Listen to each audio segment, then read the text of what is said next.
Hello? Testing, 1, 2, 3. Okay. Hi, Michael. Welcome it. You are first. Wow. All right, let's get started with the day here.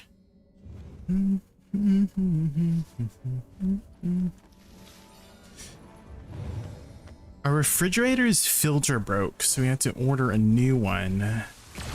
And I'm hoping I got the right version. Hopefully it can fit in.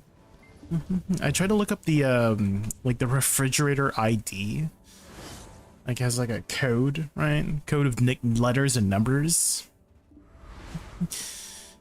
And it seemed to match, so I guess we'll have to see, wait and see. Hello guys, welcome back to the Squally channel. Hi T Black. It's supposed to come today, so we'll see if it comes around.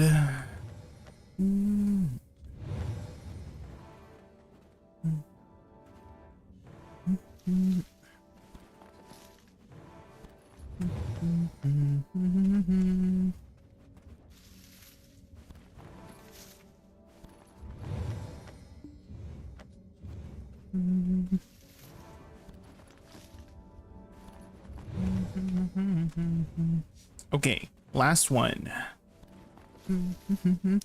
Oh, and if you guys haven't seen already, I uploaded a brand new Black Shrine video. I want to start putting out some Black Shrine because yesterday, I don't know if you guys remember, you know, someone was asking about like, oh, how do you do, you know, this boss, right? And so I think maybe putting out some videos might help. Especially for Woosas, because there is a very particular way you gotta move on Woosa, right? It's not as like simple as, let's say, Musa, right? Or Meiwa, where you just press one button to move, right? You gotta move in a really particular way. And you can't spam your dashes too, right? Well, your forward dash you can kind of spam, but the side dashes do have a cooldown. And I do feel like a lot of people forget that it has a cooldown. My brother called me today and I whispered, I see it. Hi, Tingle Bots, welcome in.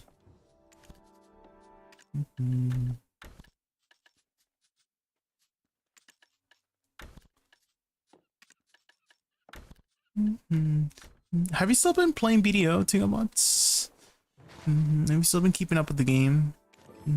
Or have you started playing some other games, focusing on IRL stuff? What have you been up to these days?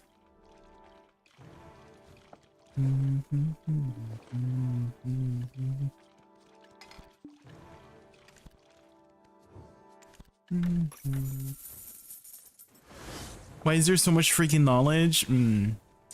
Yeah, it's definitely put yourself on a like a movie or something to keep you going.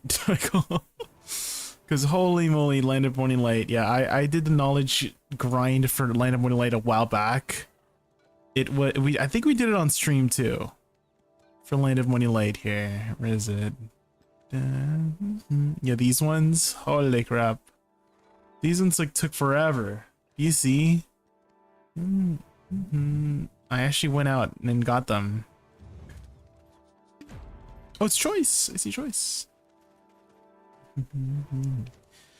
On and on we'll go. Okay, let's do the rest of our dailies here. Getting my health back in check. Oh, okay. That's good to hear.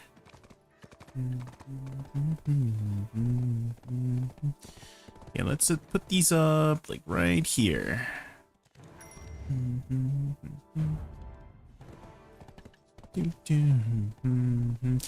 Okay, while I'm autopathing, I'm just gonna grab one thing really quickly. Be right back.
Okay, hello, I'm back.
Oh my god, how long I've been muted? How long have I been muted? I just looked over, my microphone's like muted. But I was saying hi Vito, yes, I'm great, I'm doing well, I was saying how I uploaded a new Black Shrine video and I figured out some really nice rendering settings. If you see me if you see me like present here and my model's mouth is moving and there's no sound coming out, I'm probably muted. I probably but it should be a good habit of me to always be checking, you know, double checking if and maybe I should have like a visual on screen or something, you know.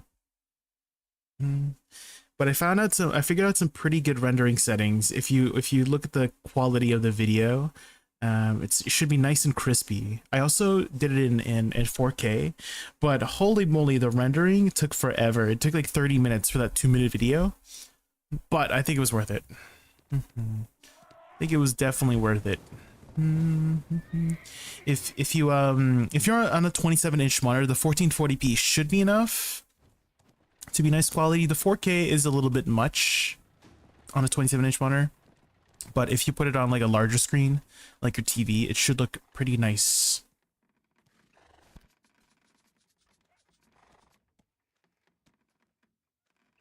Johnny. 4 playing? Who the hell is that? Who's that, Whoa. guys? He's a doctor? Yeah. Who the fuck is Johnny Sims? That I thought Johnny Sims was like an actor. She's not wrong. True. True, guys, true. I just passed through Double Village. I've been here a dozen times, yet I found 2 knowledge I didn't get. Yeah, for me, I honestly just followed Chris Polly. Hello guys, it's Chris Polly. I just followed Chris Polly guide because he has a guide for each and every piece of knowledge, and okay, how he does it is he goes in the order of, you know, from top down, but unfortunately top down is not always in the same area, and so the best way to go about it is you would park many different alts. You would park an alt here, park an alt here, park an alt here, park an alt here, so that when you see, because sometimes it would, you know, like, you know, the first option, the first knowledge would be here, and the second knowledge is all the way over here. So it actually saves you a ton of time if you just park a bunch of different alts across the areas.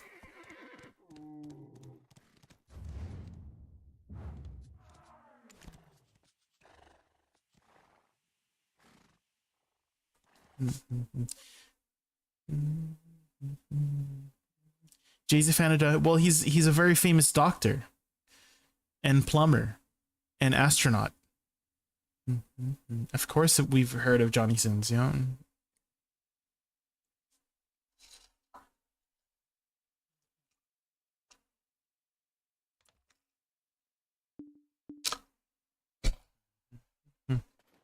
I was taking some screenshots here for Golden Pig too. Rog.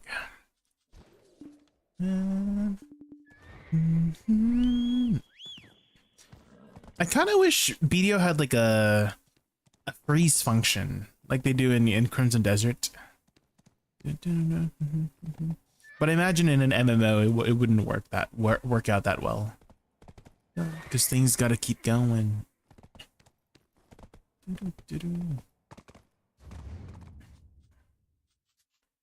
I got 99 ruins like the pity pieces, then dropped the full crystal. Well, hey, you got a spare, right? They do vendor for quite a bit too, V2. They do vendor for quite a bit too.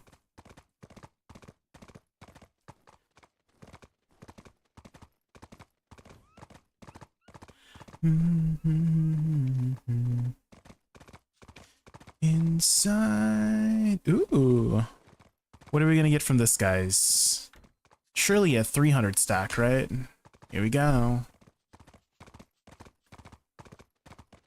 200? Eh. Eh. Do.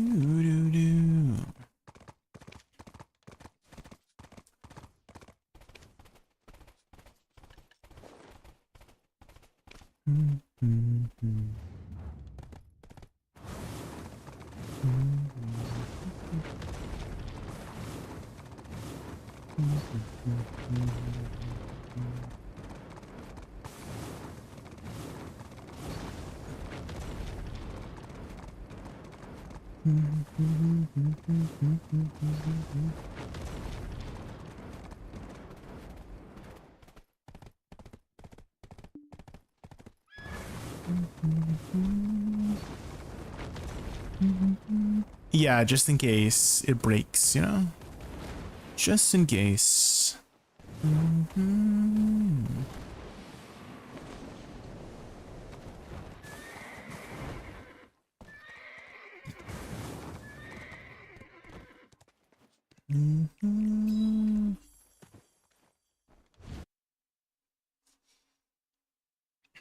It reminds me of a joke when I had some work friends. We were in a call together with other coworkers. She was telling us that her BF is an engineer, but somehow we all heard different things. And now he's a mayor, astronaut, doctor, programmer, and handyman. I see. Could be the case of, do you know the game Telephone, Michael? It could be one of those cases where you just don't hear it very clearly, or you just remember it differently, and then you pass it on to the next person. And then the rumors spiral. The rumors. Okay, let's take this. Grab our grounded. Ground.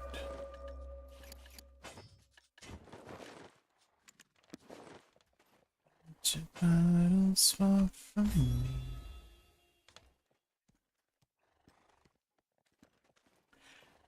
We were all in the same call, but somehow literally all of us heard this different thing. None were right. Oh. Maybe you guys are just not very good listeners, you know? Have you thought about that?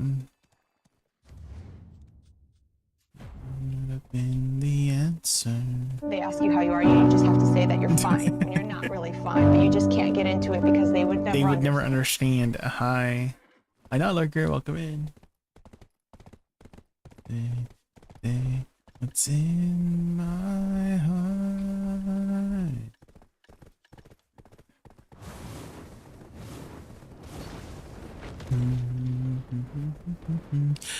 What was the answer? What was the right answer anyways? What is the correct answer?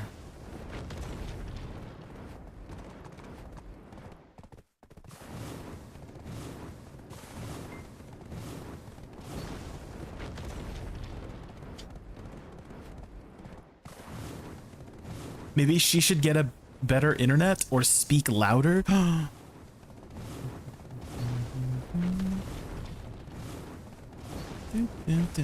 Or a better mic, Michael.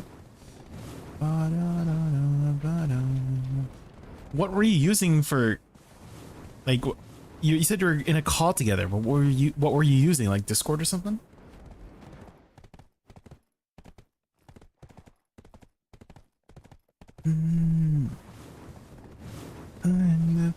me all the way.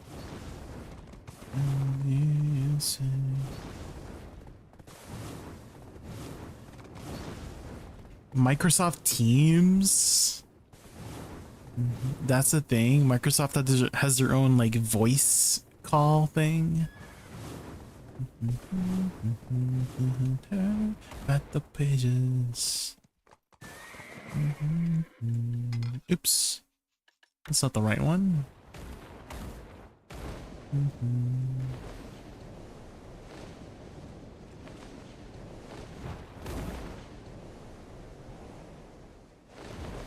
Looks like someone's here.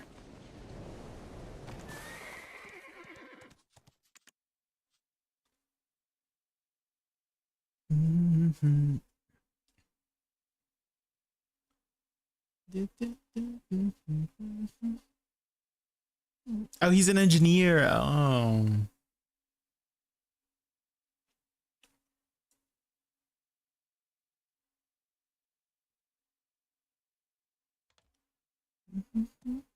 Well, it's not the listen part, it's the reading part, Michael.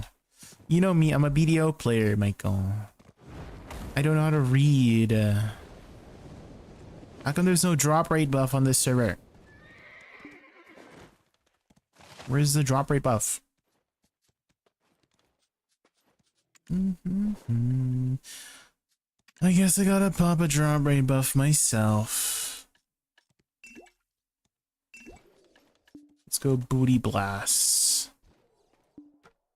Oh, we need to get a house buff too. Hi Kushiro, welcome in. I feel like it's been a long time since we last talked, Kushiro. How have you been? Have you still been keeping up with BDO? What have you been up to these days?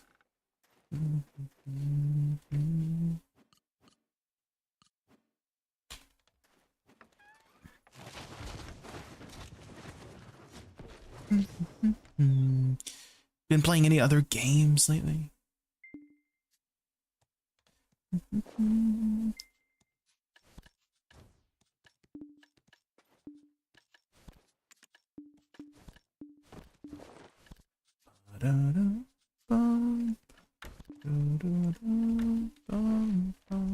Okay. We've popped this. What else do we need here? Villa. And then I can't do Sangun because I already did my 5, so I guess we'll just do Gumiho. Quit for some time, just working, playing some WoW Classic for a change. Ooh, what class do you play? Hope everything is great going for you and life is treating you well. Yes, Kusha. We actually just moved to a new place a couple months ago, back in like January. And so we've been just furnishing the new place and it's looking great. We had to renovate one of the bathrooms, one of the bedrooms, but everything is nice and tidy now. We're still in the grind. Still in the grind of the never-ending grind of BDO. I have the wrong add-ons, that's okay.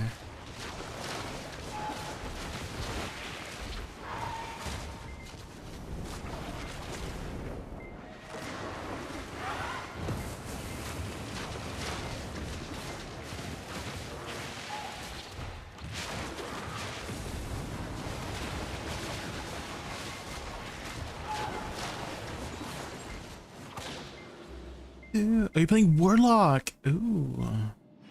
No, this is WoW or retail. Is WoW Classic more popular than retail now?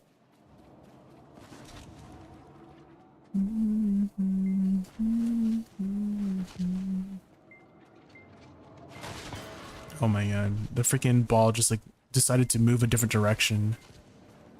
It was like moving this way and then it started moving this way. 50-50, I see. Retail is pop now because of the new expansion. Oh.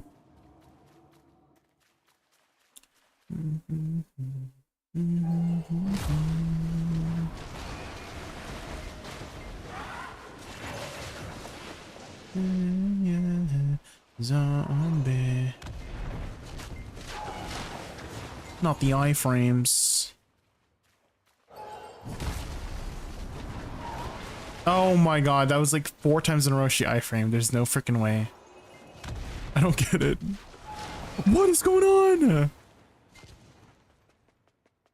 Give me ho. I swear to God.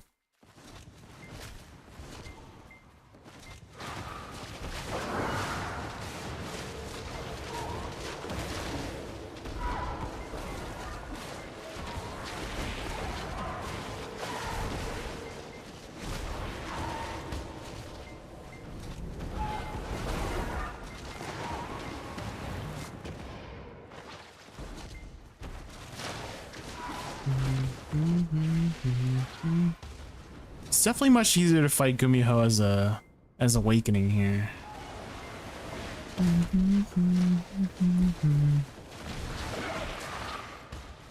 Because I can actually hit her.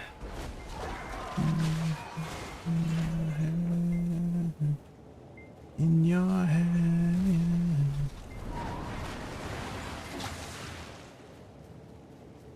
Do, do, do. Which one is it here? This one.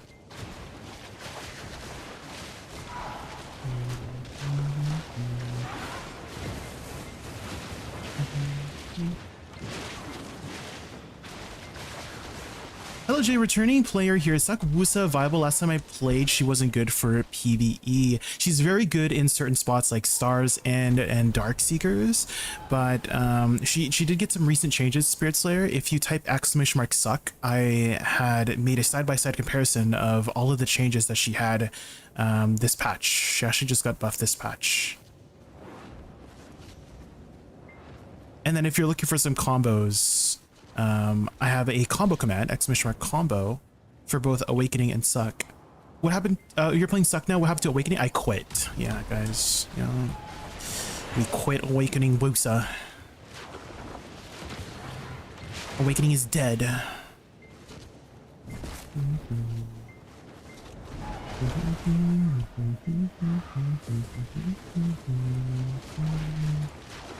It's dead, guys.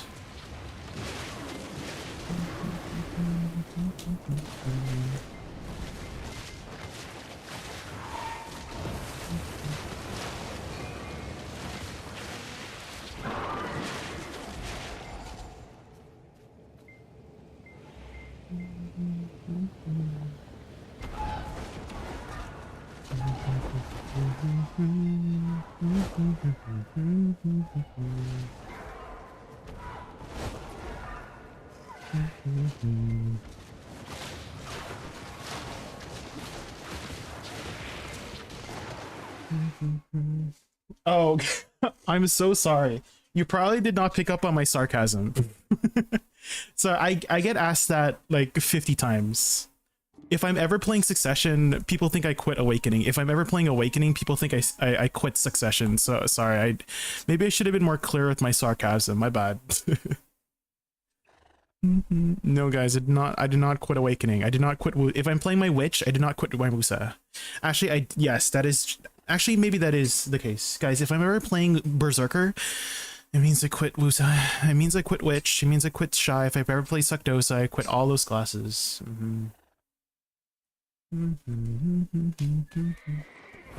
Yeah, if I'm ever playing Black Desert, guys, I quit Final Fantasy and I quit World of Warcraft Classic. I quit Lost Ark. It's gone. I don't think you're playing Suck for the numbers. Spill the beans. Maybe you should just keep watching. Keep watching. You'll understand. Okay. Don't believe. Jay's gonna be a sweaty berserker, yeah.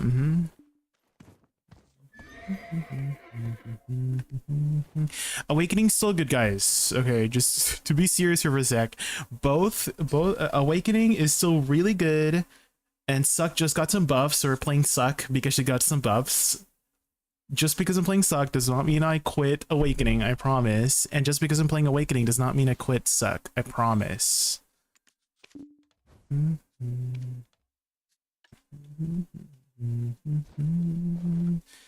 And I do want to try and get better with my sarcasm, because some people do think I'm a little bit serious. I've kind of just given up, Kushiro, you know? I've kind of given up on the whole explanation. Because the amount of times people have asked me, like, oh my god, you're on Succession, what happened to Awakening? You're not the first, so... Okay, I'm trying to remember exactly... I feel like I'm forgetting one thing, guys. I feel like forgetting one thing.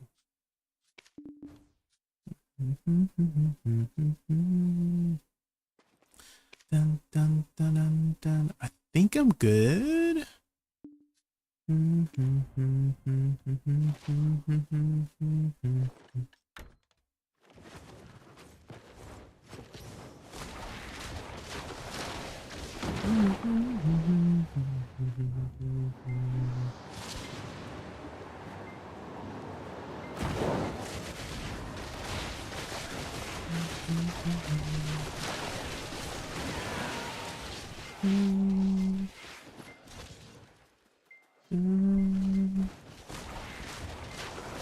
Move cities or provinces?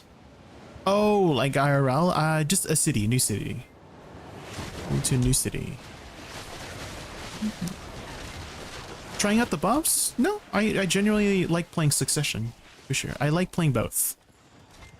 I play both very... I have like thousands of experiences on both Succession and Awakening, guys. So if you have any questions on either or, I can answer them. I'm very good at both. I like to think I'm good at both.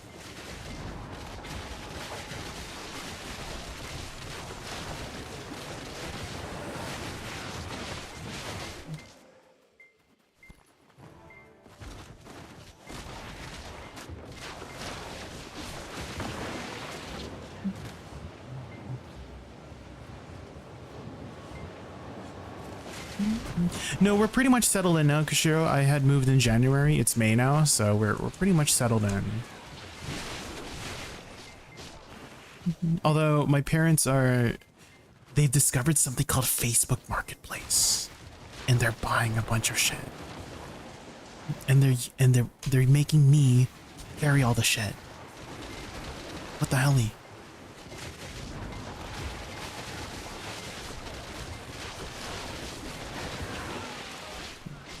Piano stream when? I don't know where we put the piano. Gee, glory. I honestly don't. Actually, it's downstairs in the living room, now that I remember. It's downstairs in the living room. We might have to, like, move it up into my room.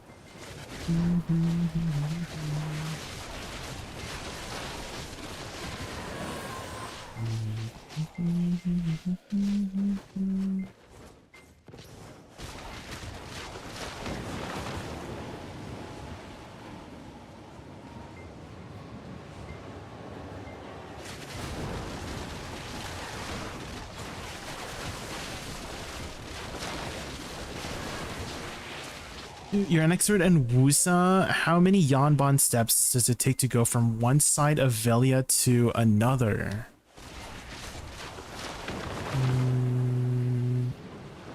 Like 20, I would say. I'm actually like genuinely thinking about it. I think it's around 20. Yeah, if I were to think of like one side or the other, yeah, I think around 20. Yeah.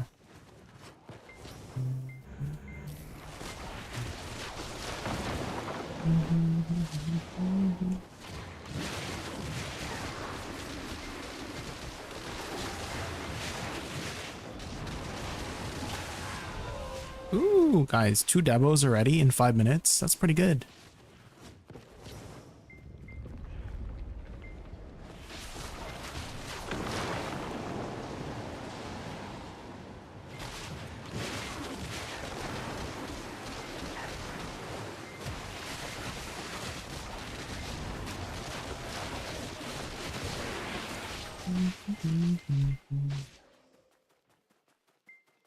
It's always the niche questions.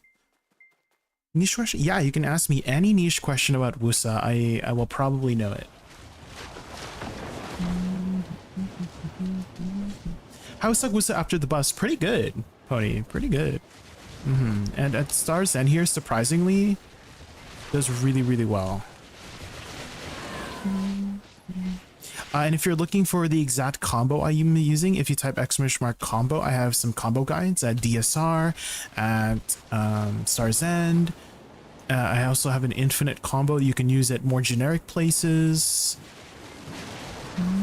So we've been putting out a lot of content lately. I've also posted, if you type !mark Black Shrine, I just posted a Black Shrine video today.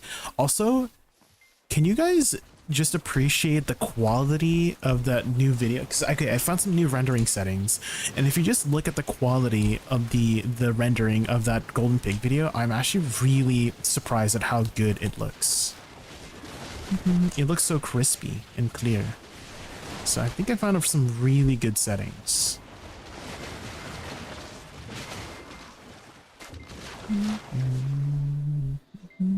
If you're wondering if it's like S tier, no, definitely Sakusa will still need some help before becoming very S tier or something like that. But right now I would maybe consider like an A grinder.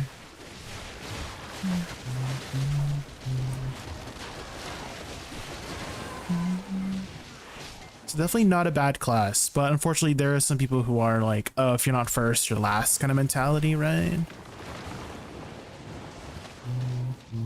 But hey, if you like what you're seeing right now, give it a try. Definitely very strong here at Star's End. I did also do some tests at other places on the day of the patch last Thursday. Actually I have my thoughts written down. I was writing down all of it. So Stars and DSR both very, very, very strong spots. Tungrad's also fairly good. Orzekia, I was able to get a boss in 15 minutes, so you can do up to 4 bosses at Orzekia. Orbita 5.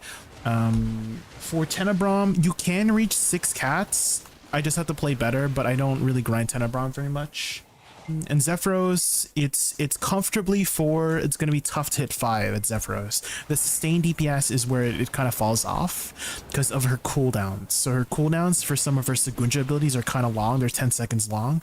And because they take like it's okay for Awakening to have longer cooldowns because the animations are a lot longer and take longer to cast, right? Like Soul Shower takes like 2 seconds to cast, but Sagunja Crysense takes like 0.1 seconds to cast. Right, it just goes like boom, right there. That's Sagunja Crysense, but it has a 10-second cooldown. So I think the biggest way to fix her sustained DPS is if they reduce the cooldown of Sagunja like all of her 10-second cooldowns down to 8 seconds, and that will make her feel a lot better. Because there's a lot of cooldowns that just don't line up very well with her. So that is what I would do to help improve her. Is reduce some of her cooldowns. I think her damage is okay. It's just her cooldowns need to be a little bit shorter, and I think she will be a fantastic grinding class. Yeah, the Shift F damage definitely that helped a lot. So if you guys didn't know before, Shift F, if you were too close to a mob, it would only hit 1 time instead of 3 times, because it does 3 times hits, right? So you're missing 66% of your damage if you were too close to a mob, right? But now if you're like up close, it does all 3 hits up close. So it's very strong now if you're up close, which most of the time you were up close because you were up in the booty cheeks, right, to get those back attacks.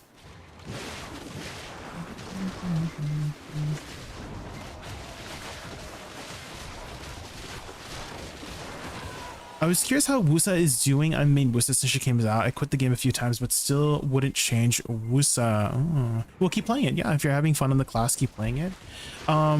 If you're asking, okay, to dissect what you mean by doing, do you mean in PvE? If so, like I would put her at, again, like an A+ grinder overall for both Succession and Awakening. Awakening, probably the more A+ tier, and then regular A for Succession Woosa, mostly because Awakening has more AoE. Awakening has really good AoE, and it does, I would say the damage is pretty close, in my opinion, between Woosa and Awakening now, after the changes, because they sped up a lot of her animations in Succession. And so the burst is really good. It's just the sustained DPS is not the best on Succession Woosa because of those cooldowns being a little bit long for how fast her animations go out compared to Awakening. Awakening, her animations are a lot longer. So it's okay for Awakening to have 10-second cooldowns because, you know, it takes like 2 to 3 seconds to cast some of her abilities. So they'll be back up by the time you need them again. Whereas Succession, right, that her abilities go out extremely fast. And so for her to have 10-second cooldowns, it's hard to upkeep it. And so that's why I'm saying specific places like Darkseeker, she's really good. Specific places like Star's End, she's really good because as you can see the dynamic here, if you're watching very carefully of how I'm playing, I'm using my entire burst on. This is the dynamic of the spot, right? You have to burst down these mobs on the for the down attack. If you don't kill them before they get back up, they become impossible to kill. Well, they're possible to kill, but they take forever to kill. They have like a 1,000 DR buff whenever they get back up. So the trick is for this spot is to have as much burst as possible, and that's what Woosa can bring, is that big burst. But again, the sustained DPS is an issue for her for those spots where you need constant DPS going. Hi, Rosakula, welcome in, how are you? So again, as you can see, it's like the burst is very good, but because I don't need to sustain and I just move on to the next pack, like, you know, you can do as well as like an S tier class here at Star's End because it is capped. Star's End is capped because of the spawns here, right? Kind of a good notification of if you're doing well. Do you see how this next pack is not spawned yet and it's coming up as you go? That's how you know you're doing well at Star's End, right? Is if you go to the next pack and the crystal is still spawning in, right? That's kind of how you know. So if you're any class that can do that, then you're doing okay.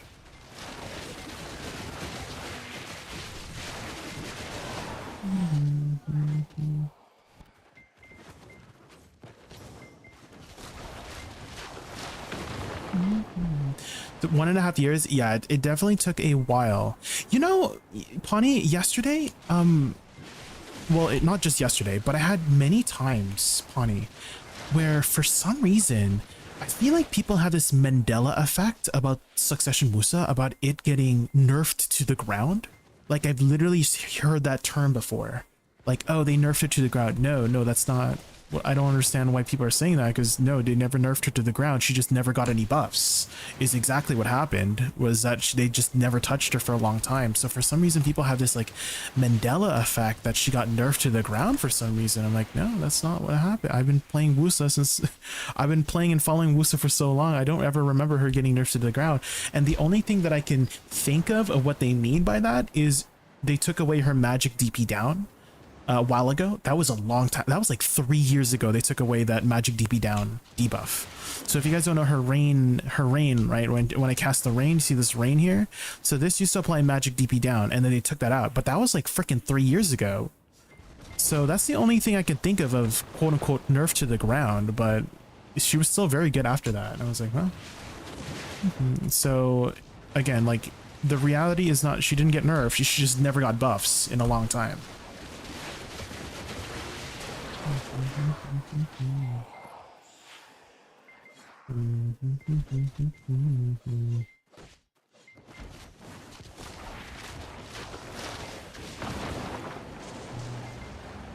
PvP nerf and triple DP debuff. Yes, for PvP it did. Yeah, they did take that away for PvP. Which I guess if you're talking about that, but for the most part, most people are just talking about the PvE, right? Like whenever for me, like my conversations with the people who would think that Woosa got nerfed specifically was for PvP, is why they don't want to play her for PvP is because, oh, sorry, for PvE. Sorry, I need to clarify. That's the conversation we're having, not about PvP. PvP is a completely different thing, right? And so for me, our conversations for the people who were talking about her getting nerfed specifically were for PvE, not PvP. So that's why I I don't understand where these people had this like this Mandela effect. For those who don't know what the Mandela effect is, it's essentially there is this story of this guy. His name was like something Mandela, And people thought for the longest time that he went to jail or something like that. But no, never. She never went to jail. And just people, for some reason, just remember him clearly going to jail when it never actually happened. So that's what I mean by Mandela effect. And that's the parallel I'm trying to make here with Succession. Woosa is I don't understand why people think that she got like nerfed to the ground in PvE. Let me clarify again. And that's why people don't want to play her. But again, she did not get nerfed in PvE. She just never got buffs in PvE.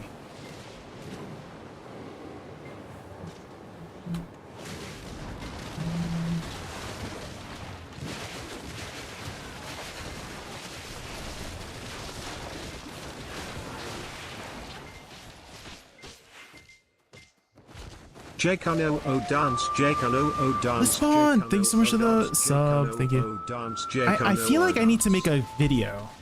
Honey, I think that's gonna be a video. I'm gonna comb through every single patch note and go through the history of all of the changes of Suck Woosa over the last 3 years to just have some proof that for some reason people have this Mandela effect about her getting significant nerfs. I'm gonna do it.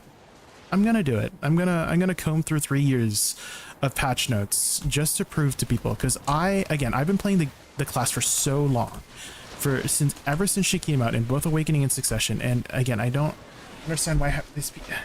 It's so frustrating. It's so frustrating. I'm gonna do it, and you'll see. You guys will all see.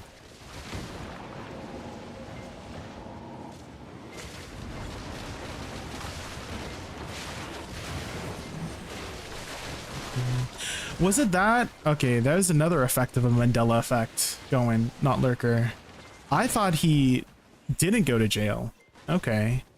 I'm getting Mandela effect, but still, again, the statement still stands, right? It's like that belief that something is happening, but it never really did, right? Unless you're getting Mandela affected, not Lurker. Did he actually? Another one is, what's it called? The Monopoly guy. Like I think for the longest time people thought he had a monocle. Right? I don't think he ever did.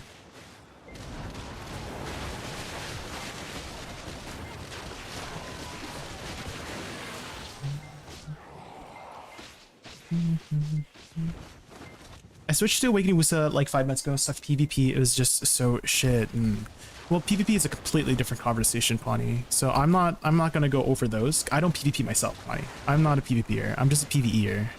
So my whole basis of, you know, of reviewing a class is specifically for PvE. Is whenever I'm talking about a class. So that's a whole different conversation. Which I think most people can agree, just Woosa in general is a tough class to PvP on. You definitely need to be very good at the class to make it work. But for PvE, I think she is a really well-designed class in PvE. In both specs. Well-designed meaning just like aesthetics, comfortability, right? AoE protection, all of that. It's just a really well-designed class in that manner.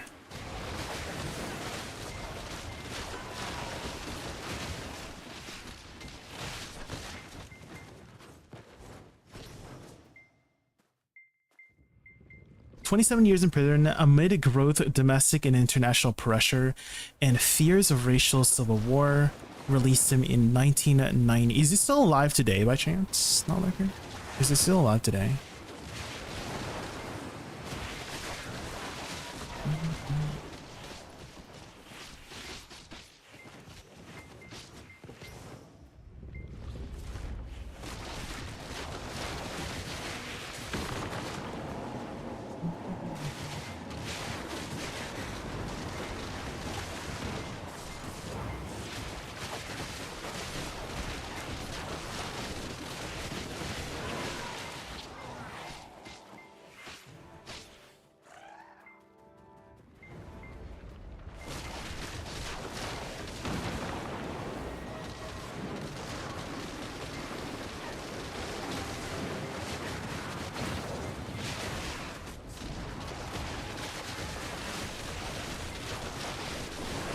Suck Woosa does look, all of Woosa is beautiful. Suck Woosa, Awakening Woosa, I think she's just like one of the most well-designed, aesthetically pleasing classes in the entire game.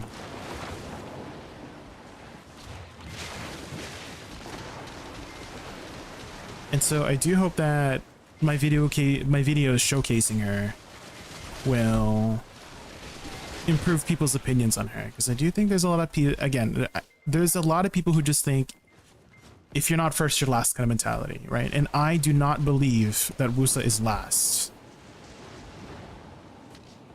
Definitely not first too. I definitely agree that she's not first, but I don't agree that she is last. She's definitely not a last place class. She is amazing. And it's okay if a class is not first place.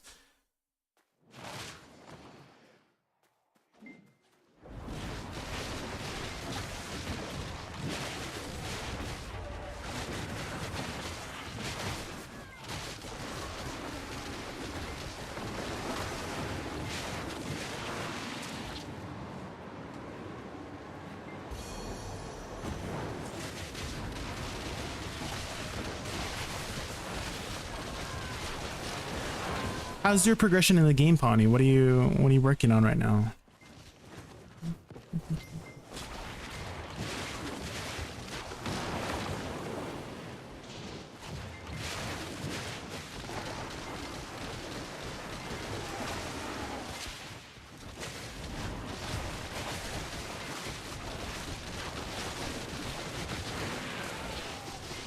Been enjoying your videos. It picks up Woosa for the aesthetic and wanted to pop in while you are live as a returning player. Oh, welcome back, Sai.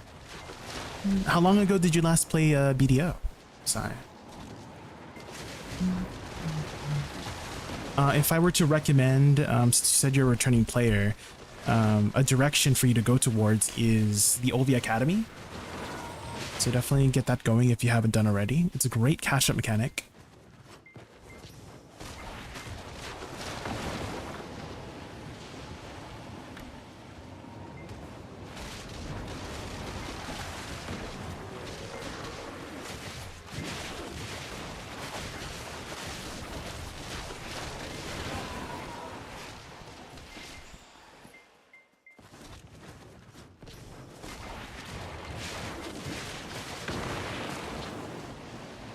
Trying to finish my last 2 deck Karazad, so I have never touched them again.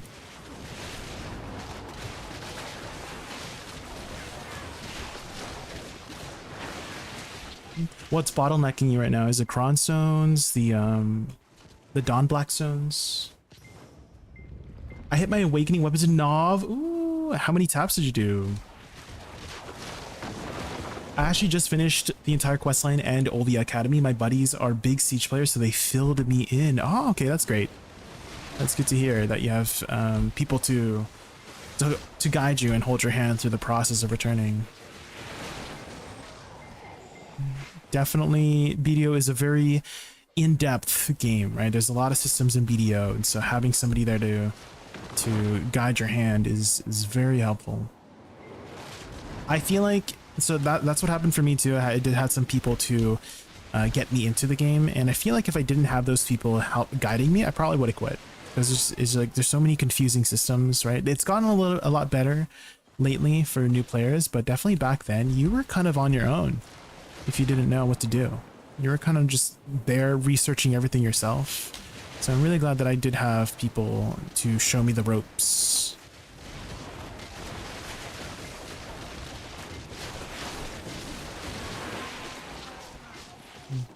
I tapped 3 Pendebos in the last 2 days, so I got money to catch up. Oh damn, gambling. Gambling does help, yeah.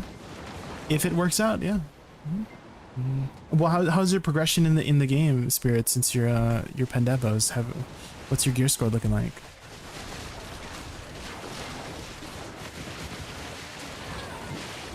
You got 89 stones, you're just poor. Oh, I see. I need to grind more doing Sakraya with books. Okay, I hate Sakraya so much with a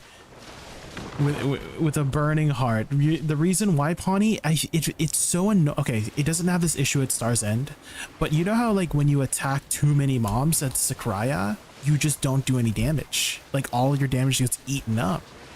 It's so frustrating. It doesn't happen here at Star's End, so like, why is it happening in Sakraya? It's so annoying. I hate it. I mean, it's a good grind spot. I just hate the dynamic of the grind spot. It's just so unsatisfying when 50% of your damage just goes into the void.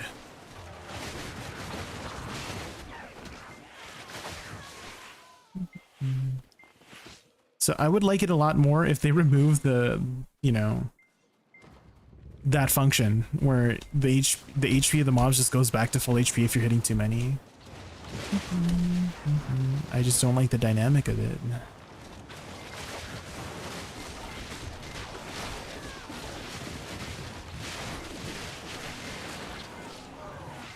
I succeeded on the 20-second tap. That's pretty good this spawn. 20-second. I think average is like 70, 80. 740 to 800 gears, so that's pretty good. Spirit Slayer, yeah. That's great. What's your next goal right now, Spirit Slayer?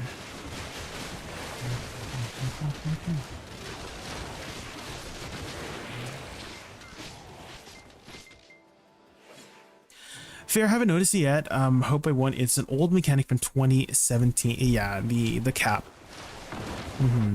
The cap on mobs.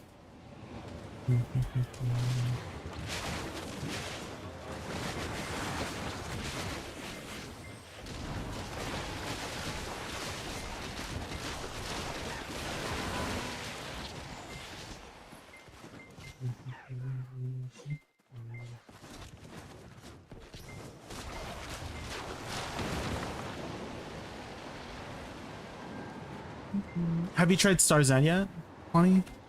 Because I do think Awakening Woosa here at Starzan also is really good. You can prepare your flowers ahead of time, right? Is after you kill the crystals, you just plant your flowers before they spawn in.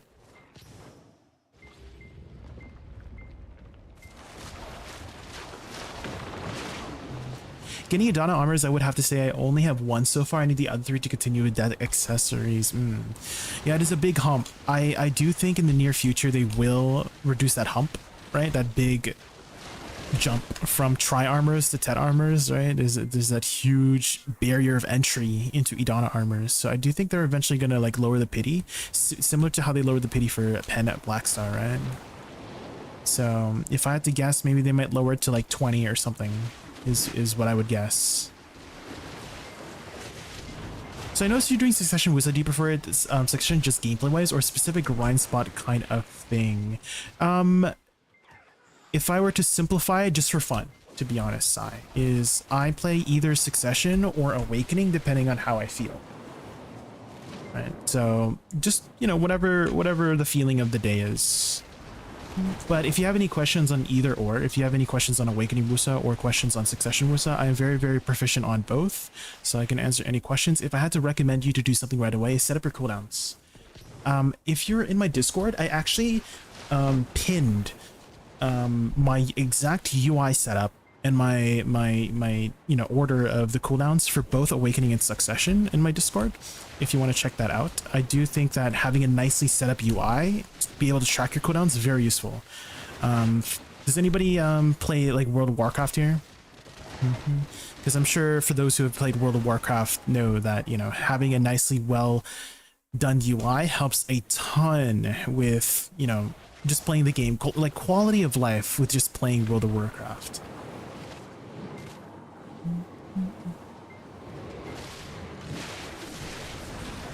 The skill, I don't like the skill log because it constantly moves, Wolfkage, personally.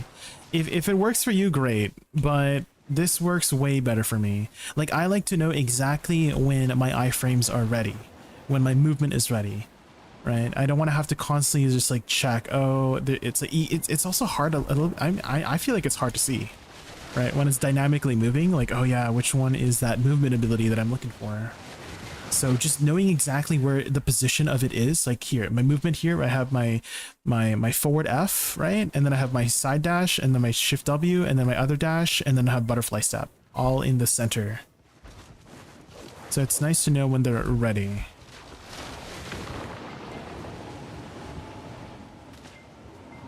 Personally, I'm not sure. I have to tap my deck earrings, but I'm not going to buy crons from vendor because I have 2 times Idana armor. right now. Both tries. Still doing Jordine. 387. Oh, only Jordine at 387 AP. Yeah, you have to work on your armors now, Lispon. You have to work on your armors, yeah. You have enough AP for Orbita, for Enslar. So the earlier you can get those bosses down, the better you future-proof yourself for those taps going forward. So yeah, definitely like stop on your AP, go for your armors now, so that, you know, you're not gimped on those time-gated materials, right? Those time-gated materials are very, very rare, right? You only get once per week pretty much to get those stones.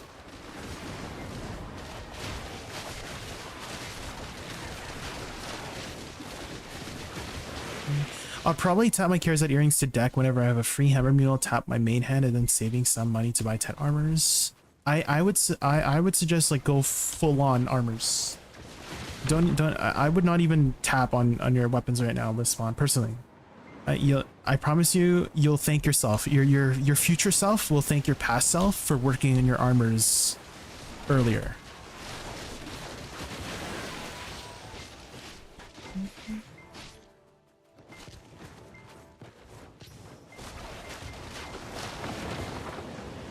I just raw dog the classes memorizing when I can, mainly why I like freestyle classes. If that works for you, that's great. Yeah, if that works for you, that's good. Definitely not saying that you should I'm not trying to force you to set up your cooldowns, but I do feel like it helps a lot. I actually had one person, Wolfkage, who had mentioned, okay, their take on me using cooldowns, right? Their take was, oh, if you use the skill cooldowns, you're never gonna learn your class. And I'm like, I feel like that's a stupid take. It's helped tremendously in getting me better at my class. Yeah, their take was so dumb in my opinion. And so, like, there's so many abilities in the class. Like, sure, I can, for the most part, if I know what I'm pressing, right, I'll know that those abilities are up, but definitely doesn't hurt to track your cooldowns. But yeah, they were just saying that, oh, you like stop using cooldowns. If you don't ever learn it by heart, then you're never gonna get better at your class. I'm like, ain't no way. I've gone significantly better thanks to the way I do it, right? Like if it works for you to use the skill cooldown log, yeah, go for it. But definitely, yeah. Anyways. Whenever I free crons, I'm tapping my main weapon because the ×2 try Idana armors. The other two are duo dead god versions. Not sure if it'd be wise to tap them up. Tapping or buying they're both valid and not wrong choices, Lispont. So I would not view tapping or buying as one is better than the other. They're both valid choices, right? I think I've explained this before, but I'll explain it again for those who haven't heard it. But tapping and buying is kind of like walking down two roads that lead to the same destination, right? One road is long, windy, predictable, right? There's no taking a step backwards. But another road is, it's kind of like you're walking across a bridge and there's a gap in the bridge, right, that you have to jump across. And sometimes you fall down, right? Sometimes you make it on the first try, right, across the gap, but sometimes you fall down, you got to climb all the way back up to the bridge, right? And so they both are events, you know, a means to the end, right? So there's not, I don't think one is significantly better than the other, right? In most cases, it's just like up to you as a person. Can you handle having to walk back down? Do you want to take the risk to, you know, completely jump? I mean, actually here earlier, one of my viewers here had just gambled 3 Pandebos, right? They've crossed 3 gaps to get to their destination, right? Like, it's worked out pretty well for them. So I don't think either way is the wrong way. They're both correct ways. It just depends on how you want to go about it, right? Moonboy Uchi, thank you so much for the follow. I really appreciate that. Welcome in, welcome in.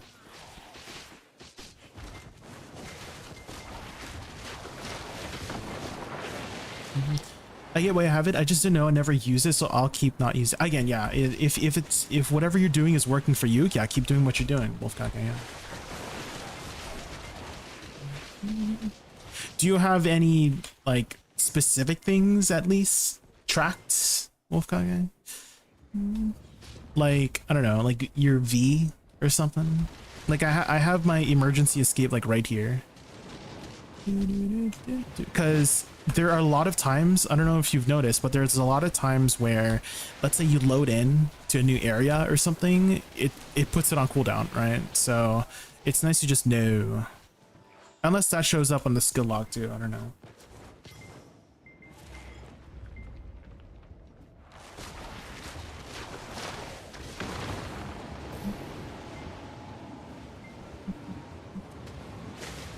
Hi YT Flu, welcome in. Personally, I'm not the luckiest person when it comes to tapping stuff, and it burns up me quite easily. I can control my anger in such scenarios, so I just guarantee it mostly. Yeah, if buying is the route you want to take, yeah, go for it.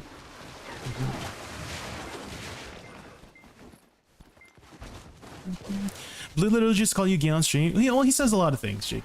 Yeah, he says a lot of things. A lot of people on the internet does. Nope, just whatever is on my quick slots. Also, the V doesn't show on the skill log. It does not.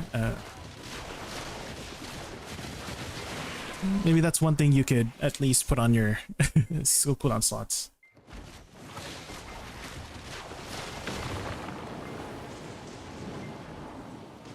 You can show the V cooldown? Yeah, it's right here for me. It's called Emergency Escape on the skill cooldown slots. It's right next to my HP bar if you look carefully.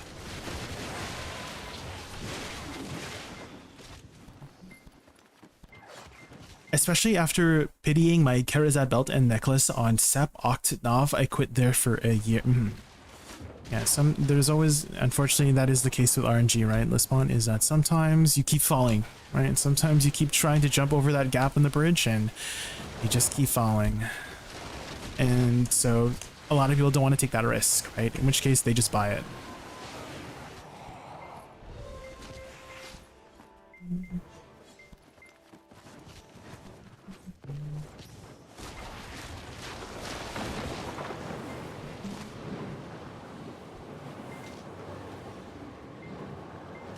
Oh, you don't like him, JK? Then, yeah. That's the, how do I word it? That's just the thing about the internet, right? You don't have to like everybody, right? And at the same time, for anyone out there too, right? You don't have to make people can just dislike you for whatever reason, right? Any reason at all, sometimes even no reason. I kind of just, that's kind of, what's the word for it? Like what you sign up for, I guess. Like when if you ever put yourself out on the internet, there's always going to be people who just don't like you for whatever reason, you know? And that's okay. You just move on from there.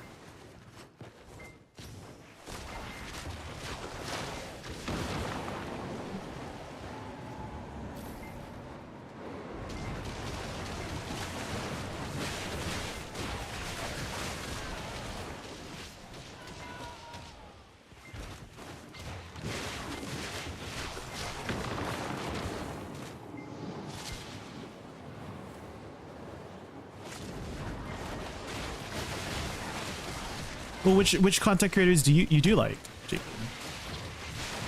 In BDO? Which content creators do you follow?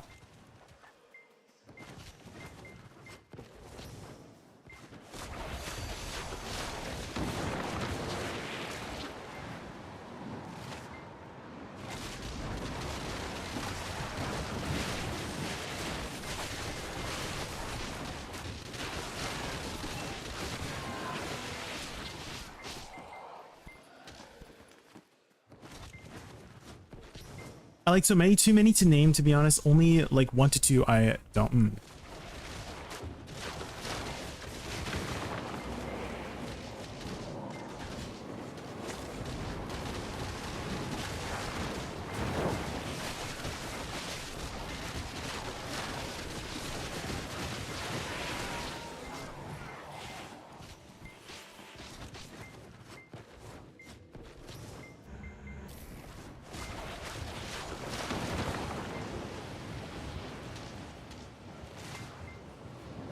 Kind of miss like Woosa watching it now, but I love Booksa too much.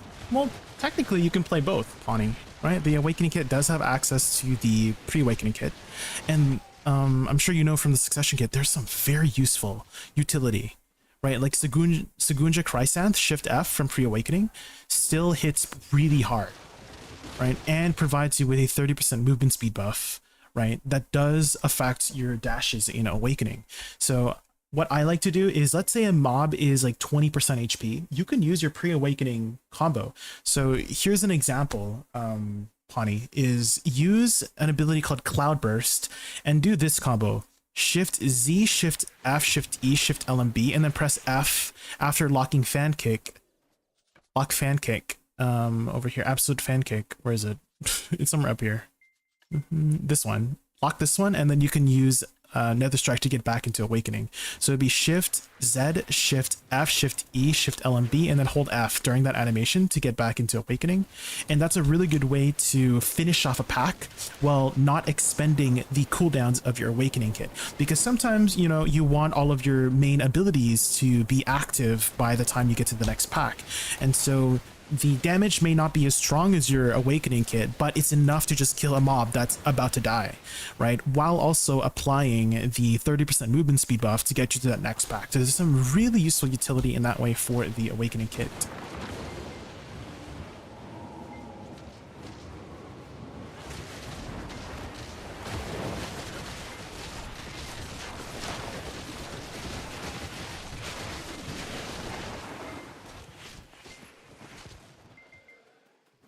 He was just talking crap about you, didn't care for him.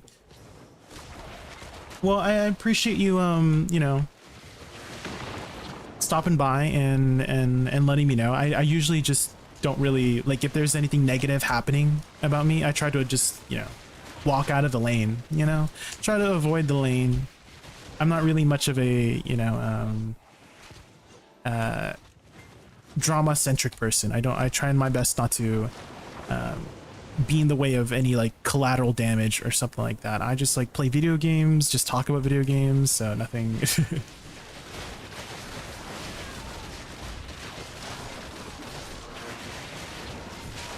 I definitely understand, like, you know, drama does cut clicks, right? There's a lot of drama channels out there making a lot of, you know, coverage about certain things. And I can't escape it either. Like I've seen like some of the more mainstream dramas, like the whole thing about Sykkuno and stuff like that, etc., etc. So definitely I am not a stranger to, you know, some of the things that go on the interwebs. I try not to seek it out myself, you know. If I see it, you know, if it just comes up on my feed, I'm like, oh yeah, that's happening. But I try my best not to get in, go out of my way to look for that kind of stuff. I feel like it's better for my mentality too.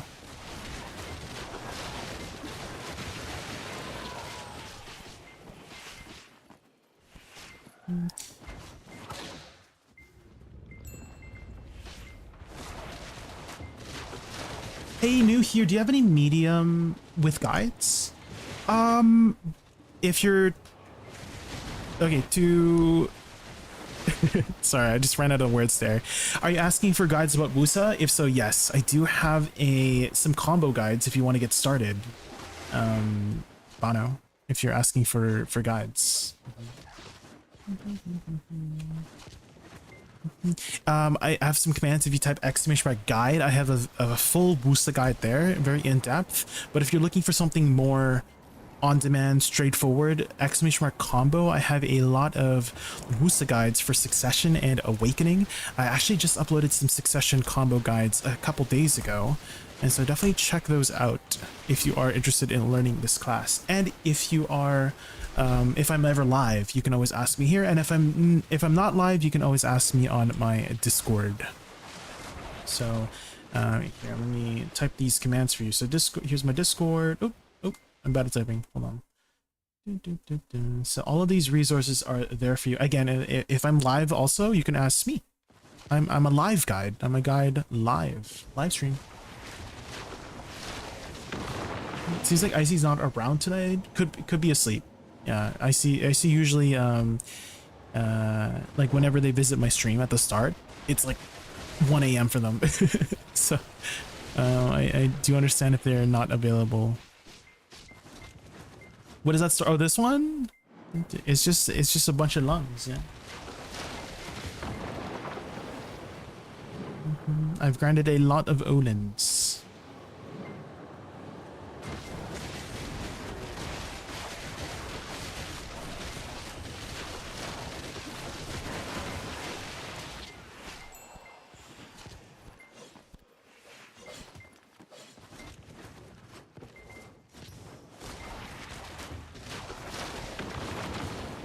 I see it's almost 3 a.m. here. Gonna prepare to sleep soon. All right, this one. Have a good night. Thank you so much for stopping by. I really appreciate it.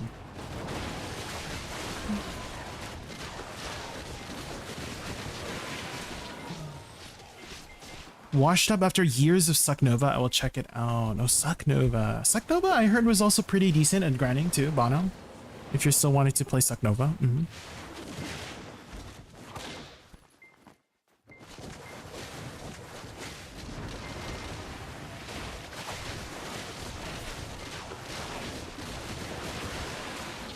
Is Woosa good again? If you're asking if she's like an S tier grinder again, no, Altar. The buffs definitely had helped with speeding up her animations, so she's very, very good in certain endgame spots like Dark Seekers or Star's End here. As you can see, we're clearing pretty fast here at Star's End. I would say the biggest thing she's lacking is sustained DPS, so a lot of her cooldowns are 10 seconds long, which, you know, a lot of the abilities for Woosa go out really fast in succession, and so you have trouble with sustaining your DPS. You kind of have to use your filler skills a lot. And so I would say the best thing they could do for Woosa is, if they were to improve her a lot, is to reduce some of her cooldowns. And I think that would make her a lot closer to the more meta grinding classes. But again, if you like what you're seeing here, give it a try. I mean, she's able to upkeep with some of the more S tier grinders here at Star's End specifically, because, you know, you don't really need sustained DPS here at Star's End. You need more burst, and Succession Woosa does have a lot of burst built in. But once that burst comes down, right, you're kind of stuck with your filler skills for a while until your cooldowns come back off. How suck Woosa compared to Awakening? I would say they're very similar. I would say Awakening still has the better edge just because of AoE and cooldown management too. So you might notice that in Awakening, there's a lot of long animations in Awakening, which is great for sustaining DPS, because by the time you finish all of your main abilities, like you can't even go through all of your main abilities by the time the cooldowns come back off. But the opposite is true for Succession. If you burst all of your abilities, you'll run into cooldown issues, especially if you have Z buff, right? So you'll run out of abilities pretty quickly in Suck. But in Awakening, you have a lot of choices, especially with longer animations that help with cooldown management, right? So I would say Awakening has the better kit for just overall PvE comfortability.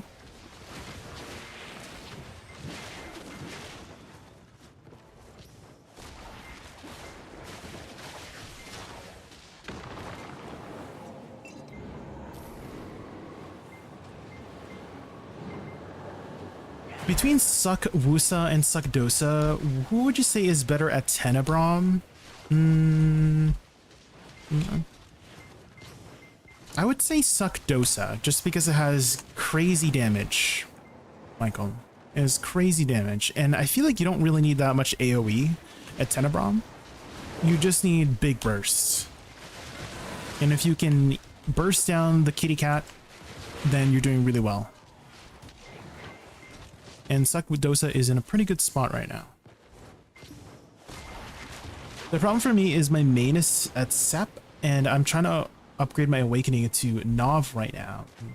Well, the whole thing for grinding is reaching the caps for the spots, right, Hadar? So as long as you're reaching the AP caps for the spots, definitely, you know, upgrading your weapons help with reaching that cap. But let's say you are 1900 AP with main hand and 1950 AP with your Awakening, and you want to grind, let's say, Tenebrom, right? You can still grind Succession, right, with with that AP difference, because the cap for Tenebrum is about 1900 too, right? So that's what I mean by, like, as long as you're reaching the AP caps or at the recommended AP, right, you can grind either or. But again, if there's a big disparity, if you're like a lot below, then you would definitely want to stick with the main primary weapon that has the most AP, so you can reach those recommended APs.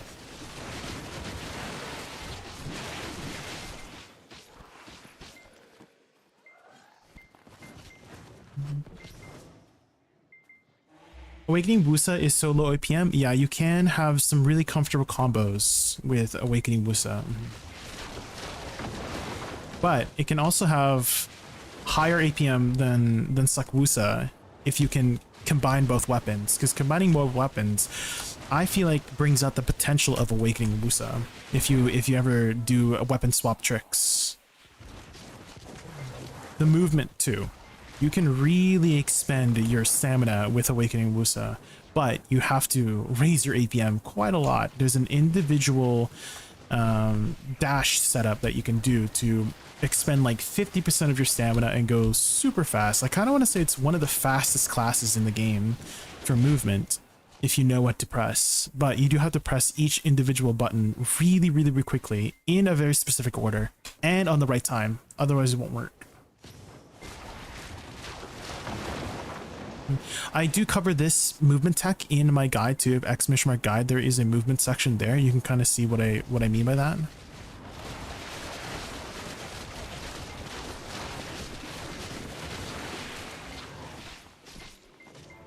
Do you know what's a good spot for event boxes? I can't do Star's End, Max, Orbita. Any high density spots, yeah. As Pawnee was mentioning, yeah. I do think Orbita is okay too. Like Orbita does have decent stuff too. But yeah, Star's End, it's crazy the amount of boxes I get here at Star's End. I get like 20-25 on average here every hour. Is this one of your side class? It's my tag currently, yeah, it's my tag. I don't play it very often. I mostly play my Woosa, but it's my current tag right now. Just to have a tag going, to be honest. But I have played a little bit of Suckdosa in the past, so I do know what the abilities do.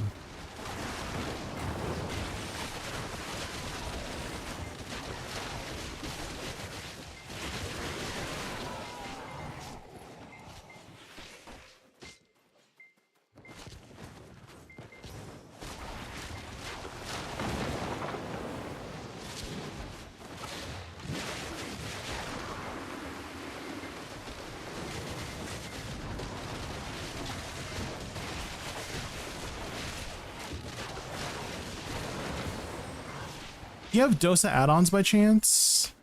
You could... Hold on. Do I? Is that a command? I guess that works. Try that. Oh, that's Awakening Dosa. Do I have Suck... Wait, do I have... Hold on. I make a lot of commands. Suck Dosa add-ons. Is that a command? No. Dosa Suck add-ons. I guess I don't.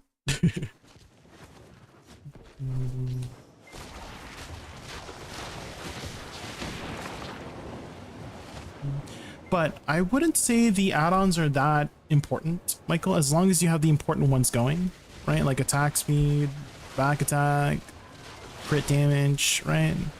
It's pretty much the same for most classes in PvE. In PvP, it definitely might matter more because you have specific combos, right? But in PvE, I feel like as long as you have the important ones, you're doing good.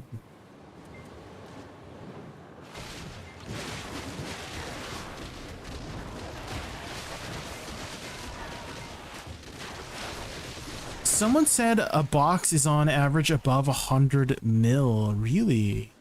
Well, I have 450 boxes right now. I'm actually saving all of my boxes until the end of the event. So same thing with my Mysterious Orza, 448. So once the event ends, we'll open all of those up and see how much we get.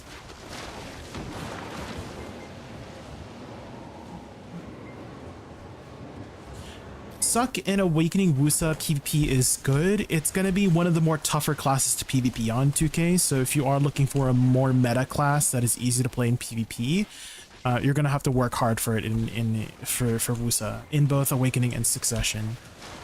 In terms of whether it is good or not, I would say Awakening is fairly decent in multiplayer situations. So like 3v3s, large scale, where you have teammates, right? I wouldn't say Awakening Woosa is the best duelist, right? Like if you are trying to fight up against a permanently protected super armor class that has a grab, you're gonna have a tough time. You're gonna have a you're gonna have a rough time against a class like that, right? So if you have teammates to support, a lot of your abilities in Awakening have CCs, so you have like a lot of chances to CC your opponents with that, and which can create a lot of opportunities for your teammates to capitalize on. And the Succession, I would say, has the better dueling kit just because of the faster animations, right? The faster you are in 1v1s, the better it is, right?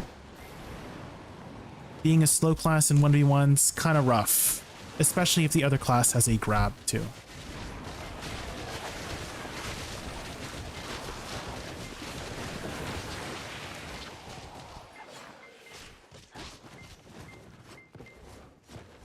I usually have at least 1 to 2 HP recovery add-ons, and I'm wondering which skill would be best for him.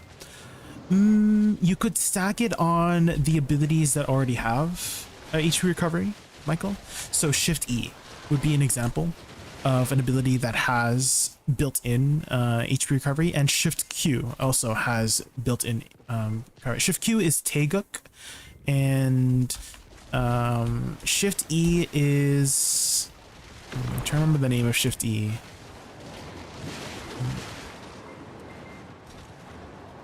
Yeah, I just don't remember the name of the Shift E. But it's the ability where you like slice in front of you. Summer Breathe? No, Summer Breeze is Shift RMB. I'm pretty sure Shift RMB is Summer Breeze. It's something else. I'm pretty sure. Well, I guess I could check in game actually. You can use the K menu to check in game. Hold on, let me see here. So if I go here, view other classes, and I click Dosa. It is Autumnal Blitz. Autumnal Blitz. Yeah, this one. This is Shifty.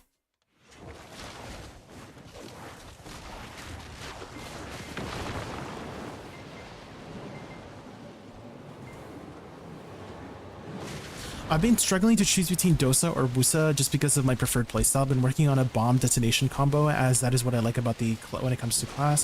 What I like about Woosa are the bombs, so I've been trying to work on a detonation combo. Have you experiment on that? Actually, I have the perfect person for you to look at, who knows way more about PvP than I do. Sai is a streamer called Icy Watcher. I'm pretty sure they just go by Icy_U on YouTube, but they are a fairly good PvPer on Awakening Woosa, and they have a PvP guide actually. Sai, hold on, let me link that to you. They just put it out a little while ago, so let me link that for you. I'm not much of a PvPer myself, so any PvP questions, like, you can ask it, but I may or may not know it. So hold on, let me grab you that guide. They just put out that guide recently. Is it this one?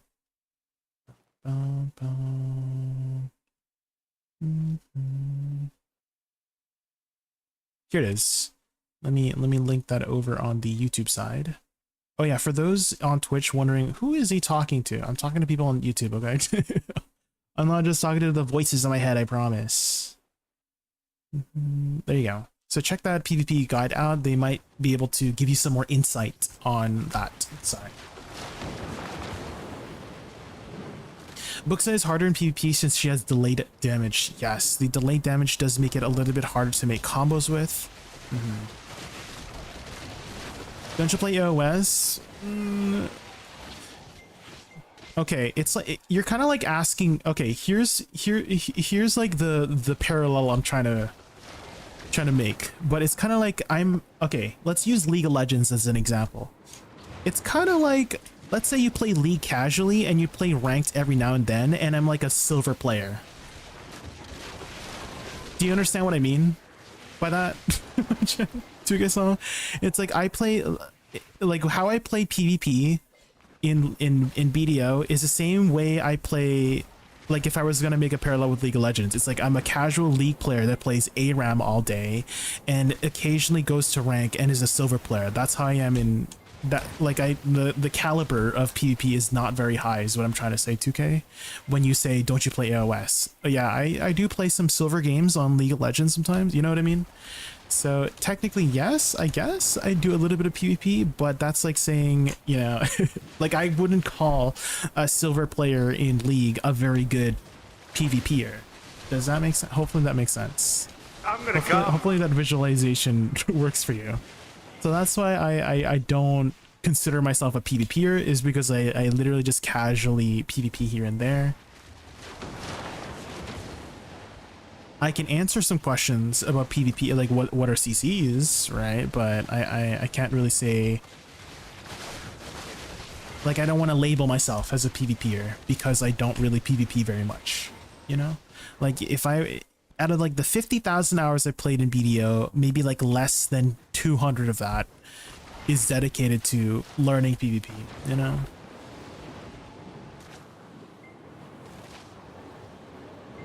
Oh, you did watch the guide, Lispawn. Let's go. How was it? Did you like it? Did you enjoy it? IC has actually been learning how to use DaVinci Resolve. I don't know if anybody's looking into editing, but if I were to recommend a starting editing software, it's DaVinci Resolve. The free version is all you need to make simple edits. You don't need any of the fancy studio version stuff to get started with editing. So if you're looking for a free way to start, DaVinci Resolve is great. No costs. No costs. Like all the tools you need for basic editing is there for you in the free version. Yes, the studio version has some nice tools, but a lot of the times you're not going to use it for like basic editing. You're just there to put clips together, you know, put text on screen, put a little bit of music here and there. Oh, do you use DaVinci as well, Werbillion? Yeah. PvE then, who do you think does PvE better, Dosa or Woosa from the burst perspective and AoE, even if they 6 stars and Dosa versus Woosa? I kind of want to say Dosa, just because of how high the potential is for the damage on Dosa. Dosa has better damage, but I would say Woosa has better movement, and movement does take a big, like a lot of people forget that movement is part of clear speed, right? If you can move from pack to pack easily, it's better for clear speed, right? And I will say Woosa has the better movement kit overall over Dosa. Dosa, you need to really learn how to use the movement kit, right? It's like a little bit clunky in my personal opinion for Dosa, whereas Woosa is very sharp and precise for the movement. You can position really well with Woosa. And for me, I like having comfortable movement too. So I'm kind of leaning more towards Woosa for just overall comfortability. Dosa is going to be great in places where you don't need movement. Like let's say you're at a tower spot, right? Then I would say Dosa does better. But if you're in a spot like, let's say Tungrad Ruins, even Star's End here, I feel like you need pretty good movement. There's a lot of backtracking involved for kind of min-maxing this spot. So stuff like that, I would say Woosa is better. But let's say you're at Zephyros, I would say Suckdosa has the better sustained DPS and single target for Suckdosa. Well, you do need quite a bit of AoE for the middle part. So I kind of maybe leaning more towards Woosa just because of the AoE. Because the AoE on Suckdosa is like okay, but like Awakening Woosa AoE is like super good, right? You have so much range and AoE with that class. And if you guys don't know the dynamic and I don't know, the cadence, is that the right word to describe it? Like the way you flow from the type of mobs you kill in Zephyros, you have to do it in a very specific way in order to min-max the spot, along with getting good single target for the frog, right? Because you have, like, in addition to killing the ghosts, the spectral knights, right? The spectral knights give a chunk of loot, but also you have to kill the mobs too, like the mobs that spawn in the middle, because that is what activates the frog, right? So the faster you kill the mobs that spawn in the middle, the faster you activate the frog, and then you can get those rotations down much quicker, right? So if you don't have good AoE at Zephyros, you're kind of like stinky. Am I am I going off too much on a tangent, guys? Sorry, I'm kind of getting off a little bit topic, but yeah, I would maybe lean more towards Woosa just because of the AoE and comfortability of the movement. Suckdosa if you're just standing still and don't have to worry about very many mechanics.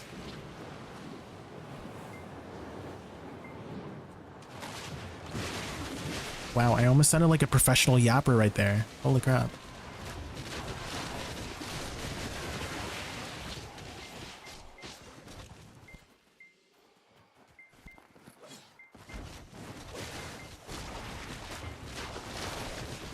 That's another thing to take into consideration, guys, is the dynamic and cadence of a grind spot, right?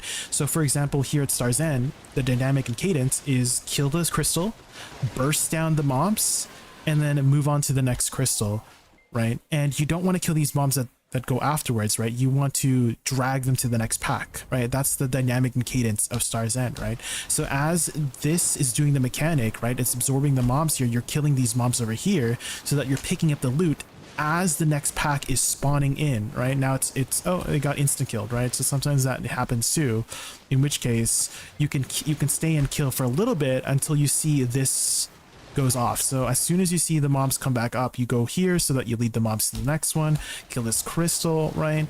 And then these mobs get sucked in and you're killing these mobs as they're getting sucked in so you can get all of the loot, right? So again, that is what I mean by the dynamic and cadence of a grind spot. So don't just judge a class based on their clear speed. Also, just like you as a player will also be an impactful reasoning and factor for why you make more trash than other people, is because you just know how to grind that grind spot along with you know how to play the class, etc., right?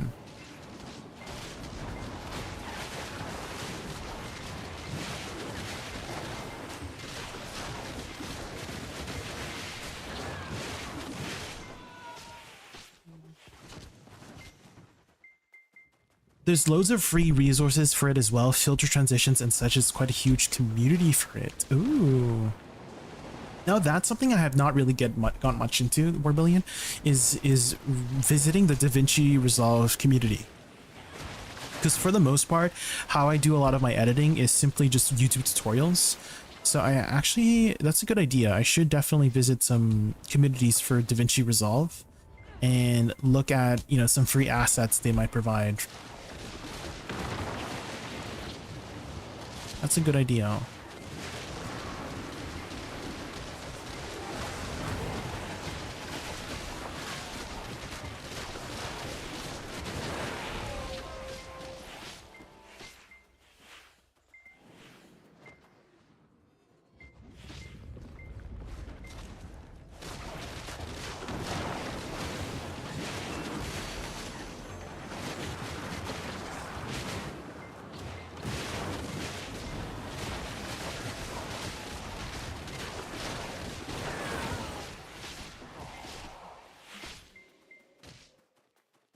I heard was I love Woosa. Woosa's so good. Oh my Woosa, become more million.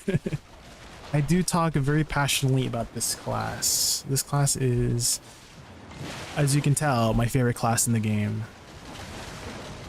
So I do have a lot of biased opinions. So for anybody who was like listening to a lot of the conversations earlier, I do voice my opinions rooted in a place of passion. So that's why whenever I hear like negative things about the class, I will hard defend it.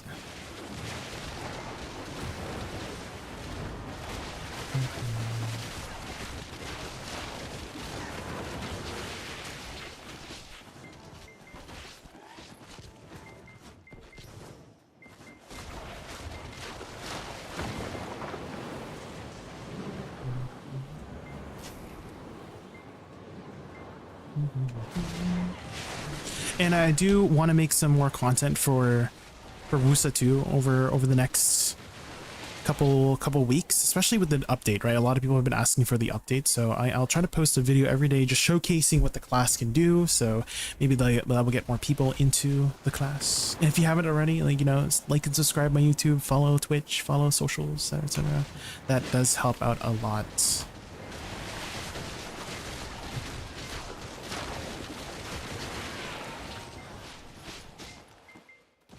one of the best free ways to support a streamer. A lot of people think that you gotta, you know, sub or, you know, donate. No. There's definitely a lot of free ways to support a streamer. Just like word of mouth too. Like if somebody asks about Woosa, you can be like, oh yeah, you know, that Jaykun fellow knows a little bit about Woosa. And I'm like, I do know a little bit about the class.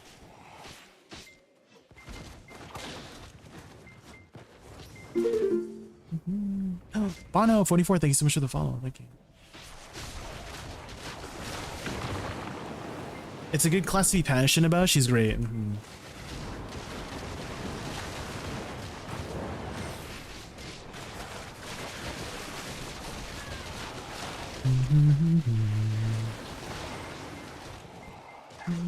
Have a wonderful night. Don't forget to hydrate. Oh, true. I've been playing the game for about 3 months, and I'd like to know if my progress is okay. Help me some tips. Yeah, sure. Hold on. Let me just kill this pack real quick. Let's take a lookie. Jay, I've reached my limits today, but rest now. Happy 18 months once again. I'm so happy to be part of your raccoon family. Well, thank you for being here, Respawn. Thank you for the support as always. Thank you. Have a good night. Ooh, 3 months. This is in 3 months. This is crazy. This is great. Yeah, this is amazing. Well, okay. So the first thing I would probably go towards. So how I like to go, like from here, it's actually pretty easy. It's pretty straightforward, Mortal. So I'm sure you're already doing Jordine, right, Mortal? You're doing Jordine. So the next boss you have to work towards is Rusalka. Right, the next boss you have to work towards is Rusalka. Rusalka requires 375 AP, right? 375 AP and 440 DP. So I would work on AP first. Looks like you're an awakening class. So for the most part, what is your plan with these Karazads? Are you enhancing them up or planning to buy? Is that what's your plan? Planning to buy? Okay. So looks like maybe potentially. So I'm assuming you're going from Pen to Nav here. Let's see what is the highest one here. Looks like they're all about the same. Yeah, looks like they're all about the same. So I guess it doesn't really matter which accessory you go for next. So, you know, this would be the next one, that one's the next one, and then that one's next one. And then you would stop here, right? Because you've reached 375. And then from here, buy your Tet armors, right? Because you definitely want to hit 440 DP, and you can do that by having 2 tri armors. And this should keep you busy for the next little while. Right, so pen, earrings, it could be rings first. Rings might be cheaper than earrings, so you might have to check which ones of the pens are cheaper overall, either rings or earrings, right? But you know, getting that should get you to 375 overall, and then get to 2 tri Idana, which means you'll have to buy some Tets, right? And so that should keep you busy for the next little while, and that is the perfect amount to get to Rusalka. Right, so there you go. Hopefully that gives you some insights. So again, accessories, 3 Pen Debos and 2 Tet armors to get to Tri Idanas, and that will get you to the next boss.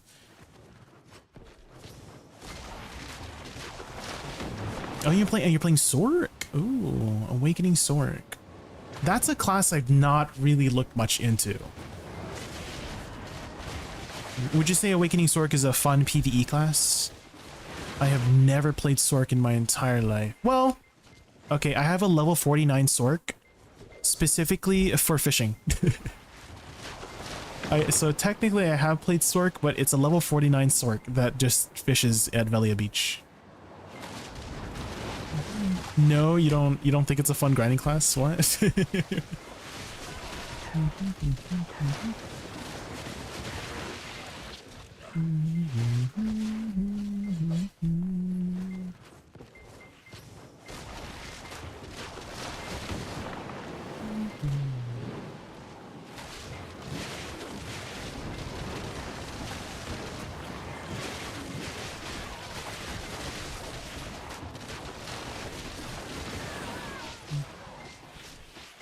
It's hard, especially for beginners.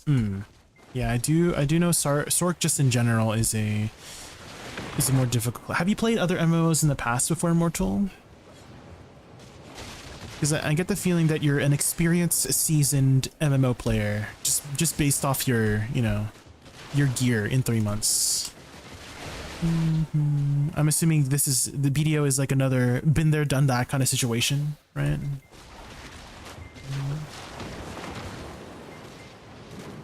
Metin 2. Oh, how long did you play Metin for?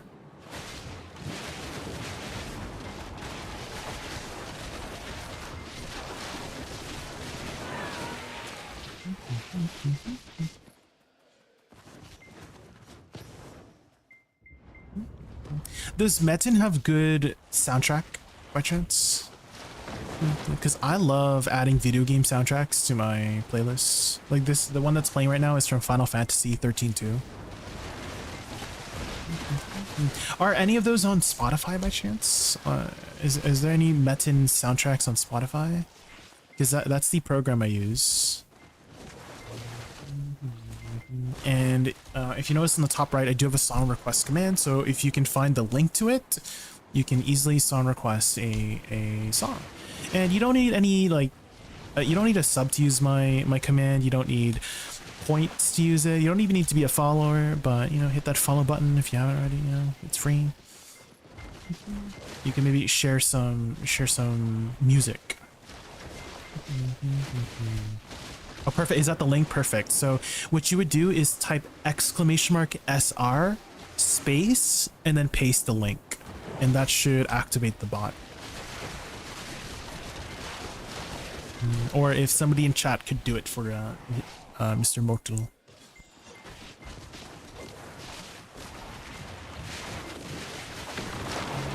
Oh, is that a playlist link? Do you have an individual? I noticed that it's a playlist link. I don't think playlist links will work. So if you have a specific song link, that should work. If you have it in a theme sounding song in one zone and then a royalty-free rock song in another, or 5 seconds loop in another. Oh, is that how the dynamic of a Metin 2 soundtrack is, Michael?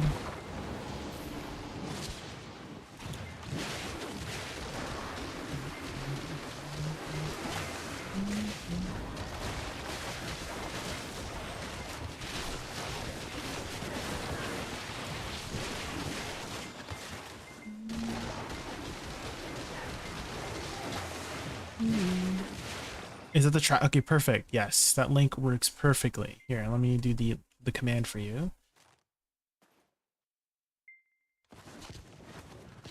And then that should be added to the next song in queue. And then Enter the East. Oh, it's a cover. Oh.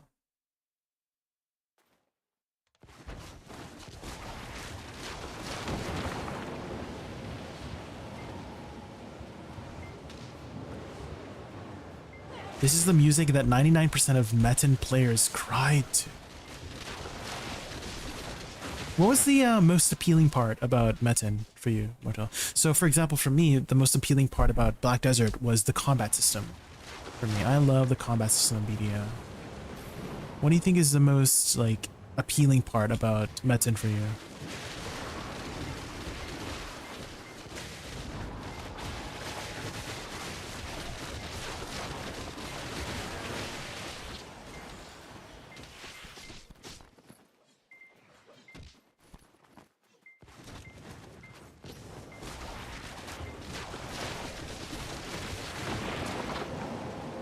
Is hate for the game? That's the most appealing part for you? Is the hate for the game? Could you elaborate on that?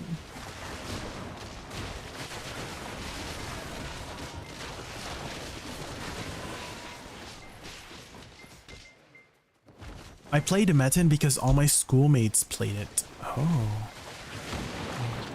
What about you, Michael? What was like very fun for Metin for you? What was the fun part about Metin for you?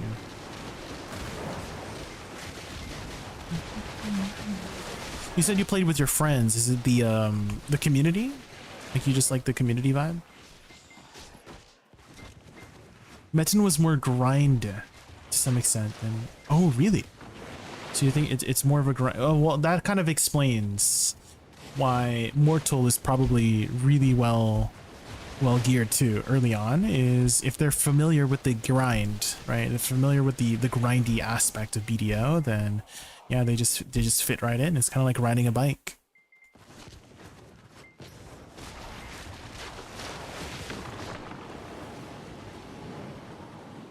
My favorite part was pretending I'm a girl so people give free stuff. Michael.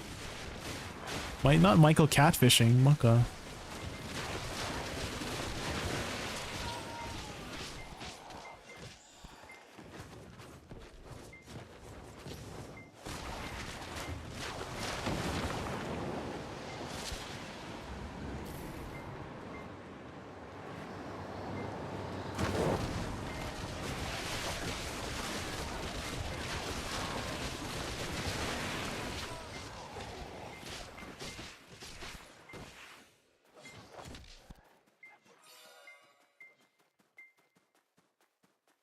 Metin 2 is a classic MMORPG set in a fantasy-inspired Asian mythology. Players choose a character class, fight monsters, complete quests, and battle other players while trying to destroy the mysterious Metin stones that have been corrupted the land. It's known for its grind-heavy progression, PvP system, and strong nostalgic feel. Wait, that kind of sounds exactly like BDO. Wait, Metin stones? Black stones? Wait a minute. Hold up.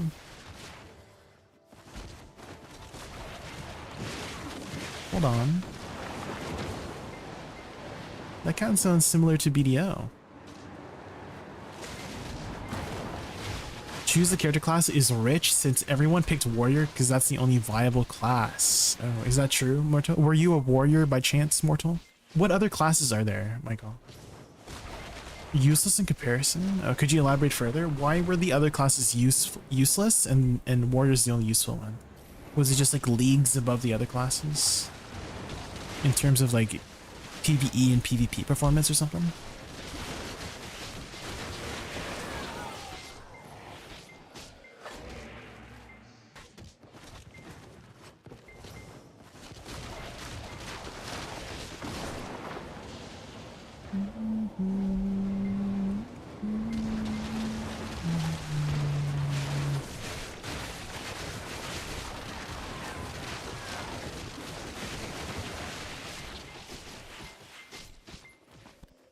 What was your first MMO? Maple Story or Billion? Maple Story when I was a wee little child.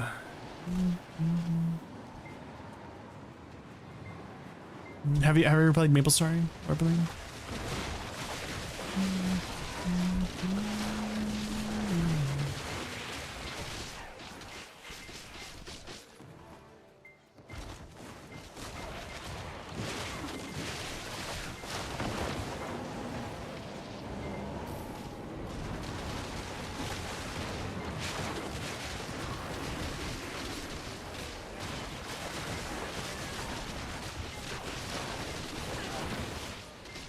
Warrior had a skill that just made them deal more damage to another that just made them attack faster and was incredibly broken. I see. Warrior, Ninja, Sura, Shaman, like it. Oh.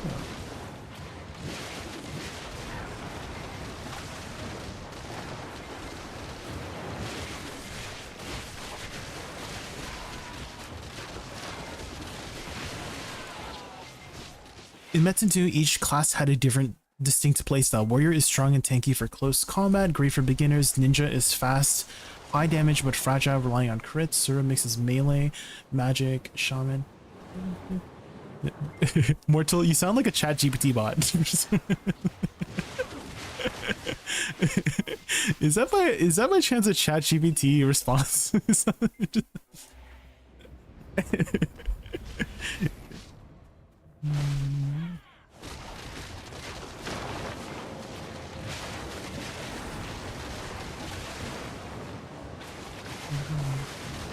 I was trying to play shaman and catfishing people. Oh, okay, Michael. What would you say? Like, oh, I'm new to the game. I picked shaman because it looked cool. Is that what you would say? How cartoonish it looked. Oh, I see. Do you have like like a YouTube link you can show me like how the game is? Maybe we could like watch some of them, see what it's like.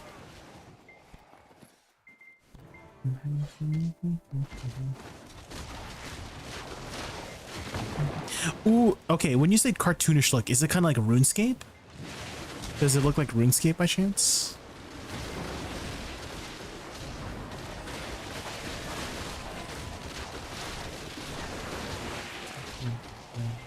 Oh, you're talking about Mabel Story, Marbling. Oh, I see, I see.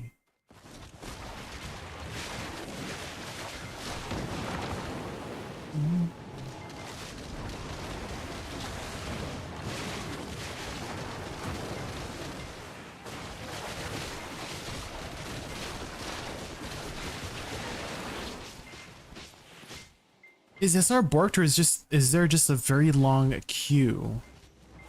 Let me check what's going on. Hold on.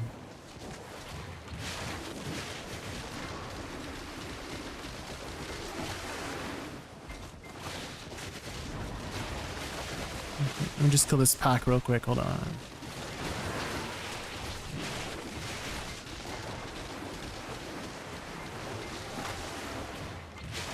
Oh, of course, there's a freaking elite that spawns when I'm gonna tab out. Of course.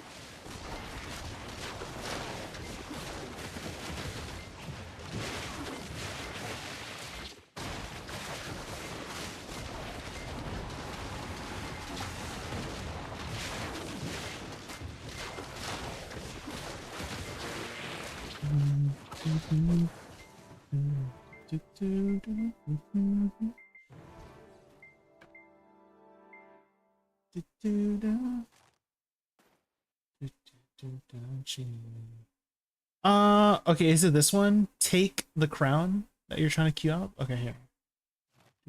I can move it up. Yeah, it did queue it up. I did have some songs in the queue, so that's probably why. Okay. And then let's take a look at this video. What's going on here?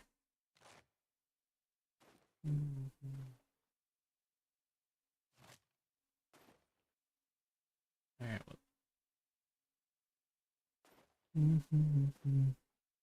Let's take a look. What's going on here? Oh. Okay, the graphics don't look too bad. This is from 2007.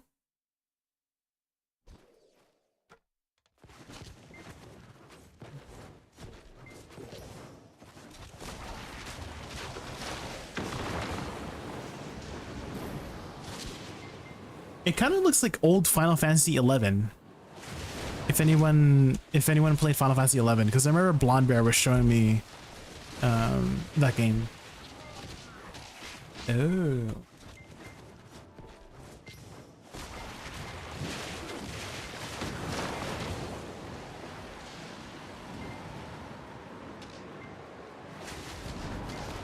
Is that a warrior using the bow, or is that a different class?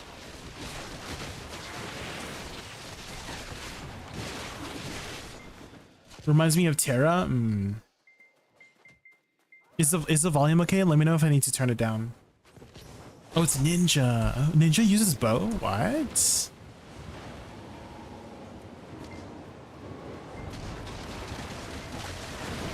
That's not what I would expect a ninja to use.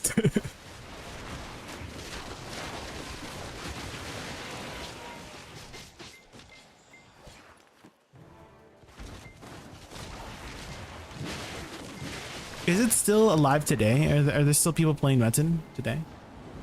Ninja can use swords and bows. Oh. Bands and bells. Oh, okay.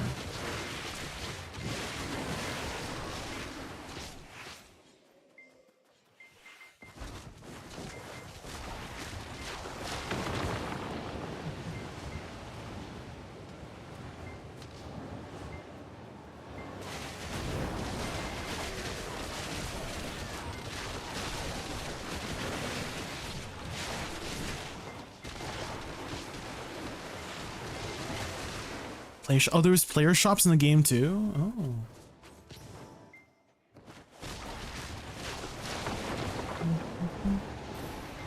I wonder how BDO would look with player shops. I guess there'd be a lot of RMT with player shops now.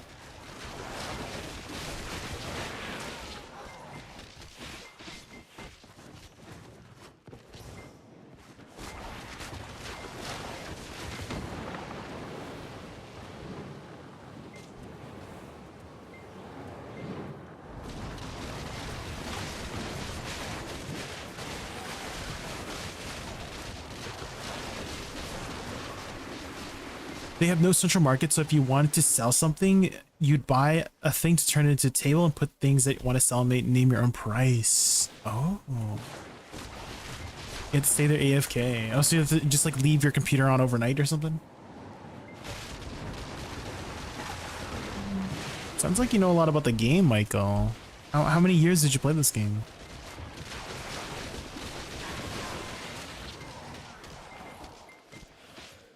Was that the PvE?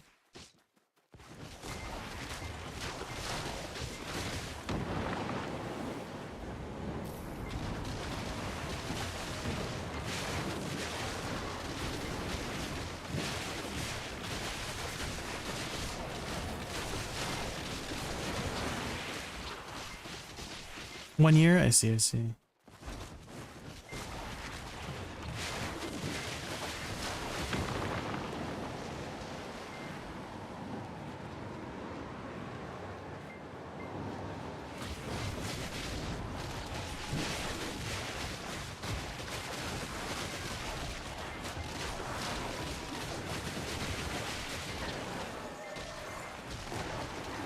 Reminds me of how Ragnarok Online worked. Had to put your items on a merchant cart and set up shop somewhere. Did you play a lot of Ragnarok yourself, Sasa? I think Ragnarok is still going. They're still making Ragnarok content.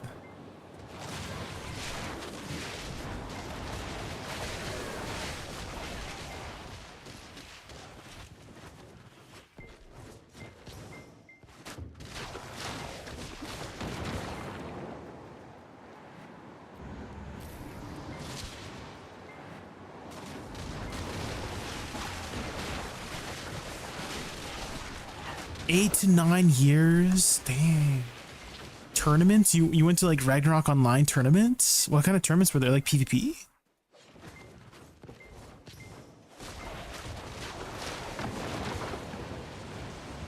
Seven versus 7? That's weird. Like you would think like, oh, 3v3s, 5v5s, right? But 7 versus 7?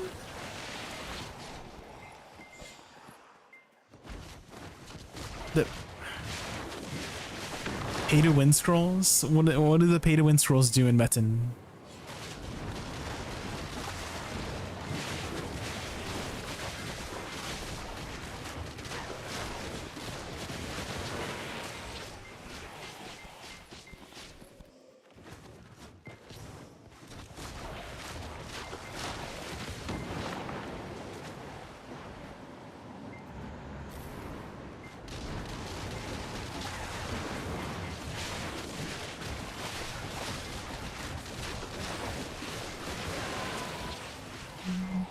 The hook that keeps you playing, having to do a lot more things where RNG can fail you, like weapons not getting right bonuses or upgrades not going through. You can farm for 1 to 2 years and still end up with nothing? What? No pity system? Damn.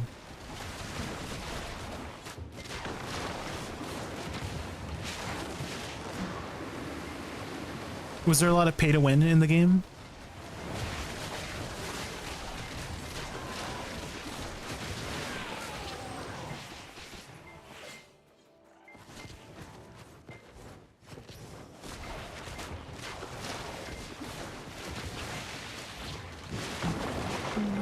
Watching the ICBV guide, it's always the small things you miss. My brain hurts. Well, don't like take it one step at a time. Bonnie, take it one step at a time. If your brain hurts.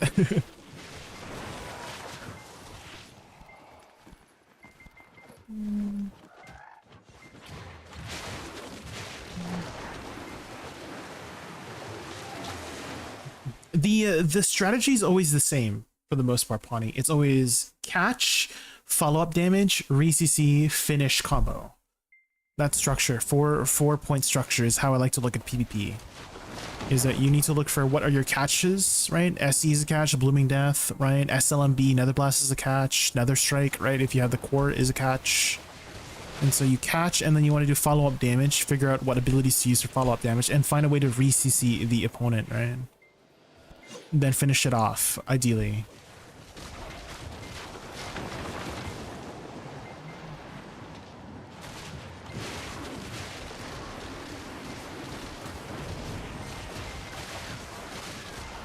I like your opinion of this. I want a caster that has ability to play in and out of pocket with appropriate CC from a distance and ability to execute up close and far away. I may stand Woosa at the end of the day. I mean, that sounds exactly like Woosa. This is a caster that's highly mobile. It's a highly mobile caster. You can go in and out, yeah. And you have far away abilities too, yeah. That kind of just sounds like Woosa, yeah.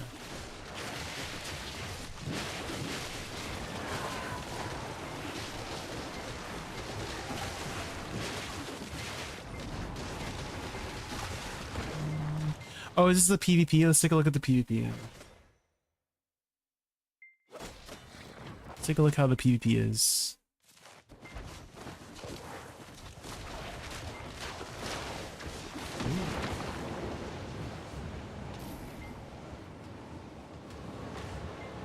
It kind of looks exactly like Ragnarok, if you've ever played Ragnarok.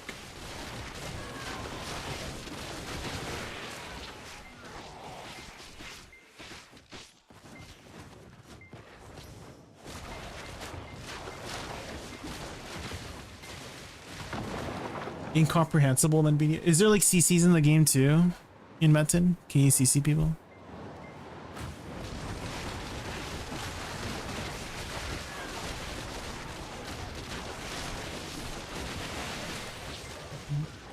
There is, okay.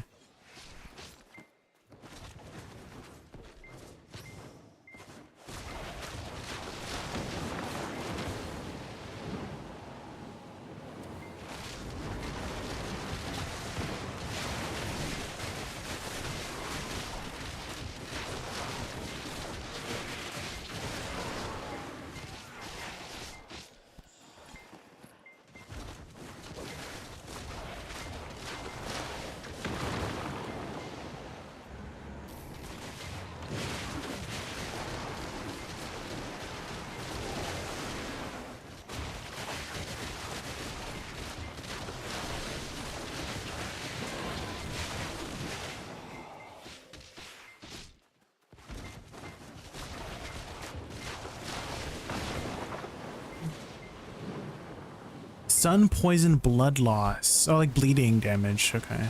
Interesting.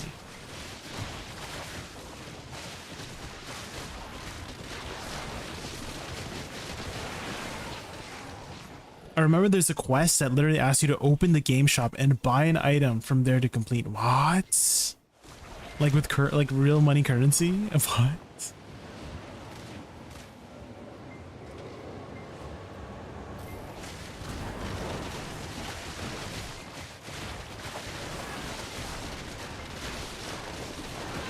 Okay.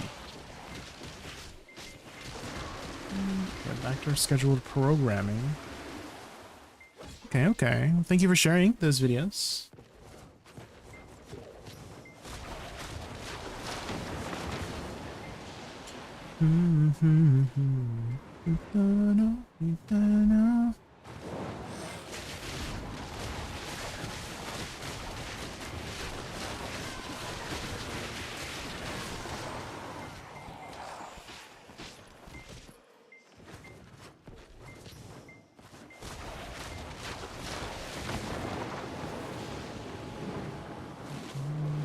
Oh, you get a little bit of currency. Okay, okay. They're wanting you to have a little taste, right, Michael? That's the point of that quest. Give you a little bit of a taste of the cash shop, right?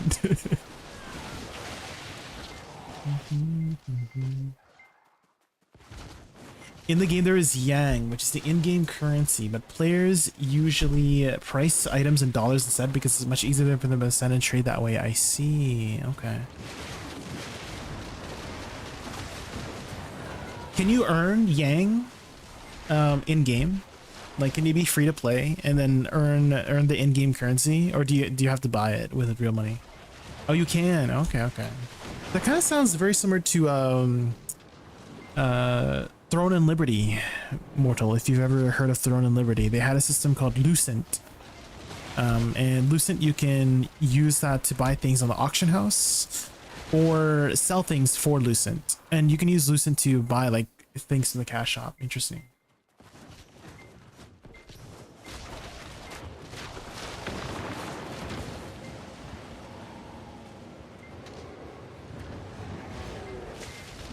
I knew 3 out of like 6 ways to use rivers, and it took forever to remember the name. Oh, the Blooming Death Flow. Yeah, E flow of SE. Yeah, you can use it out of many different abilities. You can use it out of F, SF, RMB, Shift RMB, the flow of Shift RMB. So there's many ways to use the E flow.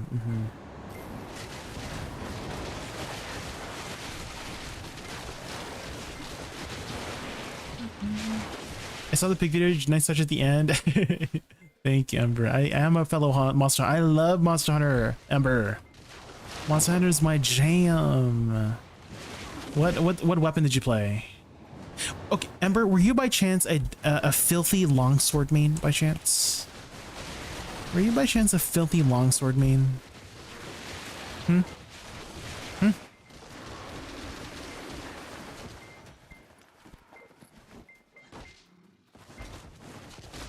A great sword. Oh, you're a great sword user. Oh, okay, okay.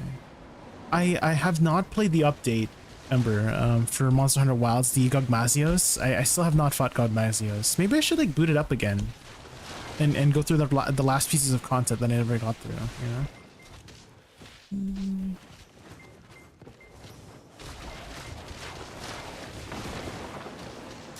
Josh Trife's made a worst MMO ever video about Metin 2. Well, it's not one of it. That's like a series, right? Like to find what the worst MMO is. What was his verdict about Metin?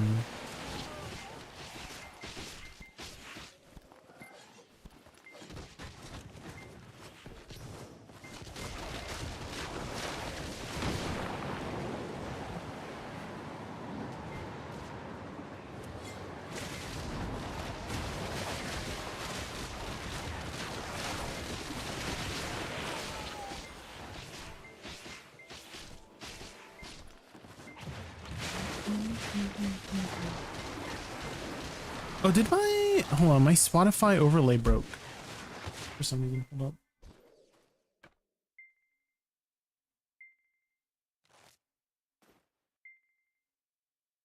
There we go.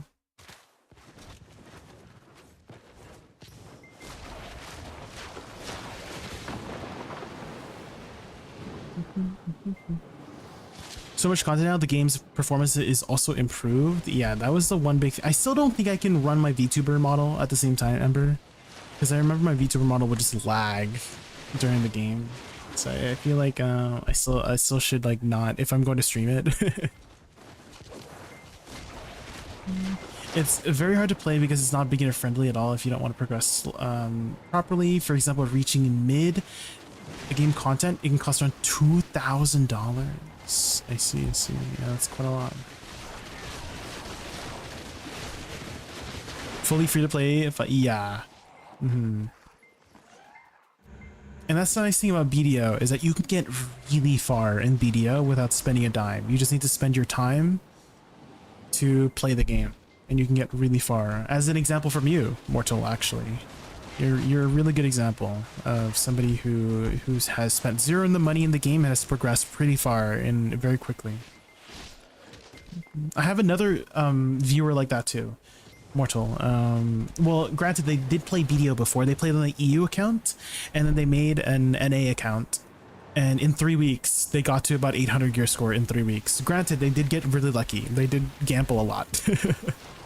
They got very lucky with a lot of gambles, but yeah, they progressed pretty far in 3 weeks.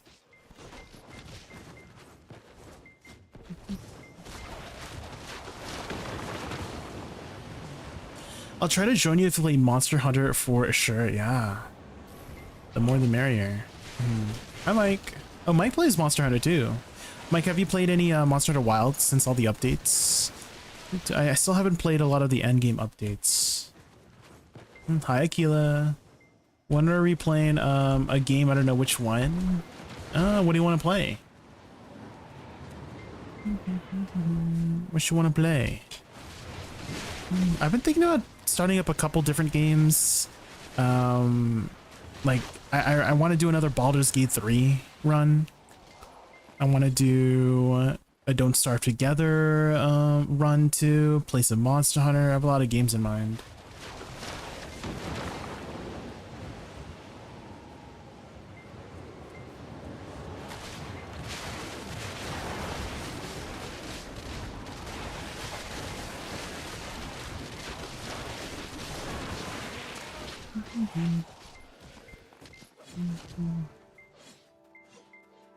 BG3 on stream. Yeah, if people are interested. I was gonna just play it on my own with friends.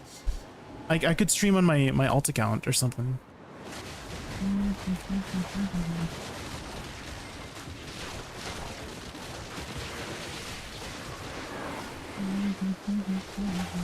I feel like getting 920 gear score in 2 to 3 weeks is pretty free in terms of AP. Yeah, they give you a lot of free stuff right away. Yeah. Side, they give you a lot of free stuff. You can get to 1000 AP pretty quickly in the game.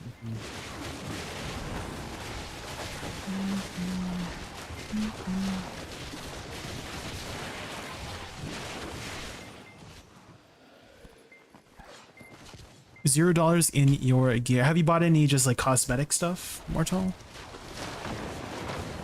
Like costumes? Because you gotta look good, right? You gotta look fancy. The better you look, the more DPS you do, right? My internet went out after I asked that, and you know, anyways, you know what game you want to? What do you want to play? What game? Last time I played that was that Elder Dragon Magma. What was it? So they added an Elder Dragon called Gogmazios. I never played that update.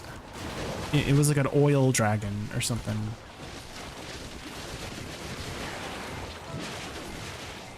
Lethal Company. Oh, yeah, we could play some Lethal Company. Yeah.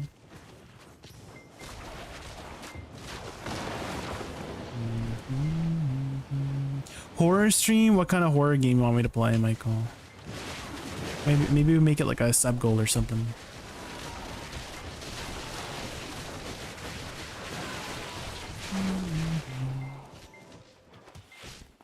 If the city of angels, you don't know. I finished all of my Ted Karazads, 2 Sovereigns, and Pen Blackstar offhand. If you do a few seasonals, you end up with Silent Ator Shoes and full Pen Boss here. Yeah, there's a lot of nice catch-up mechanics in the game. Which there will be more in the future, right? I imagine there's going to be some more catch-up mechanics once the Calpheon or Hydaball rolls around. I've killed Gog a whole 2 times and haven't been on since. Oh. Was it a fun fight? Did you enjoy the fight?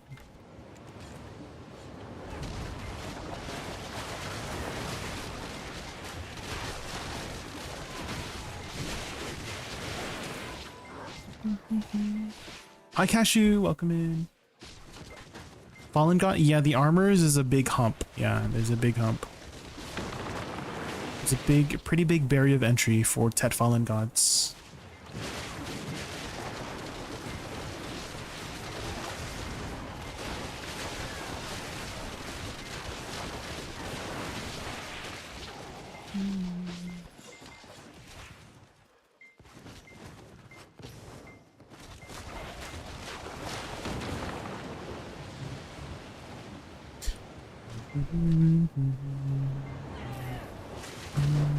If you're setting up a group, Akila, yeah, I'm down. If you set up like, I don't know, like a Discord group or something.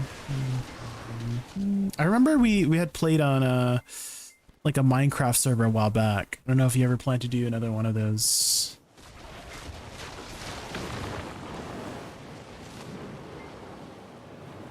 It's a dream.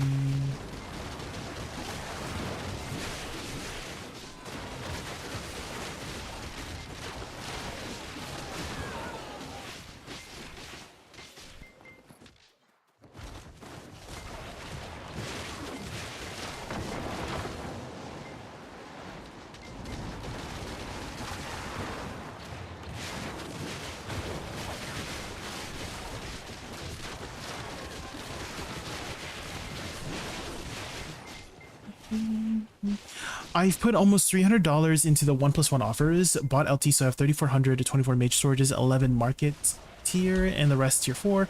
I don't spend money on gambling, costumes, because if I don't look good on it, it doesn't really motivate me to play. The rest is just easier for things to play. I have a value pack until February next year. If I put another dollar into game, it would be only be 1+1 offers. Yeah, that is a good way to be smart about your money in BDO, right? Is the sales and the 1+1 deals, because everything eventually goes on sale in BDO.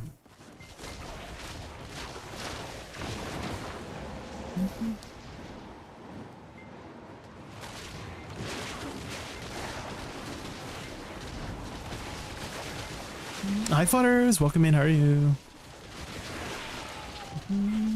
Get far.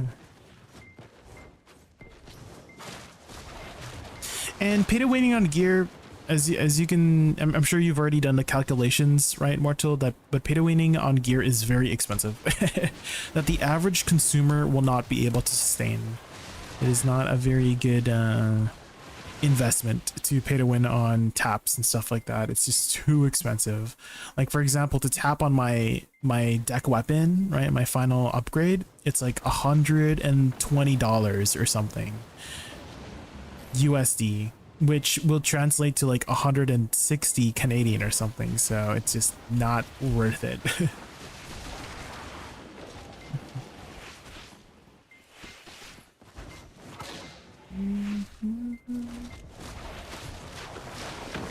It's better to grind.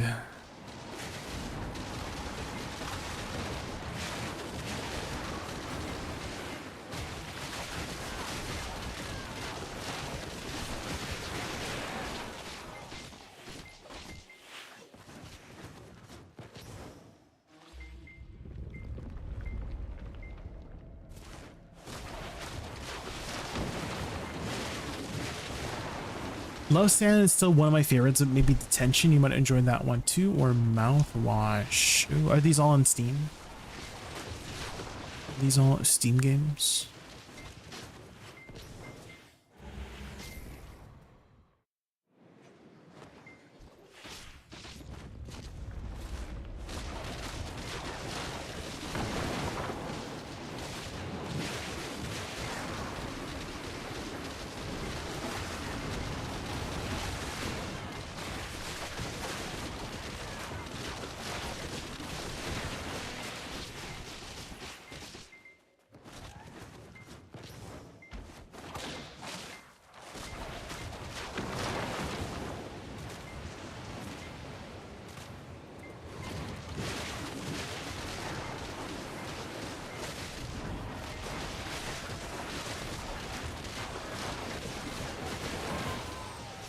One thing I really didn't like doing was the main quest, because it took about a month to finish them with the time and motivation I had.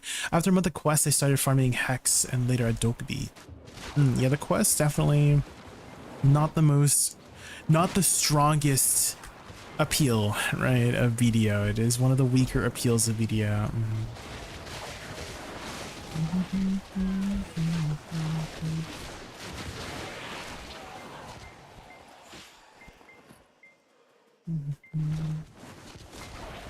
Although, you don't have to finish like every single one, Mortal. I think there's some ones you can skip. For example, like the Ulukita questline. I don't know if you ever did the Ulukita questline. I think that one's like fairly optional. I think Valencia as well might be optional now. So there's definitely a lot of optional quests. I'm pretty sure Magnus is also optional too, right? You don't have to do Magnus anymore. Someone said You can do it for the pen boss gear, but if you need the you know, the, what do you call it? Like the fast travels, those are automatically unlocked, I believe.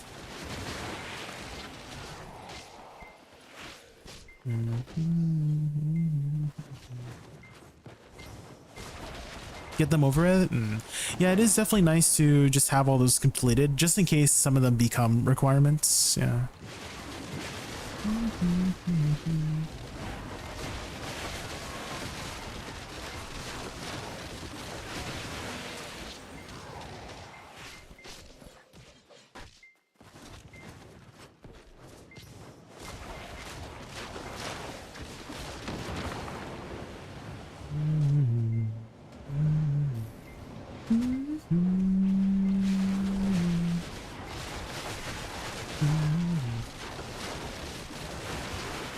Oh, if you have an old account, you still have to do it, Cashew? I did not know that.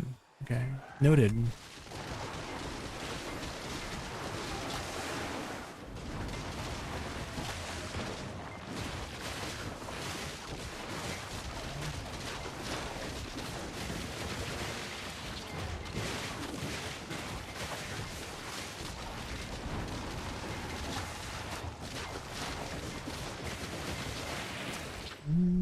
Okay, I just want to quickly use the washroom, guys. To use this time to also stand up. Just make it a habit, guys. Stand up every like hour or two if you can. Stretch your legs, get some water, hydrate. Zio Zane. Hopefully I said your name right. Thank you so much for the follow. I'll be right back. Be back 2-3 minutes.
Hello, I'm back. Signals is a really good horror game. Think Resident Evil, but it was made by someone that really loves Silent Hill. But the story is hard to parse on a blind playthrough. When you say parse, like understand what's going on in the story, is that what you mean by parse?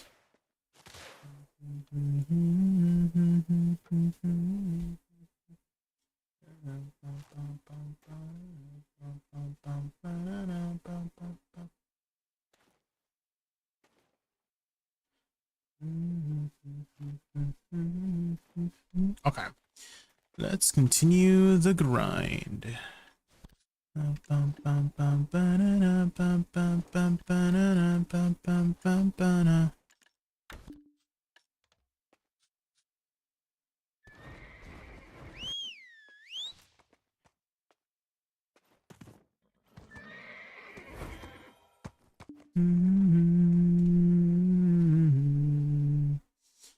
I've been extremely lucky. All my gear is self-made. Nothing was bought except for some armor pieces, which I bought as +5 boss gear, then upgraded myself. Yeah, I mean, either or, buying or enhancing yourself, they're all meritable and valid choices in the game.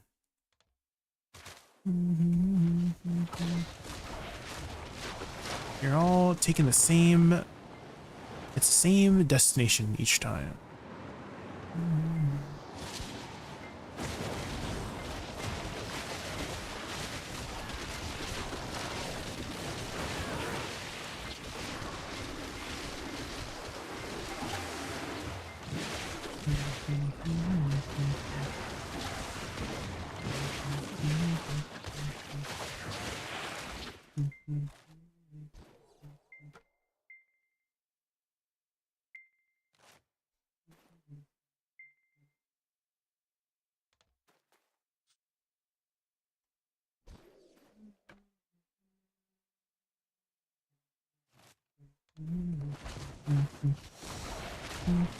I'm thinking about giving Woosa a try. Anything I should keep in mind as I grind to 60 on a seasoned character?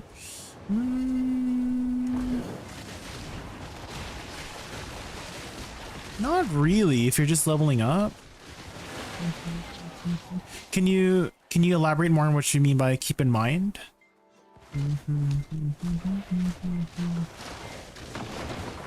So I can understand more clearly of what, like, do you have an example of something you could keep in mind? Like, what class do you currently play, Cashew? And what do you have to keep in mind whenever you play your class? And then maybe I can make a parallel to Woosa, and then we could maybe figure out some stuff.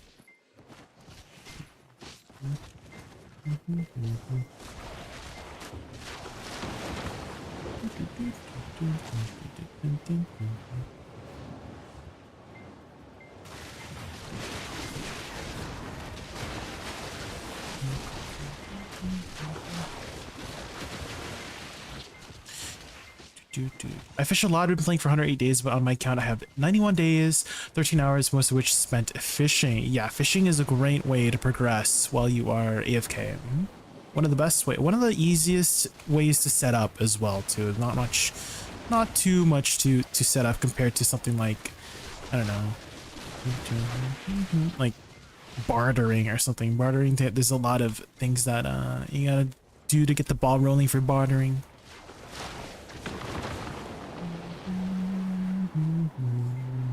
Oh, combat tips. Okay. I mean, always keep your AP buffs up. So her dynamic for grinding is usually summon a rain cloud and activate it. So you have two main ways to summon a rain cloud. SF is the way you apply your DP buff and also summons a rain cloud. And you can activate the rain cloud with most of your Segunda spells. So like Shift F will activate the rain cloud, right? Another one is SE. They recently added an AP buff to SE. So it's nice to start off with it, and then you can activate it again with a you know, SLMB as well. If the clouds are in the same spot, it won't. So it has to be in two different spots for the ring to activate. If they're in the same spot, it won't activate. Another thing is Shift R and B. You can cancel out of it to do this one stacks because it's like a different ability, so you can like you can activate a rain cloud and stack it with your Shift R and B because it's a completely different ability, so it will stack on top of it. If you are looking for examples, Cashew, I do have some combo examples. Did I hear bartering slander? No, I was just saying that it takes a lot of investment to get bartering going, right? It takes a lot of investments to get bartering going. I don't think that's slander. That's just the reality of bartering.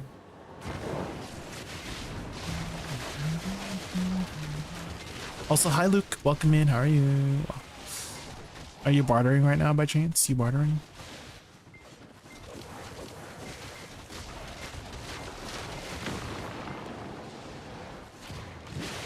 Oh, movement too. For Woosa, I like to use stave strike to cancel the forward movement. So if you do Shift W E, is a good way to do that. So like this. This is how you cancel the move. Otherwise, if you just hold Shift W, you get this like, you know, just a little pause. And so it's a little bit faster if you press E after.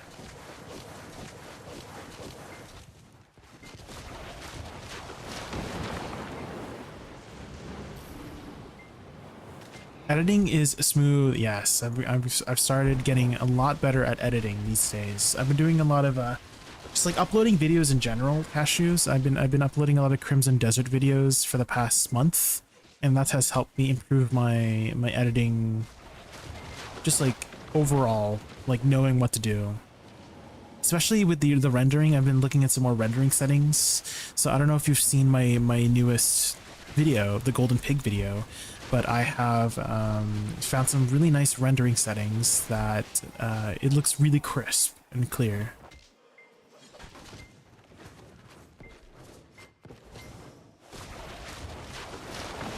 What are we listening to, Michael? What is this?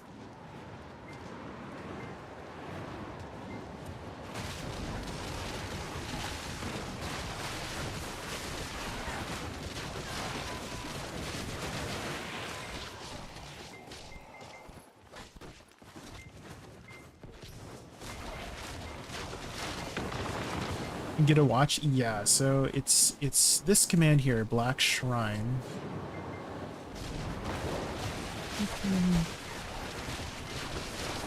And so on if you're just on your computer, 1440p should be good enough. But I do have it at 4K as well if you have a larger screen. So it should look pretty crisp on either or.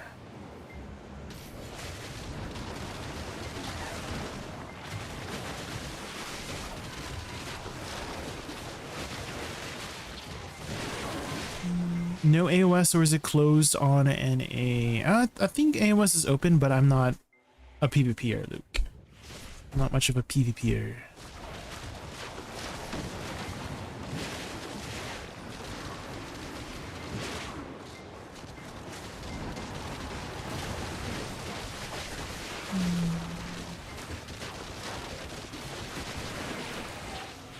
The Cron, yeah, there is an event.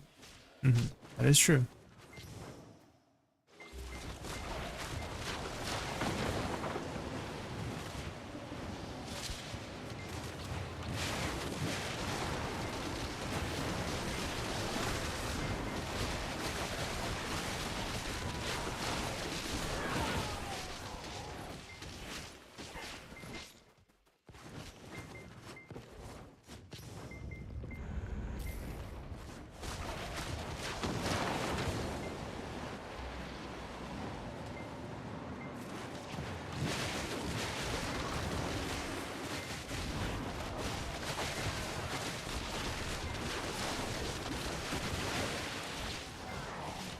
The cron means one extra enhancement, fail but one step closer.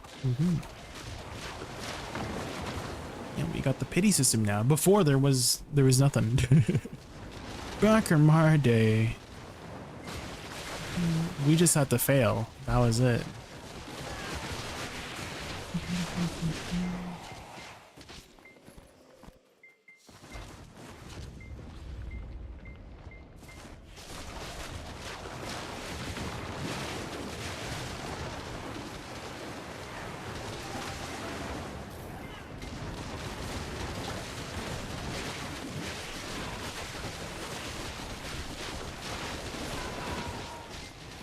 We made sad noise and then went back to grinding. Yeah, pretty much.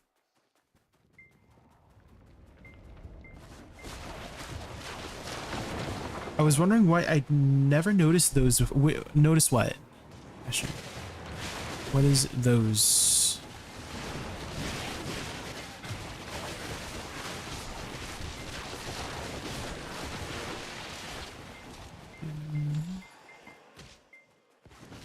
The Quran stones?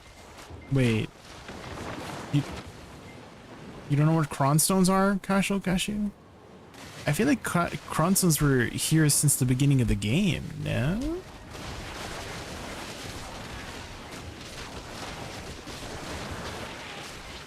Oh, the Agris essence. Yeah, that's something new.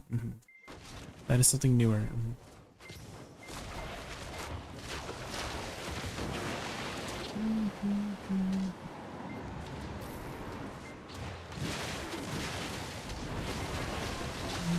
I sent a picture on Discord in the media screenshots of how my character looks. If you can, please give it a rating. Yeah, hold on. Let me just kill this pack real quick. And we'll take a lookie.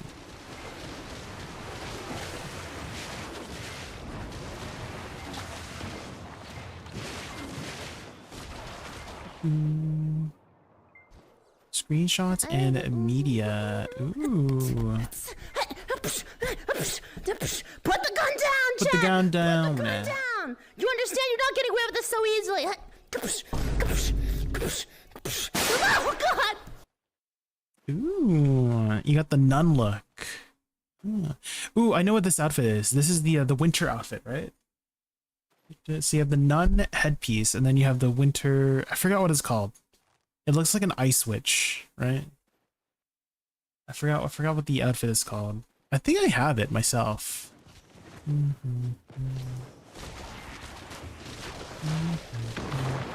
Very goth-like.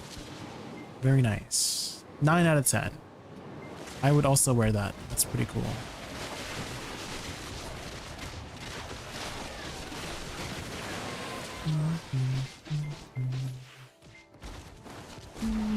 Have you used the screenshot mode yet, Mortal? Control U, this one? Because there's some really cool things you can use with the screenshot mode.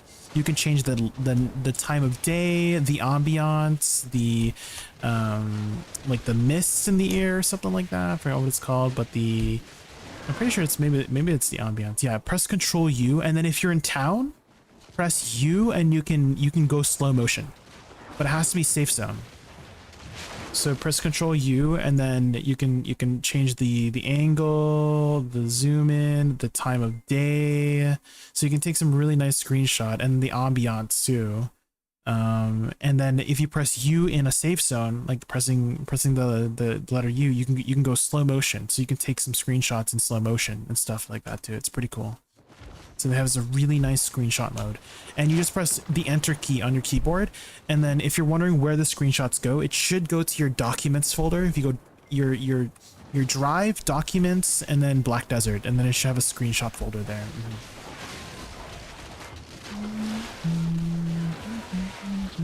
That is the end game of BDO, guys. Fashion, yeah.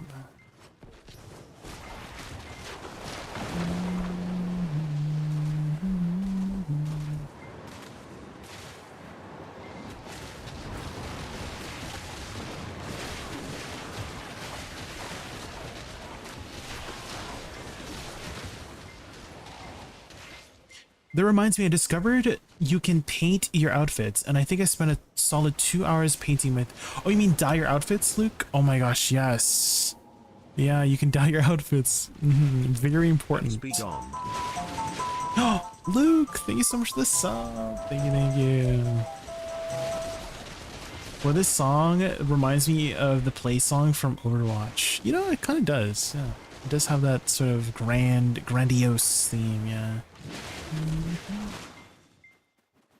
Luke, do you have a value pack active right now, by chance? In game?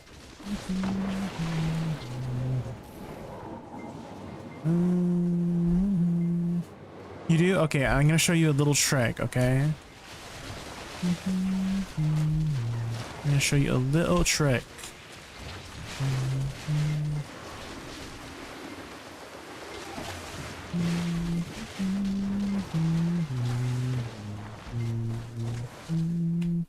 So when you go to your dye menu, right? Click on your thing, and the little trick I like to do is always, hold on, where's my, how do I get rid of this backpack? Hold on. There. So the little trick I like to do is click, you know, your outfit, and then click dye all parts, and then you want to click Merv's palette, and then click the color palette here. And then also check out the different dye, regional dyes too. They will change the whole vibe of it. So this is Olvian dye, it's very matte finish. But let's say you want something more metallic. Valencian is the more metallic thing too. Median is also kind of metallic, not as shiny. Calphion is more like silky, right? Capellin's more leathery, right? And then Hydel is more matte. Velian is also matte. So you can really change around the textures and the color with this. It's very, very good. You can change the whole vibe. Permanent dyes? Well, I pretty much have a permanent value pack, Michael, because I'm a BDO partner. They send you a value pack every month if you're a BDO partner. So I don't have to worry too much about my dyes running out.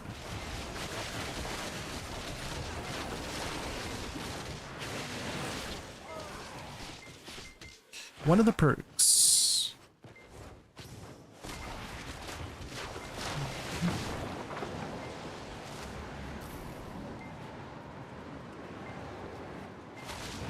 Oh, and if you guys didn't know, on May 23rd, me and some other content creators from BDO will be hosting an event, and it's to teach players how to get to the end game. So we're gonna hold it's kind of like a class, like a was it like a classroom situation? So be on the lookout for that. May 23rd, guys. May 23rd. I think it's a Saturday.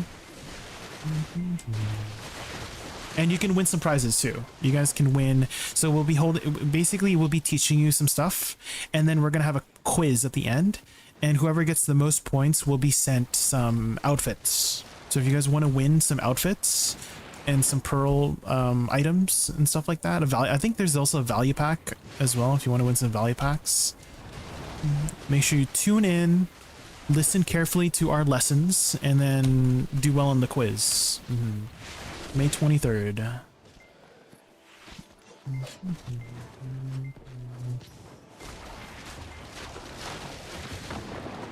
There's also other events too.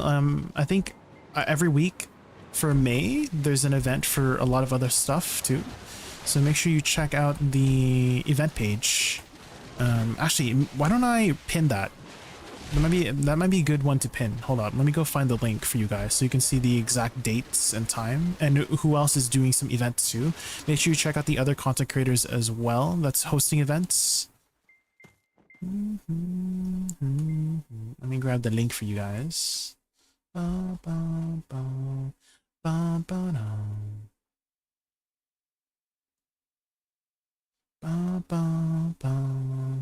So this is the May content creator event page. So if we take a look here, so it looks like Biseptimus is holding one for May 5th. Biseptimus is doing something today. Dude, 12 a.m. PDT. Oh, that happened already. Not 12 a.m. PDT, 7 a.m. I think this is more so for like, you know, people in the EUs or something. Okay, here on EU, Mervis is hosting another event. Looks like this is a screenshot event. So this will be the rewards.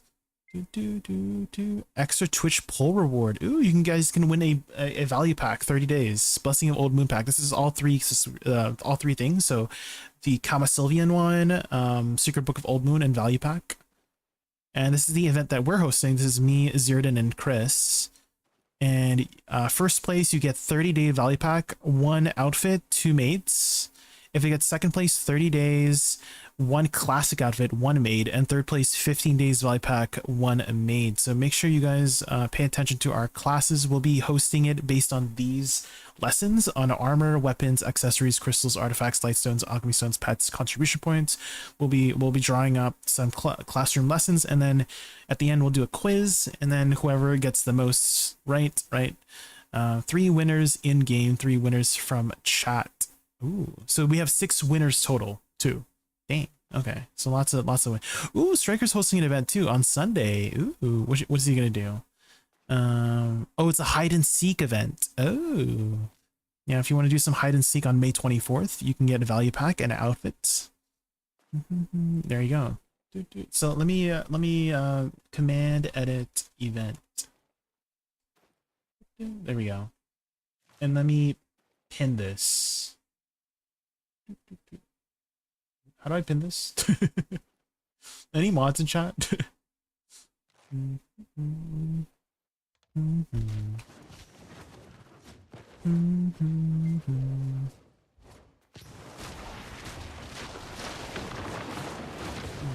That reminds me, since I play Succession, I've been having trouble figuring when to upgrade main hand and offhand. Ooh, yeah, we'll cover that. We'll cover that on May 23rd too. Yeah.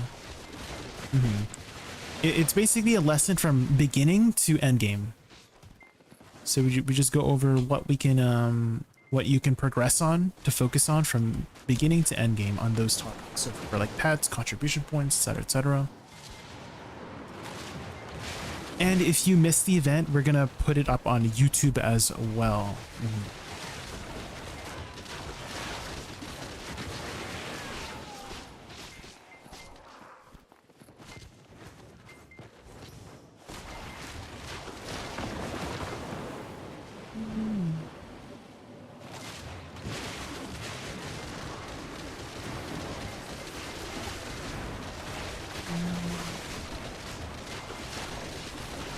Tungrad is mid game? Yeah, I would say that's like a mid to end game. Yeah, Tungrad.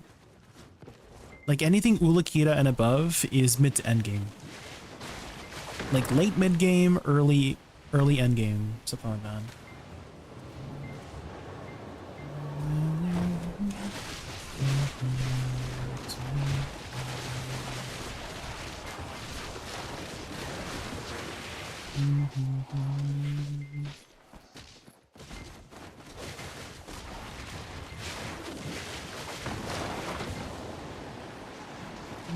It's been months since I played this game. Hi Switch. I refunded this Halloween bundle because I bought the wrong one and it like banned me whatever from logging in. Wait, what? Oh. You might have to send it a ticket to see what's going on, Switch. Yeah, I do know that refunding, like how did you refund it? Switch. How did you like refund the payment on your like bank or something? Because I think that's a big no-no for Pearl Abyss.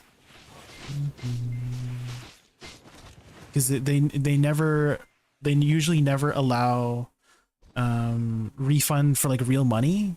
Like if you're gonna refund, it will be like refunded back in pearls.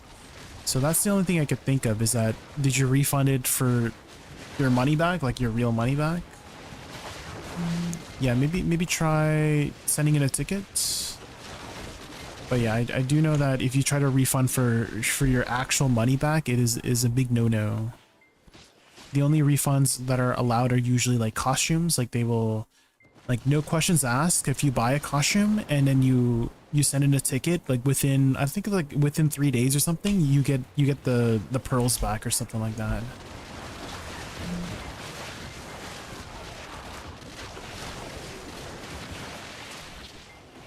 So maybe send in a ticket and see if you can resolve the situation.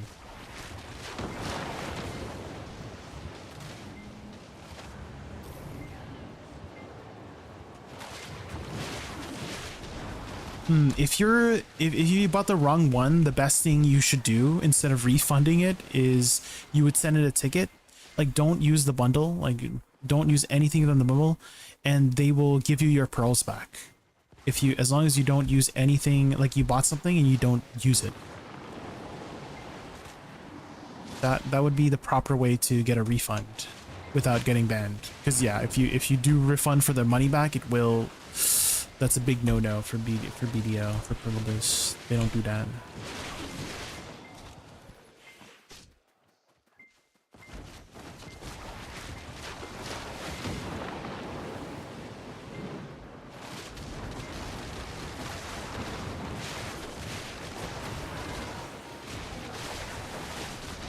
Oh, also for new players, Bytetimus is doing a video series where he guides on how to progress in a non-streamer 8 to 12 hours grind away.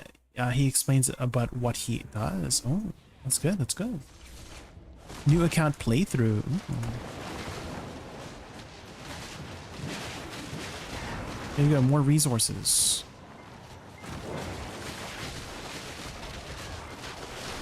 Yeah, try to put in a ticket. See if you can get it resolved.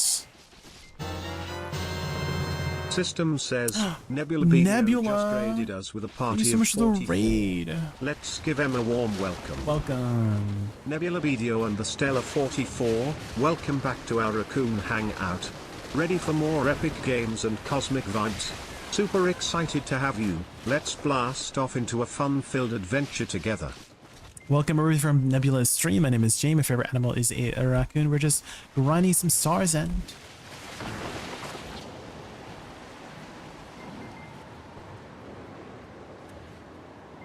ooh, is that a different language? What language is that?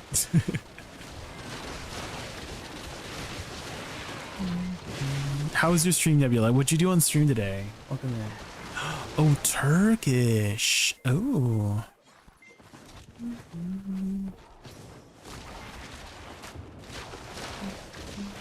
Is Turkish a difficult language to learn?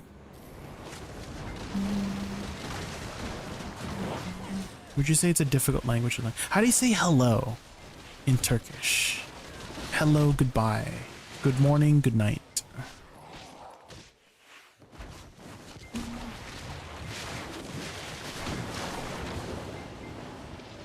Merhaba. Merhaba. Is that how you say it? Merhaba.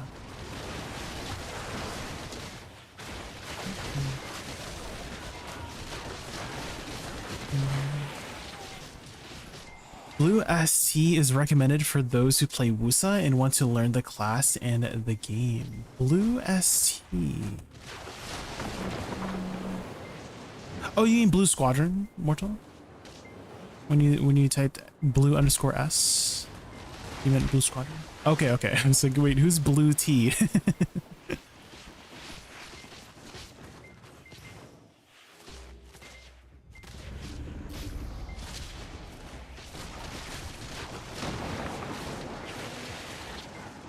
Oh no, I'm probably gonna say that wrong. Wait,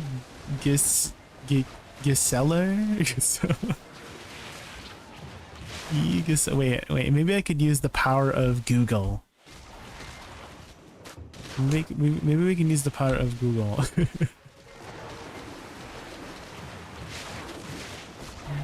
I'm sure Google will let us know. Google translates. Language, Turkish, English, good night. İyi geceler. İyi geceler. There, I tried. So, merhaba and iyi geceler. Okay. Which server? This is North America, NA servers.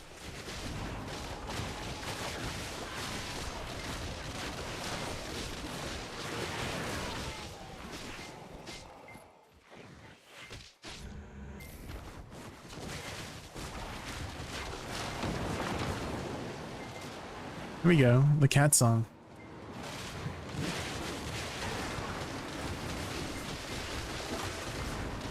Also, I'm sure you're planning to take a nice, long, well-deserved break after your stream, Nebula, so if you have to go eat or sleep or anything like that, don't let me keep you up. I really appreciate the raid. Thank you, thank you, thank you. Ooh, that's another one. How do you say thank you in Turkish? Thank you. Teşekkürler. Yeah, teşekkürler.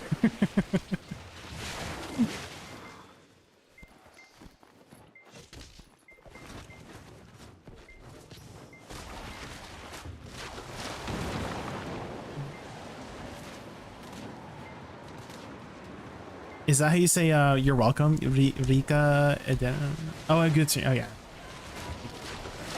Thank you, Nebula. Thank you again. See you later. Good night.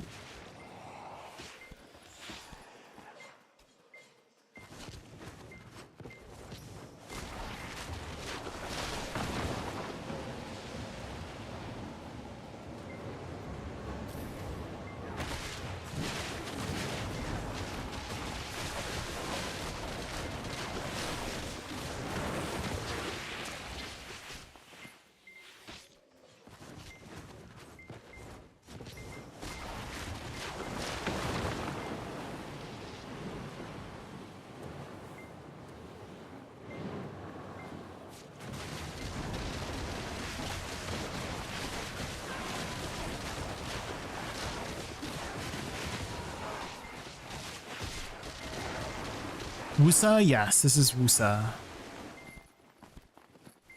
Specifically, Succession Woosa. Jay, do you do patch note reviews? Not really, Lucky Ducky. I usually just watch somebody do patch note reviews. I usually just watch somebody like Biceptimus. I feel like I would be terrible at patch notes. Uh-oh. I think that person had died. No. Usually that's what happens when you get booted out of Money Realm.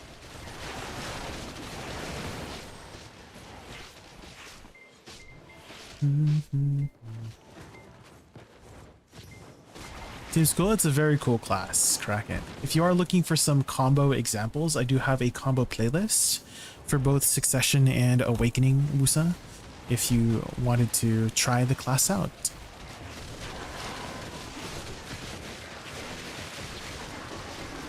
I've also been posting or planning to post more Black Shrine videos. So I recently did a Black Shrine video for Golden Pig, and I'm going to put it into a playlist. And so the first one so far is going to be Golden Pig on Succession Woosa, and I'll do some more in the future, like Awakening on Golden Pig, Succession on Apex Changui or something, Awakening on Apex Changui. Are you still looking for memes as redeems? Yes. Yeah, Michael.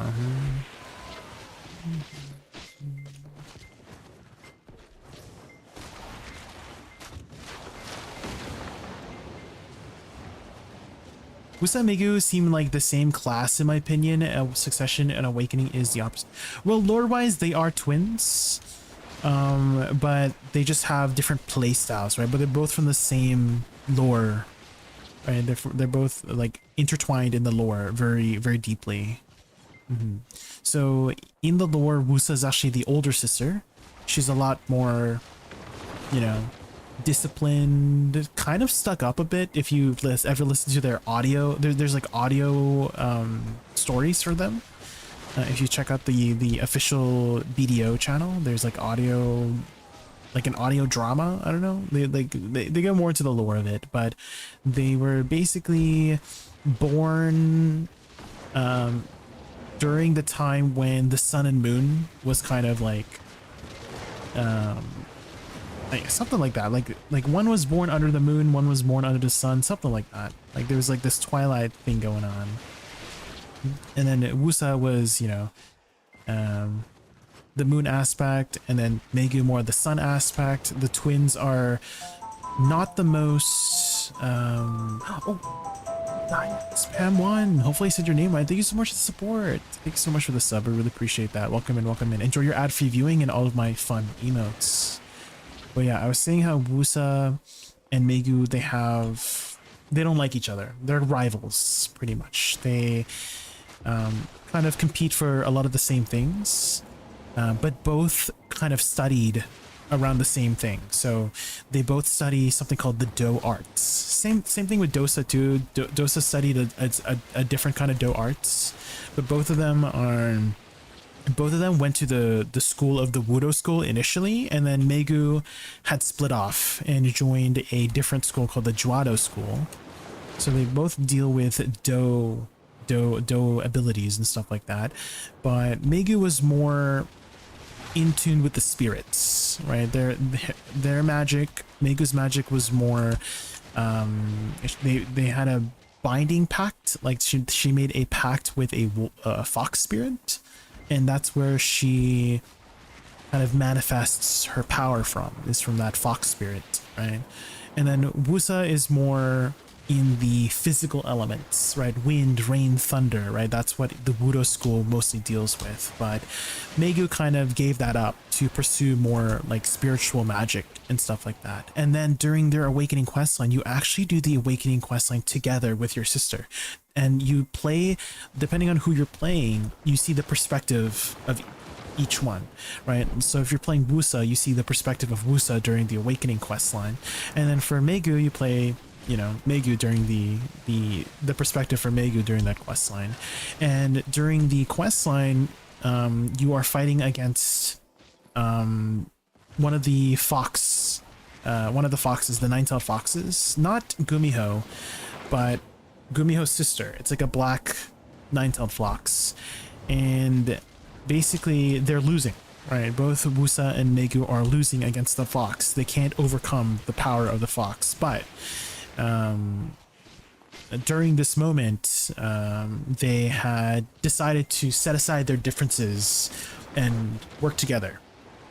And during this time period, Woosa had met a netherworld spirit called Sahi, right, and had made a pact with her to gain and manifest her powers. And then for Megu, she picks up the fan again. She picks up her sister's fan, Woosa's fan, and decides to take it up again. And so that's kind of like how their awakening goes. Can they kind of like swap their play styles, right? So Woosa was more about more physical elements and stuff like that, right? And Megu was more about the spiritual elements, and then they kind of swap their play styles in that way. They still play very differently. They still have their own flair, right? Megu is a lot more eccentric, very flashy, etc., etc. Woosa is a lot more elegant, right, and precise. May I nominate this for a redeem? Do you mind posting it in my Discord, Michael? Because I'm gonna forget. So if you could like ping me on my Discord, put it in like screenshots and media or something. I think there's like a meme section there too, but that would that'd be good, because otherwise I'll probably forget.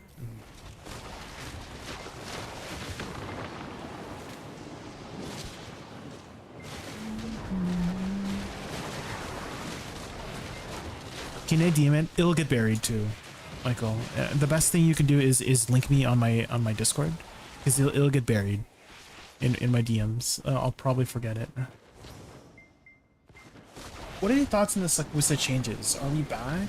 Well, if you're asking if she's like an S tier class, no, definitely not S tier yet, but very strong in spots like Star's End and Darkseekers, where you just need burst damage. Right, the whole dynamic and cadence of Star's End is all about burst damage, and Woosa brings that burst damage. So I would say that they both clear about the same for Woosa and Awakening. For Succession Awakening, they both clear about the same, but I would say the sustained DPS of Awakening is a lot better because you just have more abilities to work with, whereas in Succession you kind of go through all of your abilities and then they're on cooldown. See, it's like I went through all my bursts and now all my abilities are on cooldown. Whereas in Awakening, because the abilities of Awakening are so lengthy, right, you don't really run too much into cooldown issues in Awakening, so your sustain is like pretty good. Otherwise, for Succession, that I would say that's her biggest issue right now. Is her damage is fine. It's just her sustained DPS is not the best. You have to default a lot into your filler abilities, and your filler abilities aren't the most DPS in the game, right? So if I had to improve Woosa a little bit further, it would be to reduce her cooldowns on her Segunja abilities from 10 seconds down to 8 seconds or something. And I think that would do wonders for the class.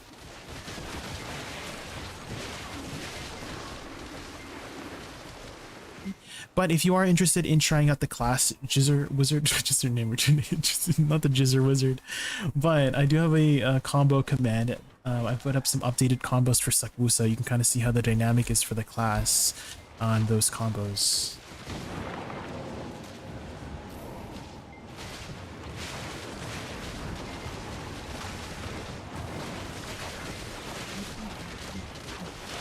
Would you prefer memes or suggestions channel? Memes would probably be better. Memes would probably be better.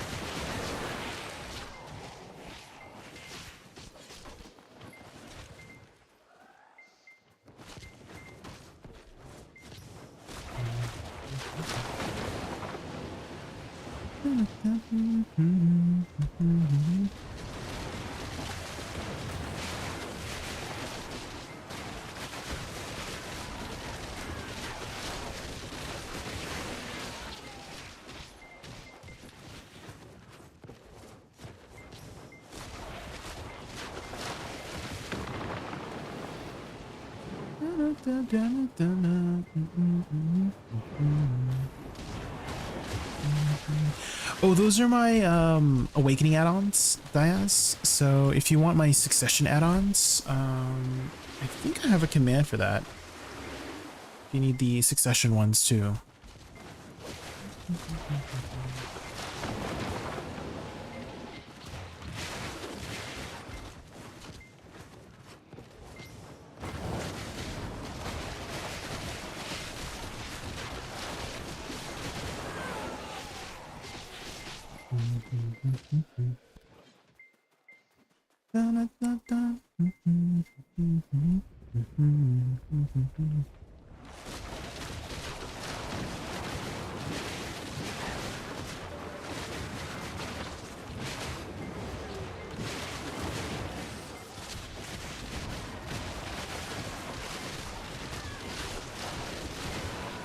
Might end up tagging Woosa just because it looks so similar. Yeah, try her out.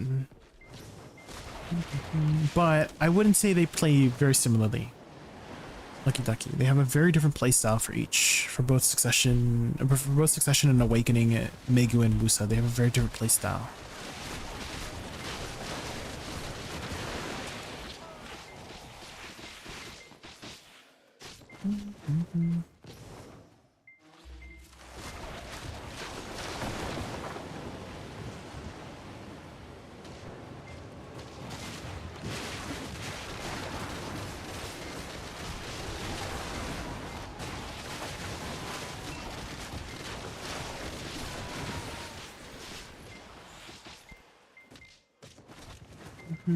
I tried DK, but that was not very me.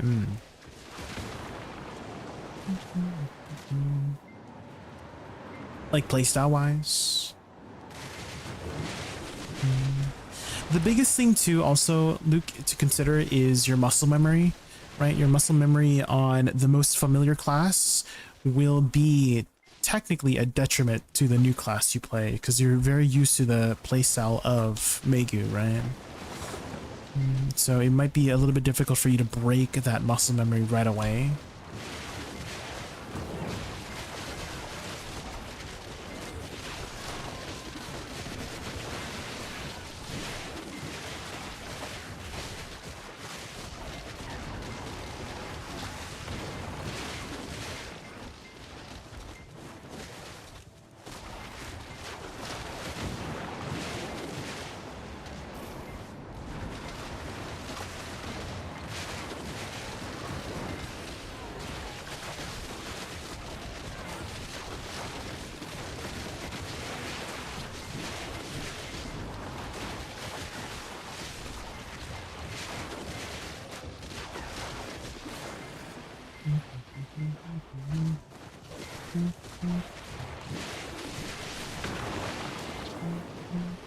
Is it better to pick Ancient or Primordial from the selection box? Keep it in the box, Rico, until you need it.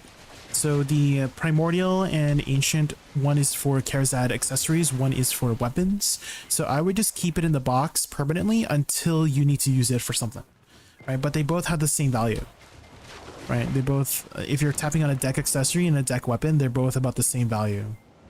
So just keep it in the box until you need to use it. Hi Red Hood Gaming, welcome in. How's it going? We're just getting deep into the grind. I need some money. I'm so poor right now. I'm very poor. So we recently finished our DP meme build. This one. We got our 6 Han DR crystals. These kind of set us back like 35 bill a pop for these 6 crystals. And the reason, and if you're asking what the reason is, my reason is for fun. Just for the funds.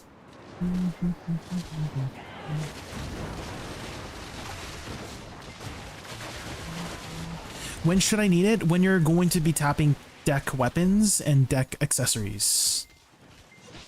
So that's when I would use the hammers, is on deck weapons or deck hammers. So you can keep it in the box for now until you need to use them.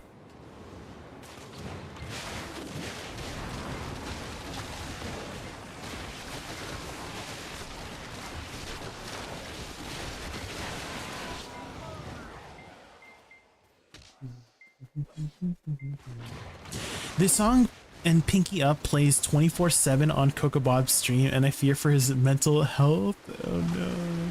Do you visit his stream a lot? Also, Red Hood Gaming, your conversation yesterday has actually inspired me to do a new series on YouTube. Well, it's not really a series, but basically I want to do a showcase of Woosa doing the Black Shrine bosses. So I've already uploaded one today for Golden Pig. So maybe that might help with people managing that boss fight, because there is definitely a lot of nuances to certain bosses, right?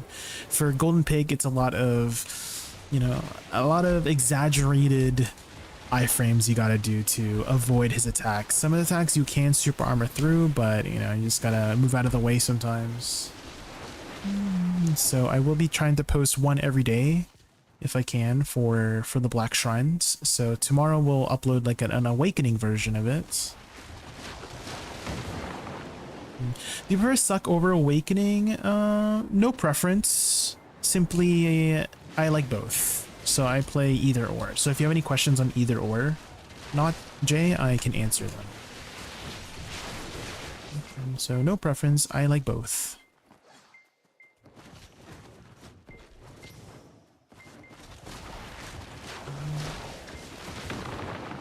Which one is more mobile? I would say Awakening has more mobility than Succession.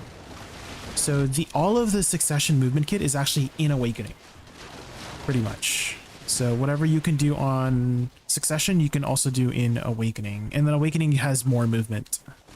So it's like Succession has Succession kit, and then Awakening has Awakening kit plus Succession kit. So overall, Succession has the more mobility.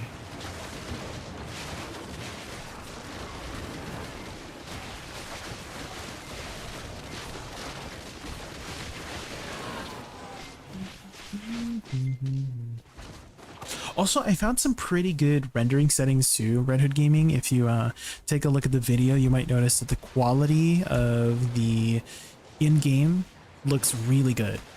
So I found some really nice rendering settings.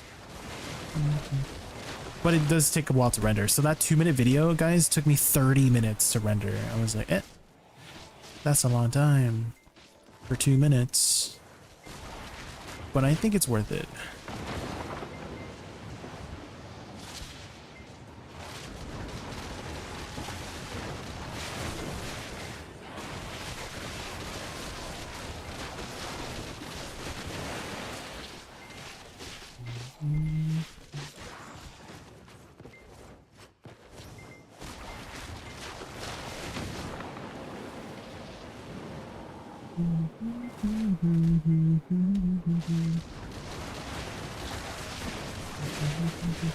Now that you've beaten C8 Golden Pig, Red Hood, you can try C9.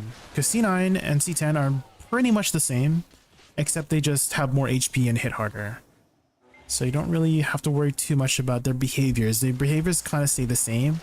I guess the only other big difference would be some of the attacks have they for some attacks that used to have a red indicator on the ground would not have the red indicator anymore. But if you just, you know, remember those indicators, then it's the same position for staying safe.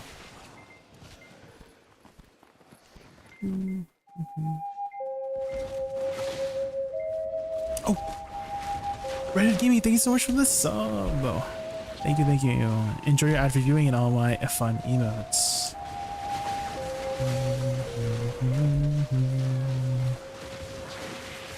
Cut me off at C8 pig. Oh, I was just saying how if you can do C8 pig, you can do C9 and C10. They're pretty much the same, except they just do more damage and have more HP. They're like pretty much mechanically the same. I guess the only big difference mechanically would be the red zones. Some of the red zones don't appear, but it's the same safe spots. Like if you remember the safe spots from the red zones, it's the same position. You just can't see it, and on the higher levels. 4 a.m. here. I'm about to say, all right, have a good night, Luke. Thank you for stopping by. Are you from EUs as well, Pawnee?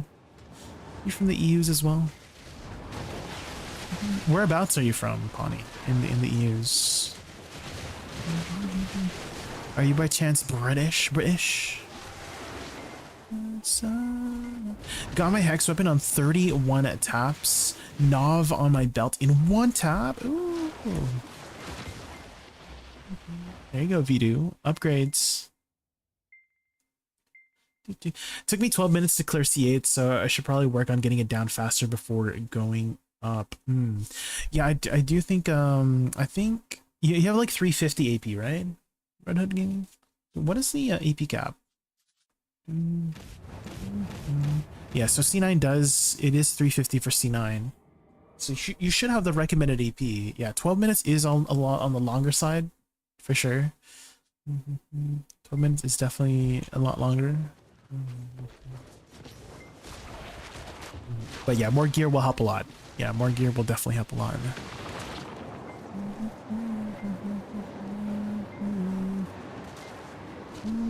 No, yeah, the awakening weapon will probably help a lot. Yeah, I feel it. So maybe try C9 with your awakening weapon on and see how that feels. Sweden, land of potatoes. Ooh. What is your favorite way to eat potatoes, Bonnie? Do you like them mashed? Maybe, you know, fries in the form of fries? Potato pancakes, maybe?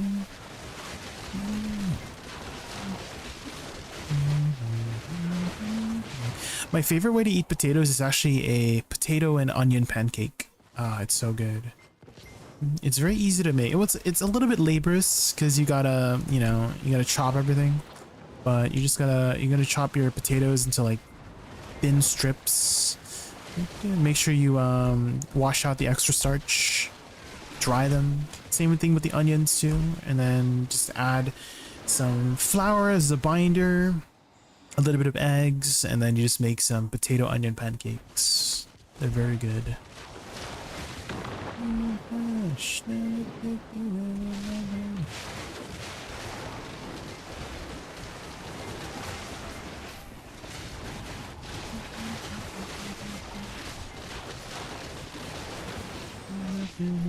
Fabulous.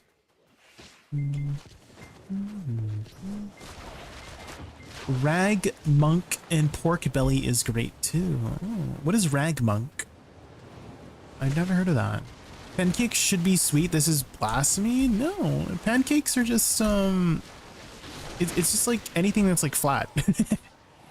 It's like it's pretty much a cooking style. It's not like a specific dish, Michael. It's just like a particular cooking style. There's like many things that are just called pancakes just because that's just how you cook it, right? In a pan. So pancakes is not specifically for, I mean, it can be if you're talking about like the traditional pancakes, but pancakes is basically a cooking style. It's kind of like the oven, right? Or like stir fry, right? You can call many things a stir fry because you stir and fry it. So the pancake is basically you make like a pan, you cook it in a pan and it's like flat and it's like there's batter. It's just a cooking style.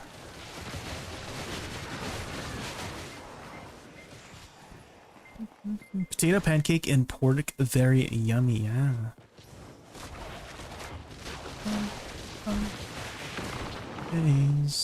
Get away. Wait, do people in Denmark not like people in Sweden? What's going on? What's the drama behind Denmark and Sweden? Can someone educate me? What's going on? Why do you guys have to fight each other, huh? Here to die of my low life.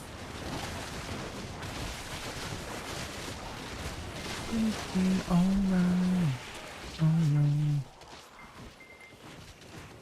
Oven pancake is also great. Some lingon jam and bacon. Ooh, lingonberries.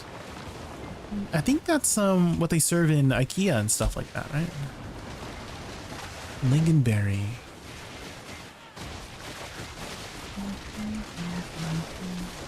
Danish keep stealing our land history. They keep thinking they're independent. What? What's going on?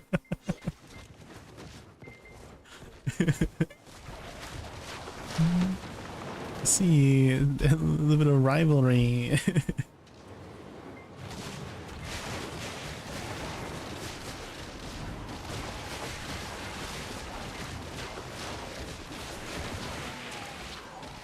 Of my low life. Make a shitty thing, make it alright. Alright. Every circumstance, yeah, you make the difference.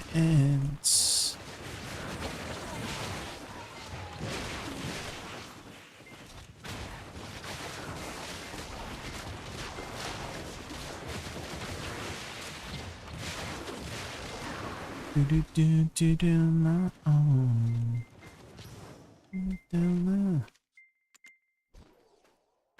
Hydrate, guys, hydrate.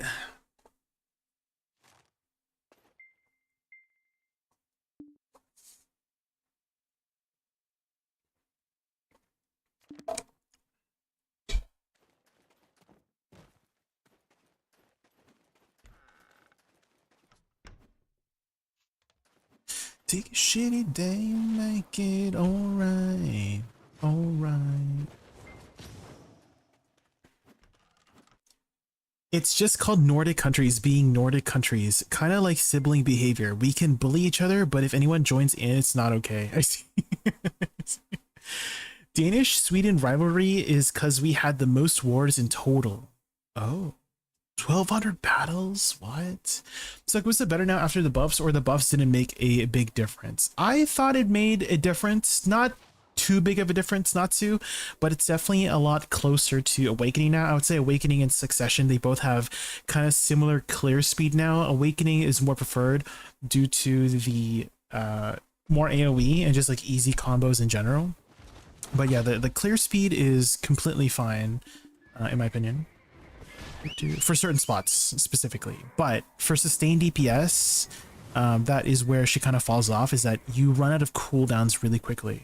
So I think the biggest thing that they could do for Woosa is to reduce her cooldowns and some of her longer abilities, right? It's fine if Awakening has longer cooldowns because the animations of Awakening are slow. So by the time, you know, you finish going through all of your major abilities in Awakening, they're back up. Right, but if you go through all of your major abilities in Succession, you still gotta wait like another 2 to 3 seconds before your major abilities are back up, right? So that is like the biggest issue right now, I find. But clear speed wise, I mean, as you can see here, we're kind of popping here at Star's End. So certain spots like Star's End where you just need burst is completely fine for DPS, right? It clears pretty good. Like you can easily do like 16k plus here with Succession Woosa.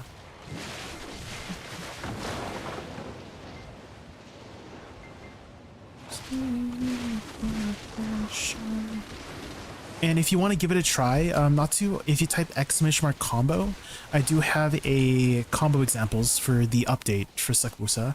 And I also made a side-by-side comparison if you haven't seen it yet. So check out these links and you'll find some more information on what had happened for Woosa. But again, if you like what you see, try it out.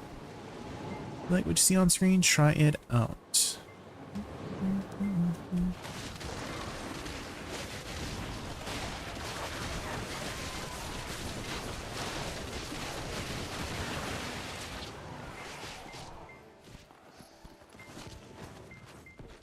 Y'all should visit the Balkans. Y'all ain't special. The Balkans? What's going on over at the Balkans? Danish is the younger Stuart brother, really?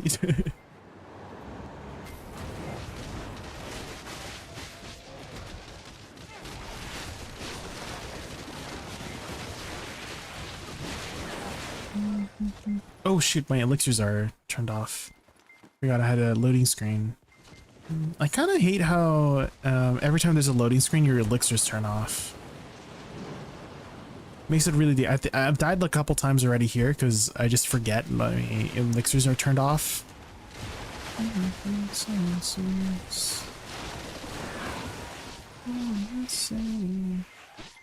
Can I also go to Star Zone with 346? No.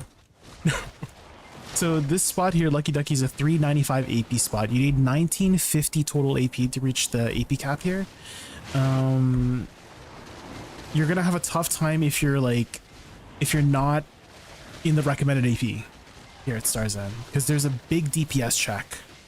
There's a big DPS check here for the mobs. So basically how it works is that the mobs around the crystal have really high DP that gets reduced when they get oh my god, Jesus Christ. Oh my god, that scared the heck out of me. Freaking ice. I see. Oh my god. Welcome. How are you? Did you just wake up? I see. Jesus. Holy moly.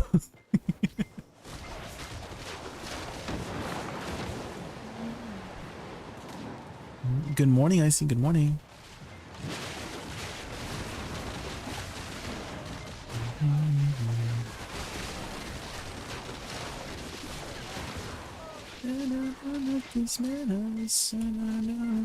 At 350, yeah, like I think that's around the Aetherion range, right? Aetherion, Darkseekers, or Zekia.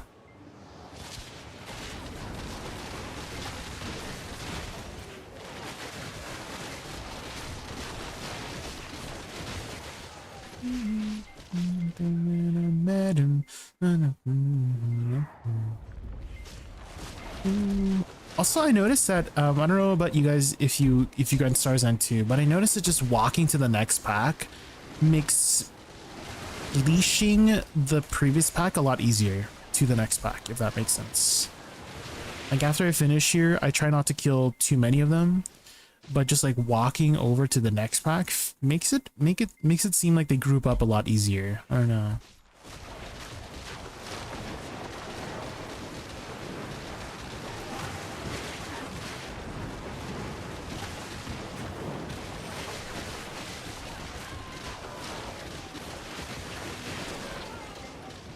I have to admit, after Woosa buffs, I managed to pull 16k Zephyros before buffs never pulled more than 15.3k. Well, they sped up some of the animations, right, Natsu, and that definitely has helped with just making the overall quality of life of the class a lot better, right? So you can capitalize more on those back attacks, right? That back attack helps a lot. Also, Pinyin X24, thank you so much for the follow. I really appreciate that. Welcome in, welcome in.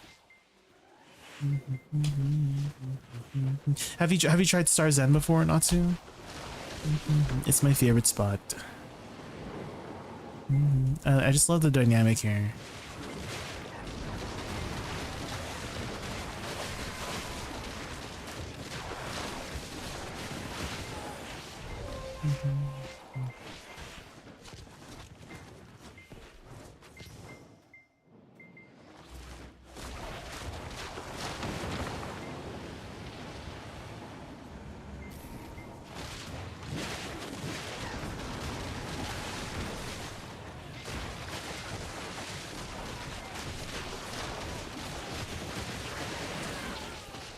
You never been to Starzan? Oh, we'll try it out. It's a pretty good spot for Woosa here. You can kind of see how I'm doing the pulse, right? So basically I'm killing the mobs at the crystal and then bringing the extra mobs that are after to the next pack. And you do have to do a little bit of manual looting, unfortunately. Just a little bit. And then you kind of know that you're doing well is if the crystal is spawning as you're getting there, you know? That's kind of like a good barometer for determining if you're doing well here.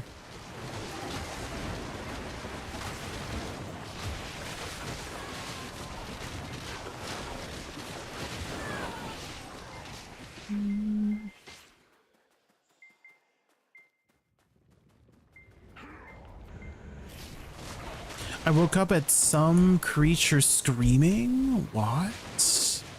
What kind of creature?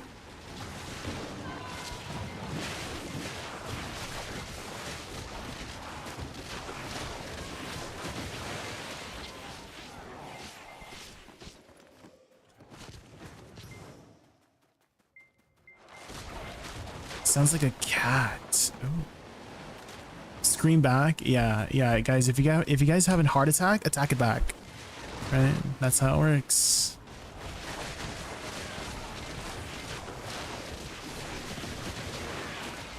You try to find out what it is? Oh, no, don't do that. It's stupid. I see, you're acting like one of those actors in a horror movie where they're like, oh, let's go investigate that noise and die. You know? Don't be like a horror movie trope. Oh, like on YouTube? Okay. I thought you were gonna like go out and investigate what the noise was. I'm like, ain't no freaking way. No.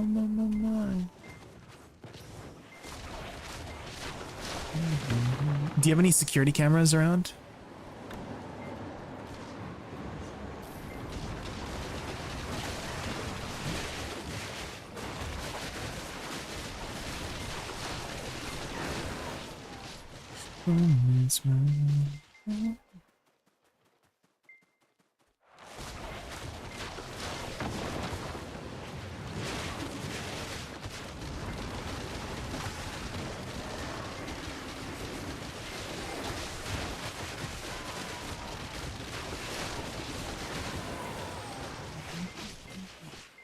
I don't know if it's just me, but animations feel slow unless you iframe before you start your combo. Which abilities? Not to. Which abilities? Because yeah, there are some stuff like SE, right? Has a slow animation. SE is a slow animation if you don't chain into it. Even like subtle ones like Shift R and B, right? There is a slight frame difference whether you use a dash or not, right? If you use it from standing still, right? There's a slight frame difference, so it's not just you. Yeah, there is. Yeah.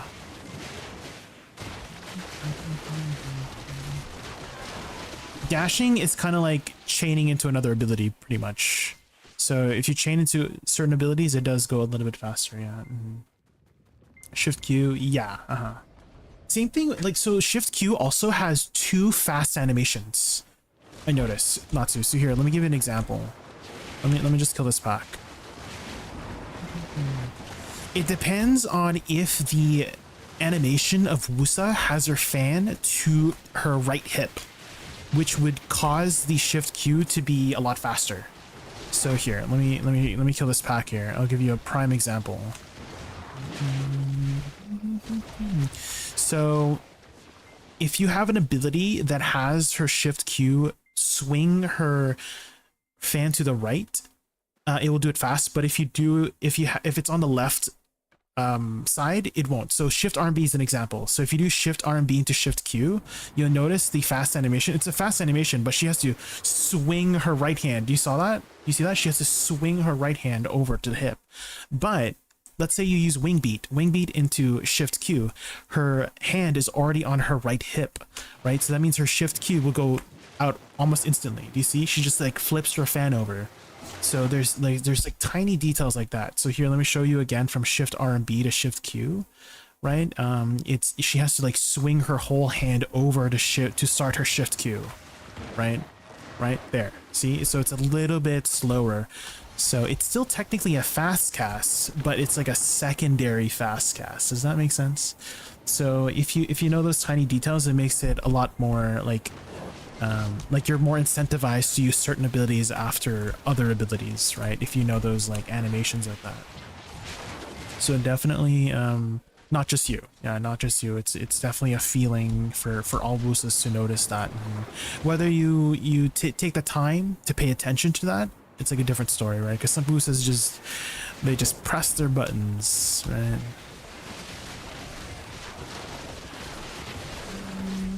Same thing with like Shift LMB too. I don't know if you noticed a Shift LMB as well, Natsu. So same thing. If her hand is already on her right hip, the Shift LMB goes out immediately and you don't twirl. So if you use it standing still, she twirls. Even if you use it after a dash, she does a little twirling animation. So here, let me show you. So even after you dash, she twirls her entire body, right? But if you use an ability that swings her fan to her right hip, like wing beat, and then do Shift LMB, she doesn't twirl. She just throws it out instantly, right? So there's a couple different ones that do that. Another one is C. You could do Ink Wrath, right? Ink Wrath into C Shift LMB. If it was off cooldown, sorry, it was on cooldown. Let me try again. And then Shift LMB, right? She doesn't do a little twirl. So there's stuff like tiny ones like that. Some of them don't. Another one is SLMB. SLMB will also do no twirl Shift LMB because her hand is already on the right. So there's like little tiny details like that that make a big difference into the attack speed, in my opinion. Because a lot of people come into my stream like, oh, why is your Woosa casting so much faster? But I think that's the reason too, is if you know which tiny animations flow nicely into another ability, it just overall speeds up how you play the class, right?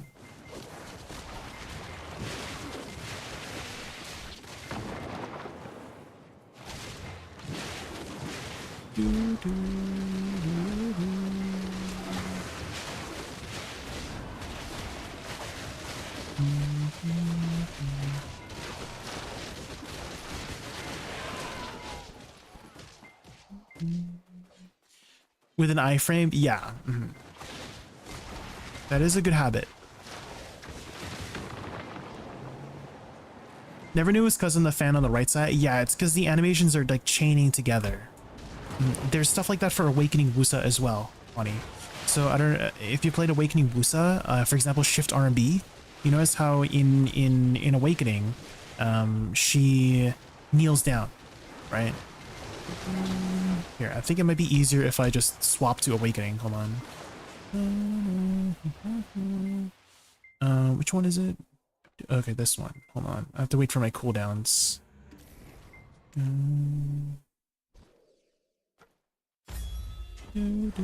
So you'll notice that Shift RMB, she like kneels down, right? But if you're already in a kneeling animation, she will immediately throw out, right? So if you do Shift F, you're kneeling, she immediately throws it out.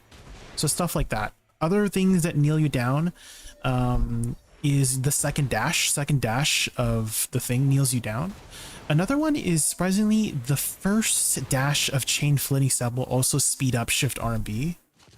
She just almost immediately like, kneels down. It's like a nice chain. So those three abilities I like to chain from.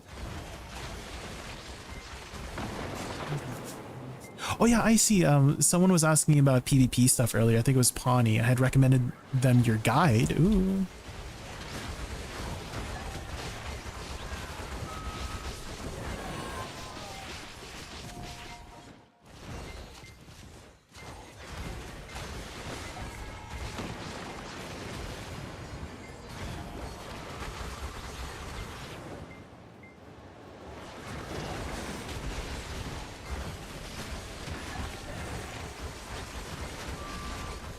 You don't like her playstyle? Yeah, it's a very different playstyle from Succession and Awakening, which is why that's so great, right? How Succession and Awakening have different playstyles, so that you could just choose. Like if you really like Woosa, you have two playstyles to choose from, which is amazing.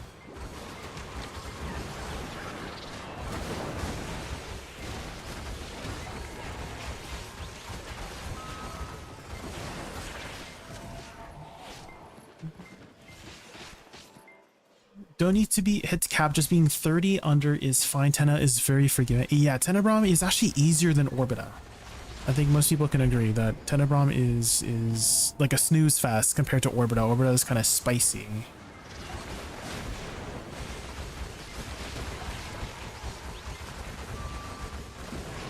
Was wondering if you'd be able to give me some pointers on Awakening because I just started playing the class so far. Yeah, the first thing I would do is track your cooldowns. I just feel like tracking your cooldowns is super nice for any class. So actually, if you join my Discord, I actually pinned it somewhere on my Discord. The exact, like, you know, how my UI looks with edit UI and all that jazz, so you can find it there on my Discord. But set up your cooldowns. Another thing is combos too. I do have some combo examples if you check here, but the easiest bread and butter combo would be holding Shift RMB. So Shift RMB, hold RMB would be your bread and butter, and then WE, and then SE. That's it. This will kill most things. So those 3 buttons, again, let me repeat for you. So just 3 buttons: Shift RMB, hold RMB, and then WE, and then SE after the flow. This combo will just finish most things off, and then, you know, Shift LMB, Shift E, and Shift F. They're all, you know, they're all just like filler skills for the most part, those shift skills, and then just restart the combo, right? WE, right? SE. So it's very easy, very easy to play. So recap, set up your cooldowns and practice her bread and butter combo. The idea is you're planting your flowers and then you're doing direct damage. So as long as you're following that kind of structure for her, right? Plant flowers, direct damage, that is the whole bread and butter for the class.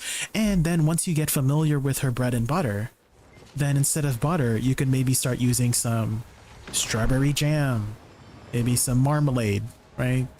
You just change it up, spice things up with changing things up, right?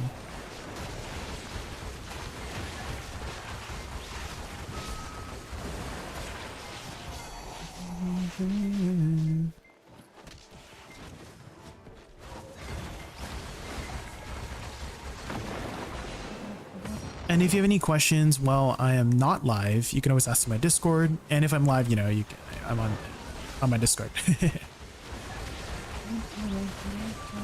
I hated Orbita on Buxa. Worst place ever. Orbita. It's not too bad. It's not too bad on Buxa. Funny. The best thing is that you are positioning correctly, right? Because the mobs, if they overwhelm you, right, and they all hit you at once, that's a big issue. So if I had to recommend something, is if you are going to use a positioning skill, if you're going to reposition with a side dash, substitute it with lateral soul cleanse instead. That's another tip for you as well. Is if you're gonna dash, use this. This is a PvE iframe. It also does decent damage. See, it's like clearing the mobs here. So this is a spammable PvE iframe. You are vulnerable at the very end when you throw out your ability, but during the movement you are iframed, and also it doesn't matter if you're vulnerable at the end because the mob's probably hitting your original spot, right? Because that's how, just, you know, the mobs in the game work, right? They track your last position. If your last position is a different location, they have to like recalibrate and stuff like that. So it helps a ton. So instead of using a side dash to reposition, use lateral soul cleanse. It's way better. Lateral soul cleanse is A plus RMB or D plus RMB. Hi Suijin, welcome in. How are you? Hi Suijin.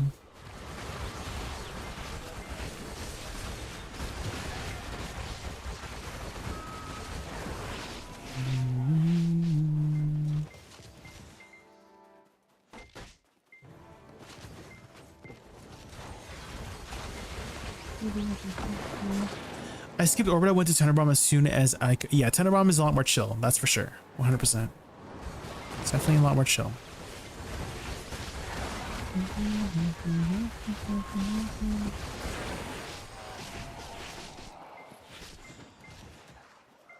Ba-da-ba-da-ba-da-ba.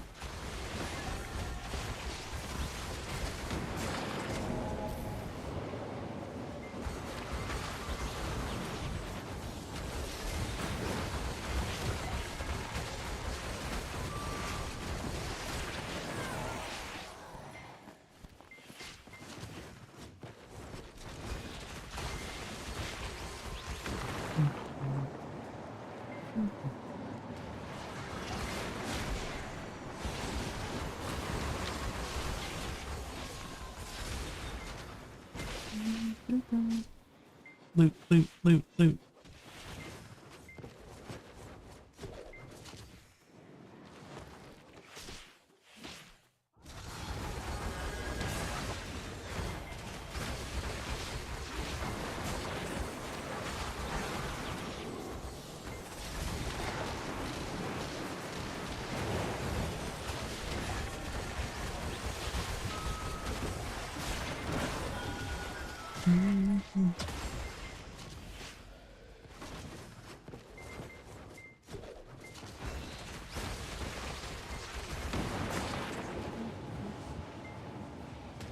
We know it's 35. I see.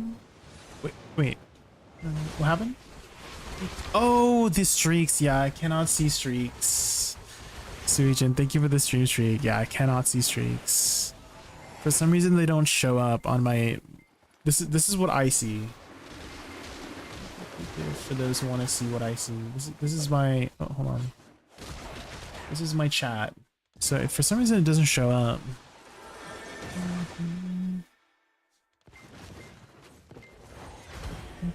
I did try it at Tenebrum. Yeah, we had granted it last Thursday. It's decent. Not Fizzin, it's decent. Like, you can do 5 cats comfortably. If you want to try hard, you can definitely reach 6 cats. I've seen people reach 6 cats before the buffs too. You just have to try really, really hard and be really good with your positioning.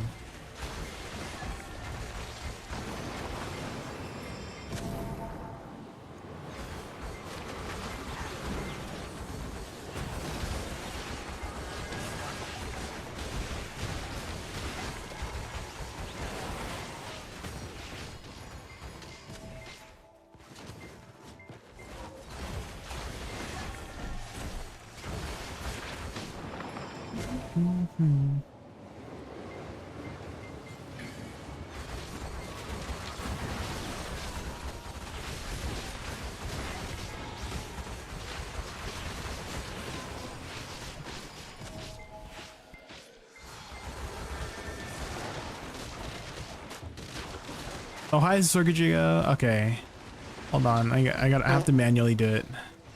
Thank you for redeeming the brown Jazer. It's 50,000 points. Something you can waste points on. Yeah.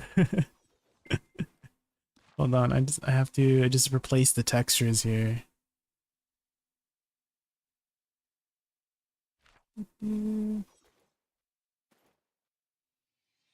Oh, I started becoming smaller. Oops.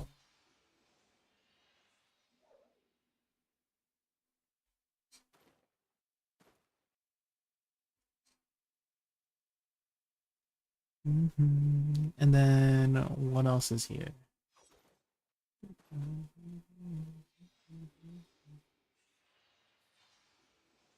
Okay. Oh, hold on.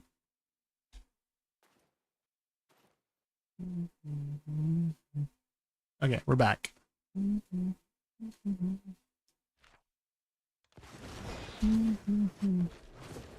Best use of points is the farts. Oh.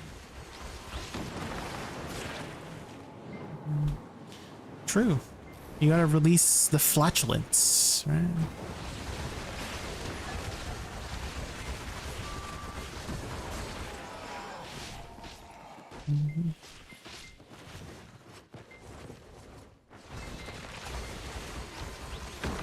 Dramatic entrance? What do you mean? Oh my god.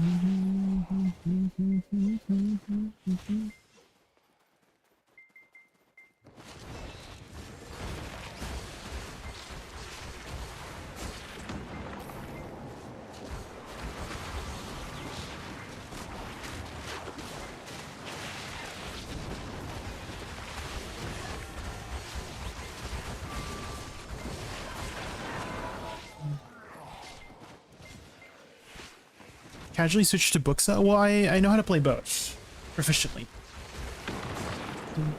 I have both set up properly for like cooldowns too. I have a specific preset for it, and I've been playing Buxa since the beginning, since it came out. So I'm very proficient with both.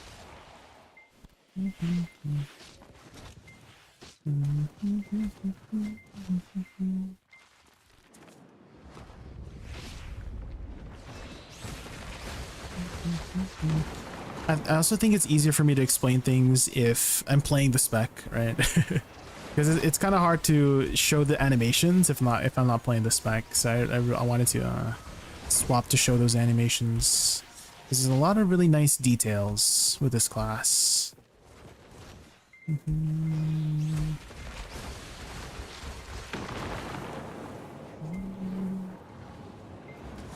Oh, like the zoom in, zoom out. I see. Zoom, zoom.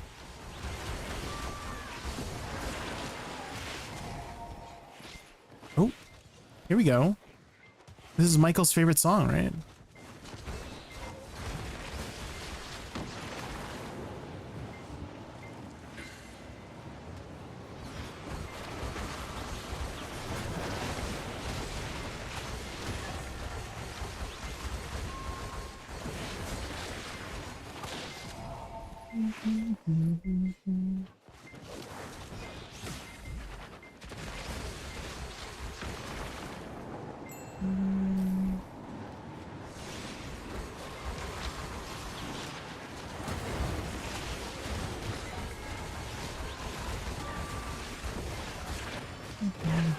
Oh, I see. I had a crazy run with Gumiho yesterday. I was doing, I don't know if you saw, but I started posting some Black Shrine videos, and so I was recording some, oh my god, my pets.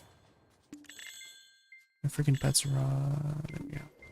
Loot, pets, loot. But I had a crazy run on Gumiho yesterday where I skipped one of her phases, so we got a crazy time. I don't know if there's any other Woosa with this kind of time, but we literally skipped a phase for Gumiho. So we got a 209. We skipped the one phase where she like iframes for like 30 seconds. So we have a pretty crazy time on that I have recorded too, that I'm gonna put on YouTube in the next few days here. So we have some pretty good times that we can post up. The Golden Pig one on YouTube, yeah. I also have one for Awakening, but that one is 5 seconds slower. So I had a 217 run on Awakening that I recorded. So I'll put that one up on YouTube.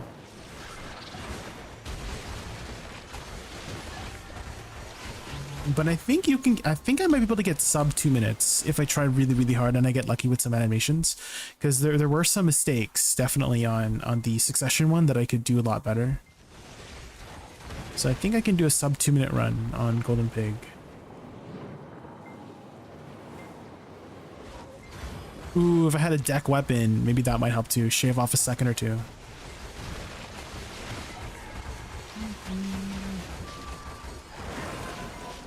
Low APM for PvE feels fun in PvP, mostly floor POV. Played Suck for 3 years just so along with Awakening. Yes, the Awakening kit is very fun. That's the most important part, guys, is if you're having fun, that is the only thing that matters, in my opinion. Is if you're going to spend hundreds and hundreds and hundreds of hours on a class, thousands of hours, might as well pick one that you have fun on, right?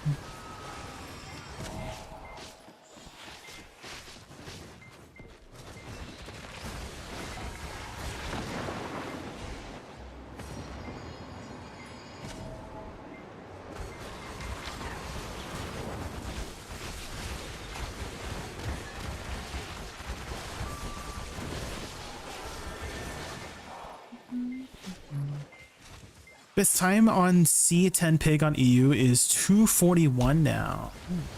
Well, the annoying part, Natsu, is that you can't see like all of the history.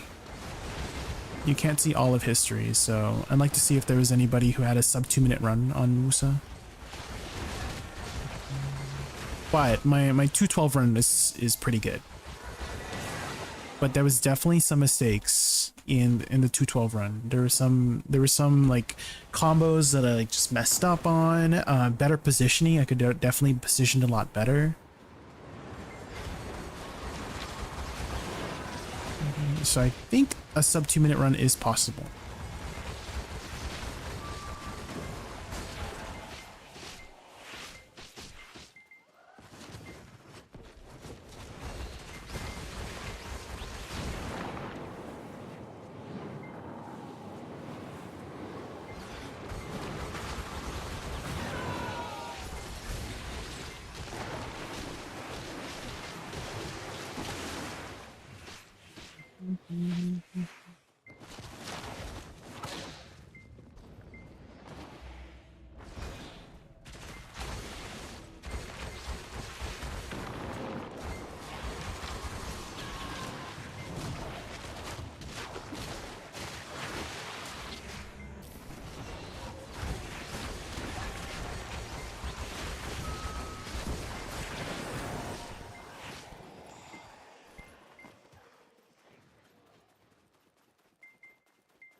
As when I was in Suck, was I still mess up my combo?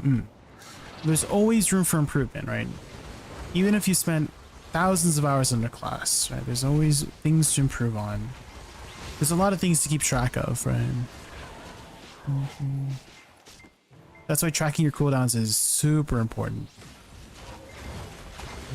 If you're like even 0.1 seconds off of the cooldown, like I'm sure that's happened to all Woosas at some point, is that their cooldown is like 0.1 seconds off from cooling down, but you press the key input anyways, you start basic attacking, right? That's a common one in Awakening. Like I'm sure, has anyone in Awakening ever done like started doing this? Because you're trying to press Shift LB. Like let's say Shift LB is on cooldown, and then you're waiting for it, right? And then let's say here, watch my cooldown here. 4, 3, 2, 1, and then I press it.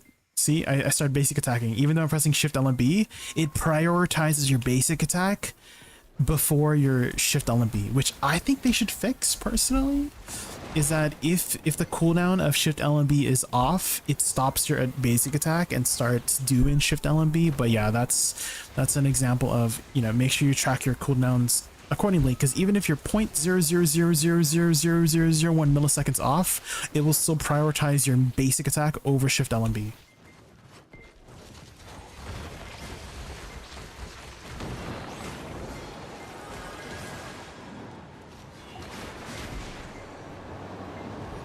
I closed BDO so I can relax and sleep, yet I ended up watching BDO streams until the morning. Oh, is that my fault? It's funny. Oh, what time is it for you right now? What time is it?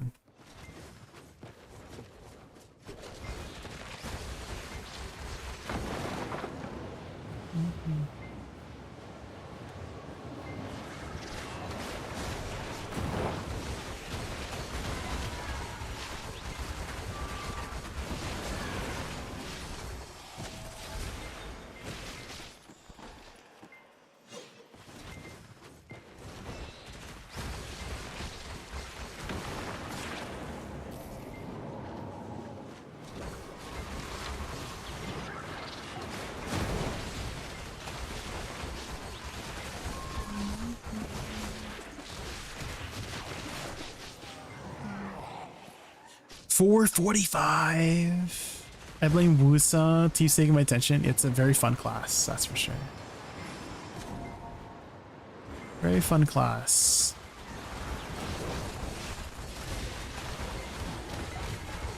I usually wait for Shift F if I have Z buff. If I cancel Shift Q after 1 second. Yeah, there's ways to do filler. Yeah.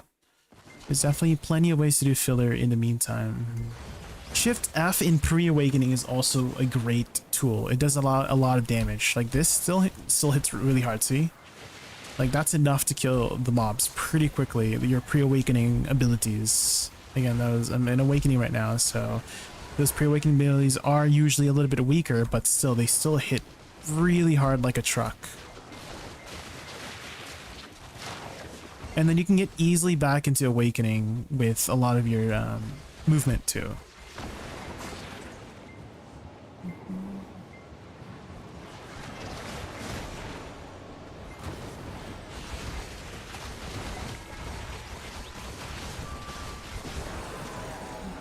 I tagged Woosa after going back and forth with my witch. It's really easy to confuse CDs.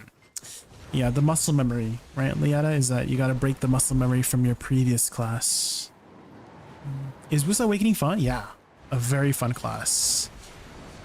It's very aesthetically pleasing. You have great AoE, great damage, great mobility. You can go really fast with this class.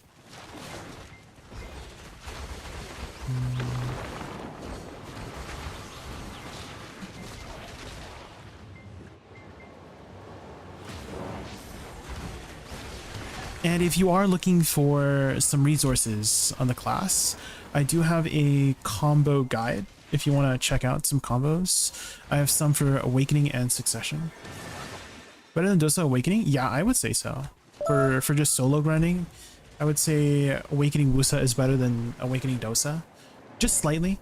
But I would say Awakening Dosa is better in party grinding because of the party buffs. So if you're ever doing like Dark Energy Floodlands or anything like that. Oh, and Baji, thank you so much for the follow. Thank you. I would recommend Awakening Dosa for party grinding. But that's the one thing I'm a little bit jealous of, to be honest, from Dosa. They got some great party buffs. I've always wanted some party buffs for Woosa.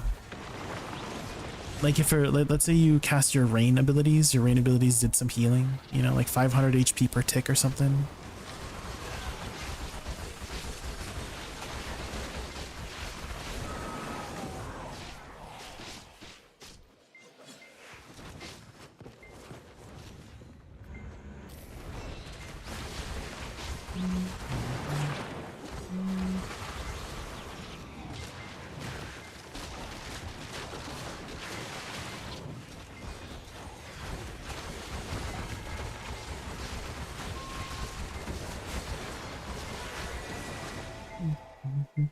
Lots of flashy abilities if you like a flashy class too.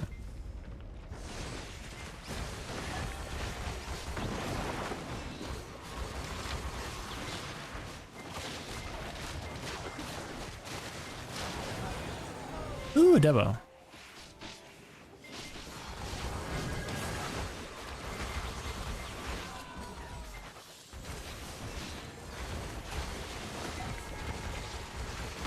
Healing Rain of Suckwizard should be a Rabomb. True. Or the Magna skill. That's what they should change. Is the Magna skill is Healing Rain? Is the Magna skill right now kinda doo-doo?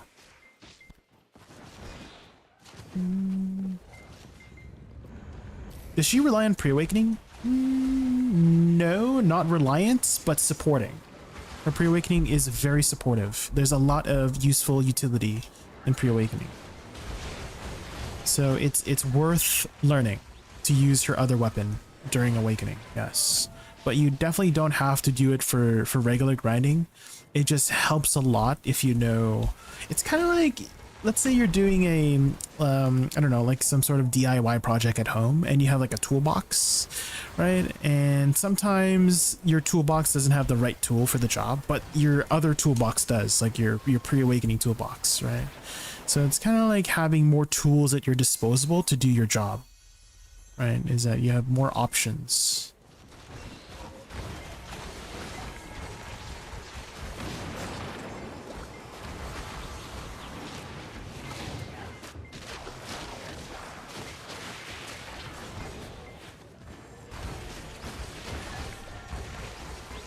Love that your DSR combo is the same I used on old Highlands, except had space after WC. I like to put WC and C together, Plenty, because both for finger purposes and cooldown purposes, right? They just line up very well. Like if you use WC, you might as well use C after as well, right? And then you don't have to press C again. Since your finger is already on C, you might as well just add WC on top of, or C on top of WC. So whenever I do my combos, I like to always consider abilities that I'm already holding, as well as cooldown purposes too, for all of those combos in the combo playlist. You'll notice that a lot of it is just like holding down buttons, which is nice, right?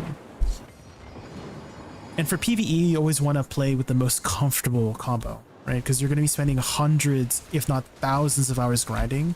It should be a combo that feels good to play and also is comfortable, right? It does well and is comfortable. So that's what all those combos are designed for, is for both comfort and performance.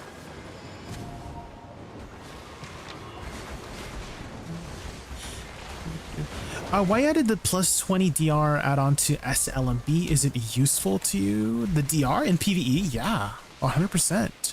Yeah, plus 20 DR is very useful in PvE. Here at Star's End, my booty cheeks get clapped all the time.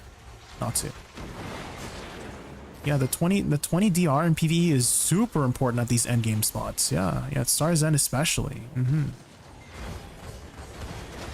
That's also another part about comfortability when you're grinding, is survivability, right? If you're in a dangerous grind zone, right, that extra 20 DR helps a ton.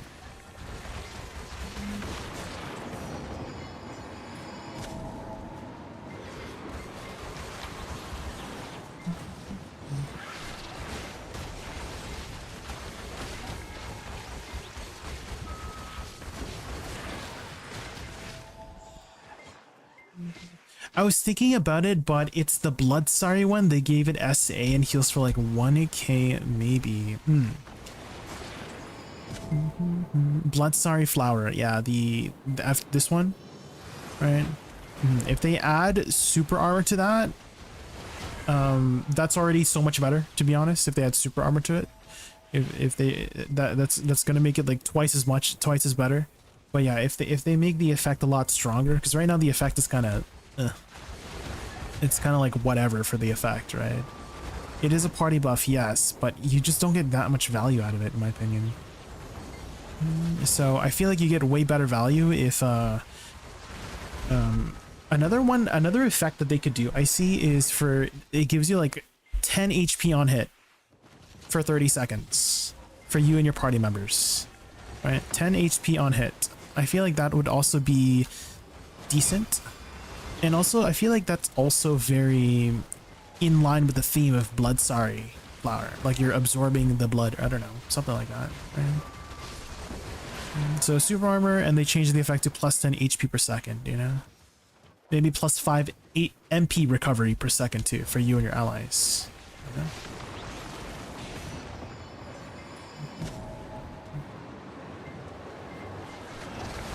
Same add-ons everywhere? No.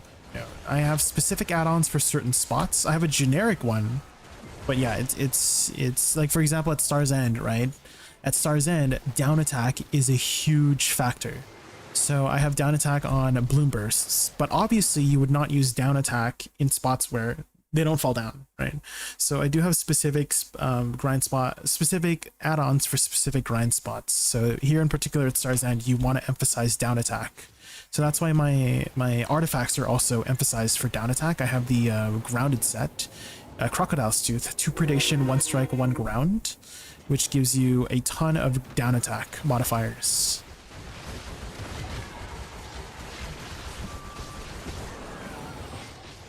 Do you think Woosa is kind of obsolete for late game grinding? Awakening is lots of DPS. Definitely not obsolete. Definitely not obsolete. It's fun. And at least here at Star's End, here I can swap here in a bit, but I feel like I clear just as fast as Awakening at Star's End specifically, because Suck has a lot of bursts, right? And that's all you need here. That's all you need at Star's End. All you need is bursts at Star's End, right? You just need to kill the mobs before they get back up, right?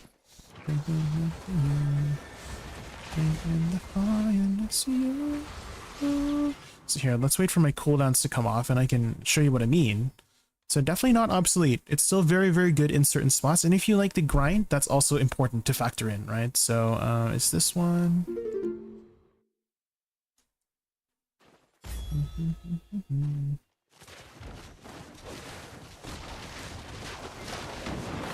Mix you. And if you haven't seen it already, Liata, I have posted some combo guides on Succession as well, specific here at Star's End as well. See, and like I feel like I clear just as fast as Awakening,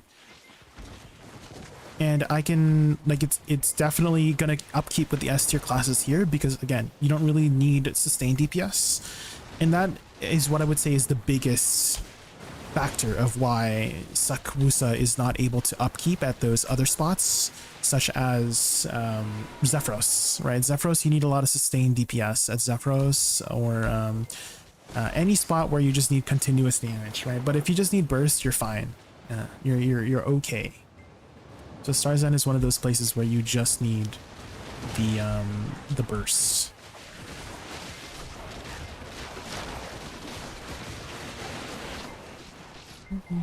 That's a lot of rain. Yeah, I mean, they stack. The rain does stack.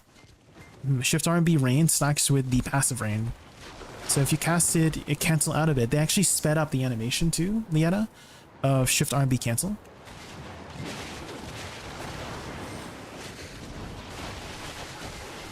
And so they do stack.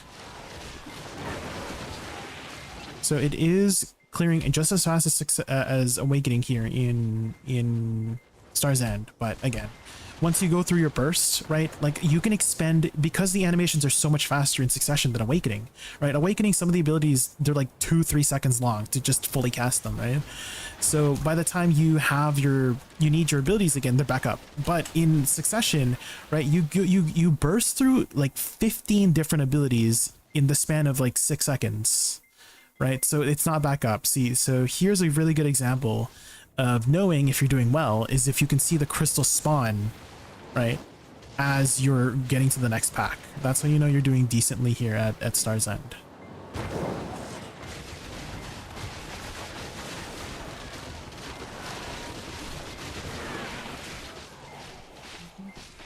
Talking to Ghosts again? No, I'm talking to YouTube, guys. YouTube is not ghosts, I promise. Also, hello, and thank you so much for the follow earlier.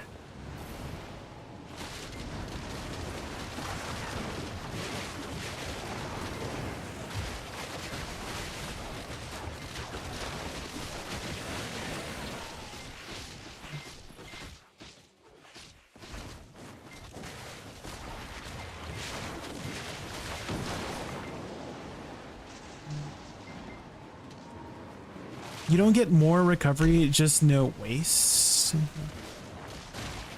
Maybe I missed the context. Or, oh, is there a reason you use BSR? Do you get more? Yes, yeah. So you might notice, Hypernova, like right now is a good example. Do you see how I have 100% BSR? I don't want to use it yet.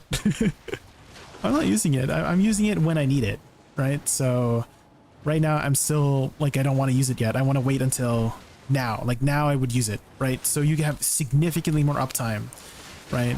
You just saved like 15 seconds of BSR, right, by waiting until the right moment, right? And so that's the reason for a little bit of extra overflow on BSR crystals, is so that you can make sure you keep getting BSR and not wasting the potential of the percentages that you get from killing these mobs early, right? Because sometimes you just need to time it correctly, right? Sometimes you don't want to use it right away, right? So that extra overflow helps with that. So yeah, I do recommend one BSR crystal for endgame grinding if you guys can afford it. It is kind of expensive. It is kind of it's 35 plus bill. And when I say plus, I mean because the crystal is worth 35 bill in the market, right? A lot of people like to craft it themselves, and crafting it yourself might cost you another 10 bill on top of that, potentially, because you are, you know, potentially buying some ton grad accessories that are more than the mean and median average value of what the BSR Rage Crystal is worth, right?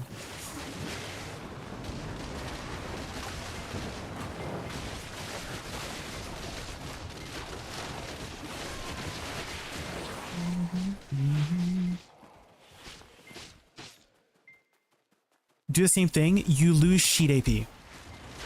Hypernova. You lose sheet AP for the non-Han crystal. You lose so much AP. Look at the wand crystal. Look how much sheet AP you lose for the wand crystal. Just look at how much you lose. And each sheet AP is worth 8 monster AP each. Right? How much do you use for the wand? Is it 4? Is it 4 sheet AP? Hold on. A black spirit rage. I'll just search wand. You lose 12. Wait, it's way more than I thought. What? Wait, guys, you lose freaking 12 sheet AP? Ain't no freaking way. What the frick? I had no idea. You lose 12 sheet AP. Guys, 12 sheet AP is over 100 AP that you're losing. Ain't no freaking way. don't use a wand crystal. The Han crystal, you don't lose anything.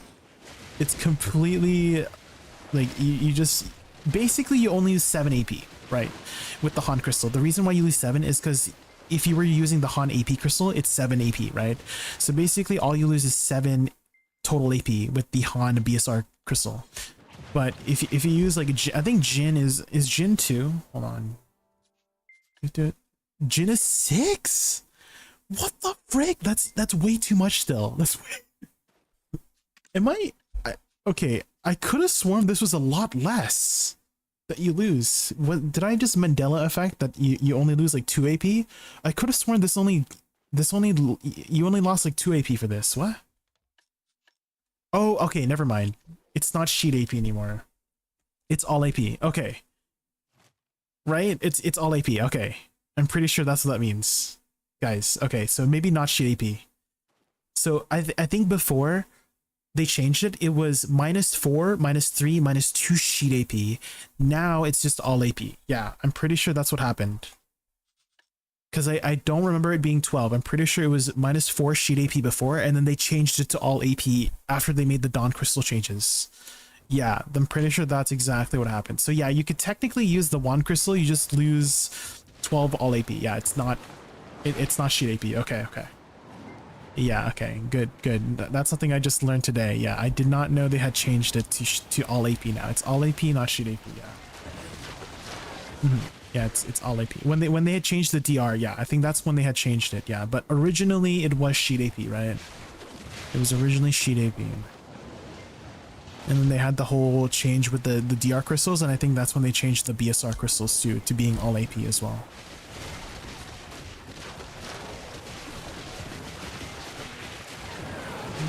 DR crystal was so OP. It was very it's still very strong, honey.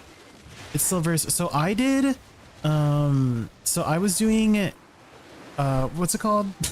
War of the Roses, that's what it's called. And I just recently got all of my DR crystals.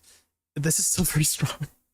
Like, I felt so tanky with my DR crystals. Like, people could not kill me. The only time I would die is if there was like 50 people attacking me. But it was still very strong. Not as strong as before. Yeah, definitely not as strong as before, but it's still very strong if you just stack it. Yeah. But I felt like a god. I couldn't kill anybody, but it was fun being like an annoying fly. It was fun just being like an annoying little fly, just like butterfly stepping around, you know.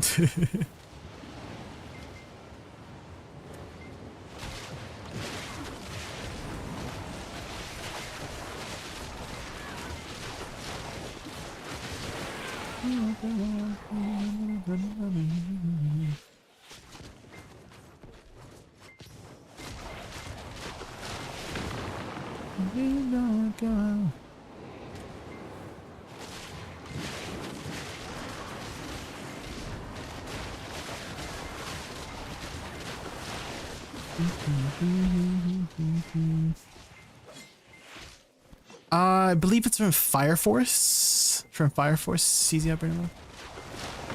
Can I find all your crystal presets on Discord? I can post them. Yeah, I can post them. Not to. I don't have them posted, but I can post them.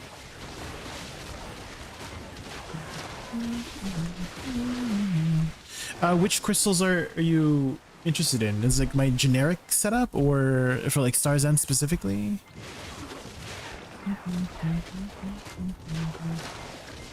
Because I usually use, okay, so this is Booty Blast.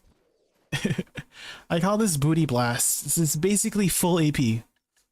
So no defensive crystals. And then I guess I have my like generic crystals. What else? I guess this is like more generic. Edania.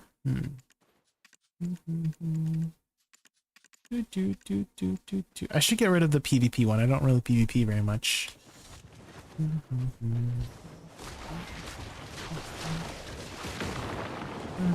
For the most part in PvE, Natsu, you kind of just want to run full AP crystals until you reach the cap, and if you reach the cap and you have spare slots left, you just shove in defensive crystals.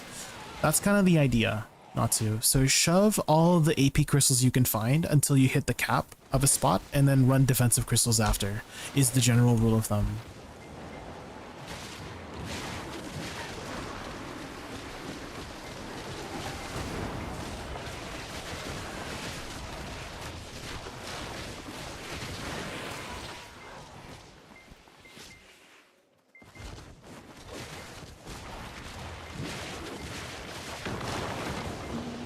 Alt DR, well, I mean, I have been able to run some Han DR crystals in certain spots.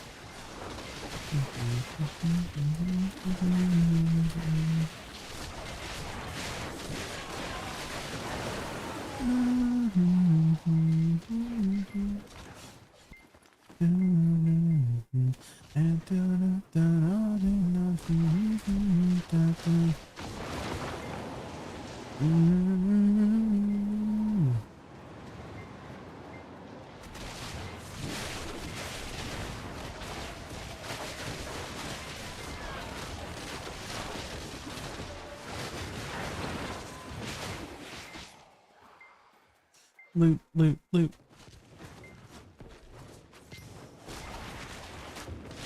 Jack? Wait, who's Jackie, Moo Pingu? Who's that?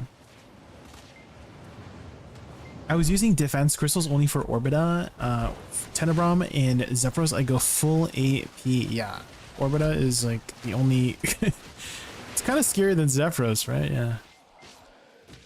What's the best class to grind on? Whatever you have the most fun on is the best class, Moon Pingu. That is the best class.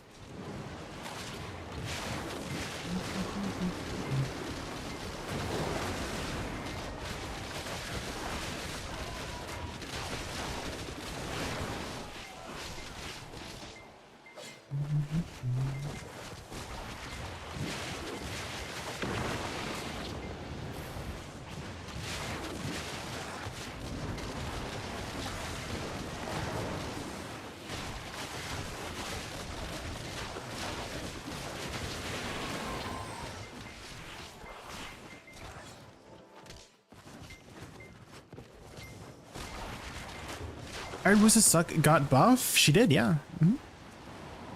If you go to my latest video, or one of my latest videos, Moo Pingu, on YouTube, which you are on YouTube, I put out a comparison video, like a side-by-side, frame-by-frame comparison video, so you can see exactly what had happened.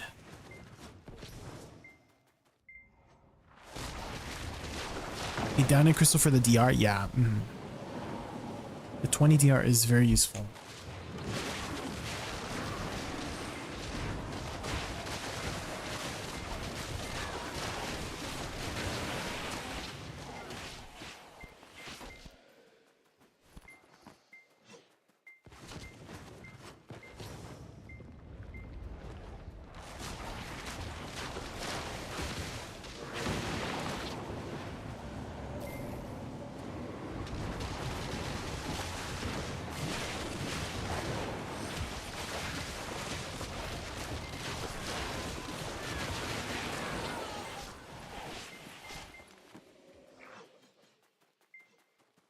I broke my... You broke your 20 DR one? No, Pawnee. Like your Han Dusky? No. You have to grind out another one. No. You didn't have any recovery crystals, Pawnee? Because if you go to your trash can, if you have recovery crystal things still for the year, do you still have one or not?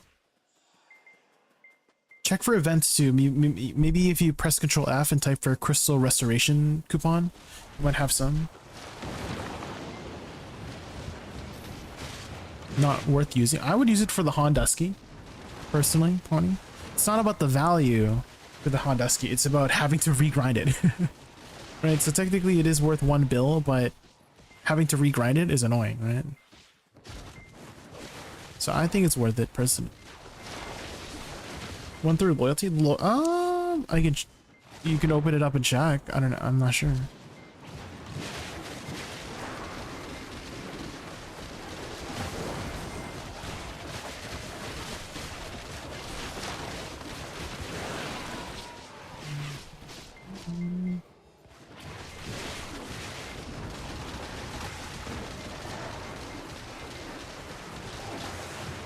Here, let me go to the thing and check.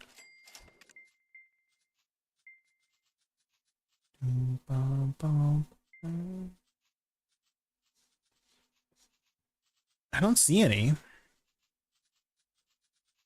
Oh yeah, you can. Yeah, right here. I already bought one. You can't. Yeah. So if you have some loyalty, you could use it on this.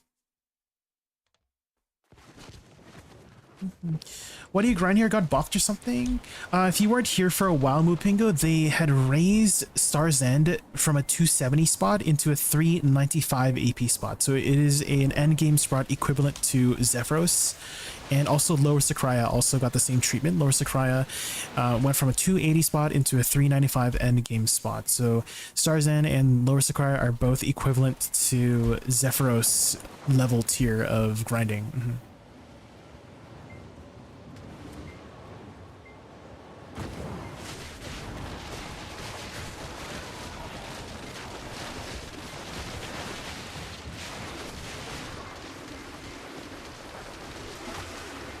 Jade Forest? Ooh. Jade Forest is pretty fun, yeah.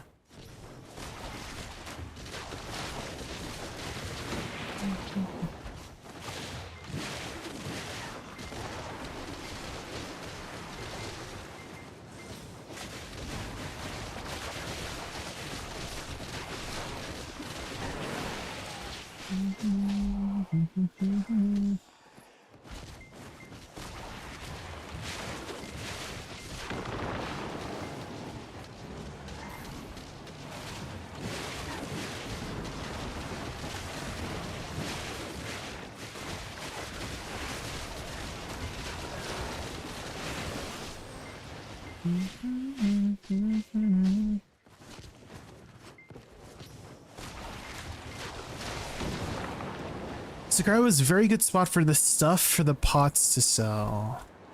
Do you mean the frenzy drafts, Liana?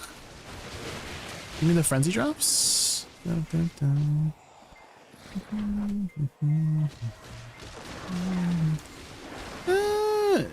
I disagree. If you want specifically the frenzy draft, nobody was grinding Lower Sakraya before Lieta. So I kind of disagree.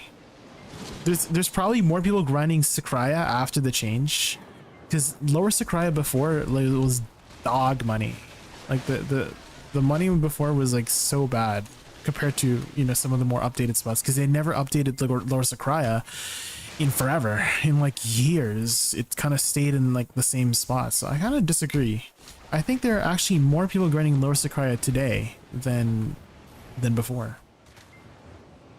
A couple years, yeah, well, obviously a couple years ago, yeah, it was one of the best spots because there was no other spots. But after all these other spots started coming out, like Ulakita spots, Land of Morning Light spots, it fell off, right? So definitely not a sad thing. It's a good thing they reworked it, right? Because otherwise it would have just been in the graveyard for the longest time. So now people are actually grinding Lower Sakraya, and I'm pretty sure you can still get the purple tiers or whatever it is for the frenzy draft down there too. Ooh, also world bosses spawn, guys. World bosses. You guys should go to world bosses. Sangoon and Nuver spawned. Let's go to that.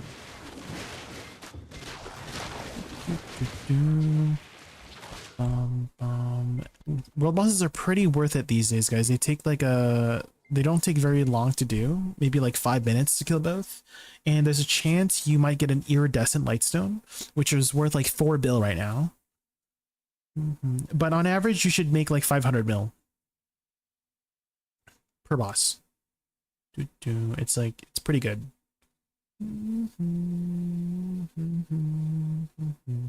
Been a long time, no BDO. Last time I tried to grind a new region, which is after the Dark Seekers. Well, you should pick it up again, Pingo. It's pretty, there's a lot of catch-up mechanics.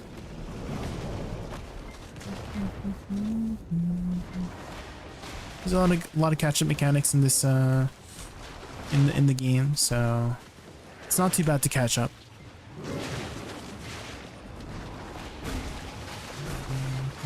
Lots of free stuff too if you haven't logged in a while, from the Calpheon ball codes.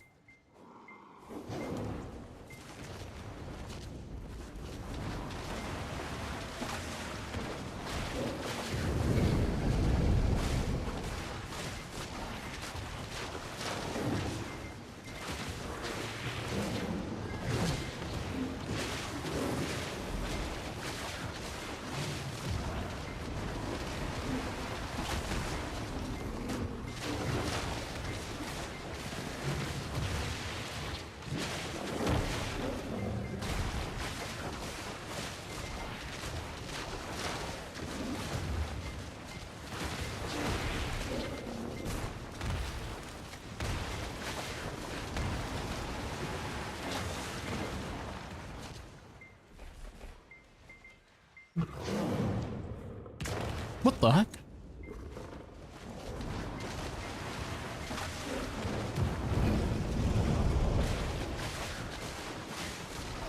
Jaykun, have you grinded Orzekia before? For a little bit of time, yeah, I have, yeah. I'm at 365 AP, 436 DP with Witch Suck. You need about 1600 AP total, Bubbles BDO. So buff up, fully buff up, and see what your total AP gets you to.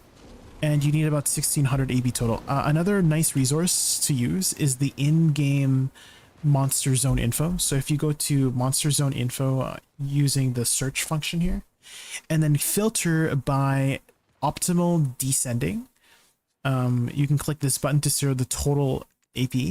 And then if you go down to Orzekia, you can see the AP is 1600. 1595 is the effective limit. So try to be at 1595 if you can.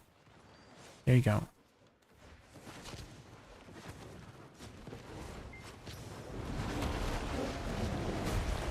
That's a good way to kind of check which areas too. Like, let's say you're around 1500, you can kind of check like, oh yeah, this is what the game recommends for me to be grinding at this AP or DP.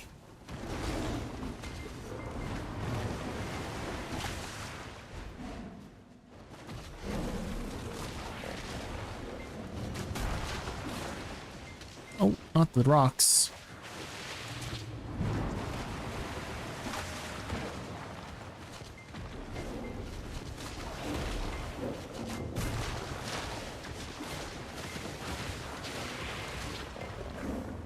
Uh-oh, I might be dead here. I got CC'd. I'm fine.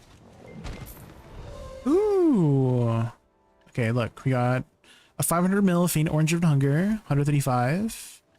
Two of these, a bunch of gold bars. So yeah, there we go. That was like 700, 800 mil worth of stuff for 5 minutes. That's pretty good. And then also, Bloodstorm Nuverse spawned, I think, too.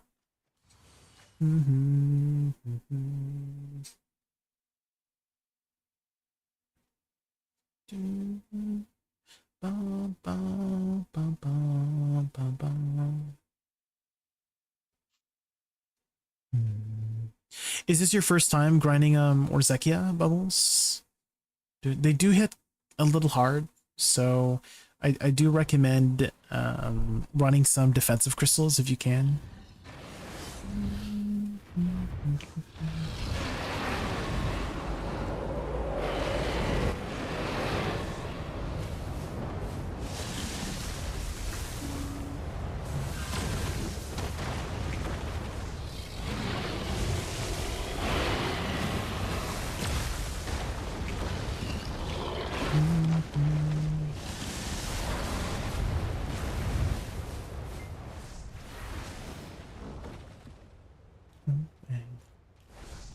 Okay, I'm just gonna quickly use the washroom.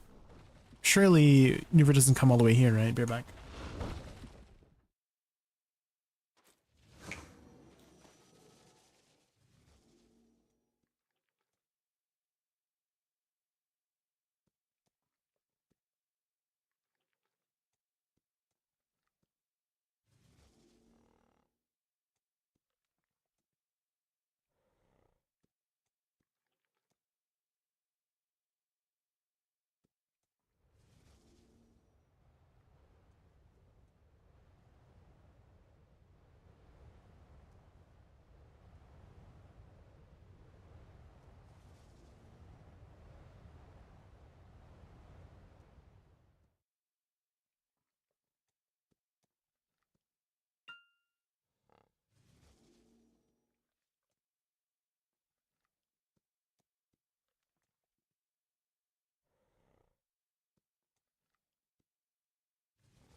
Guys, I have to go run an errand real quick. I did that thing again, guys.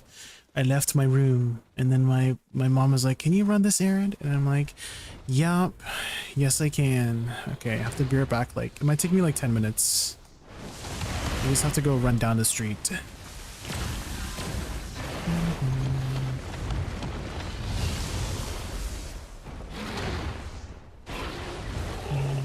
Let me go kill this thing real quick. Get my loot.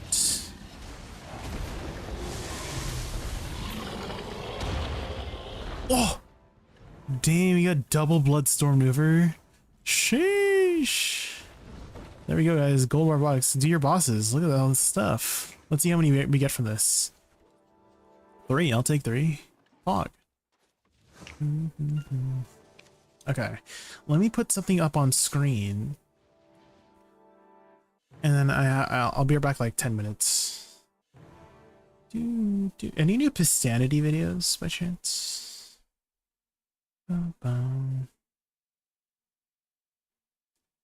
No.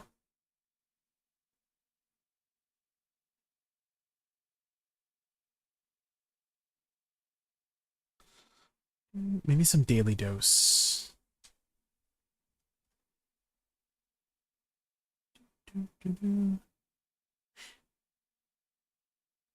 Okay, I'll be right back.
The rowboats are here.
Hello, I'm back.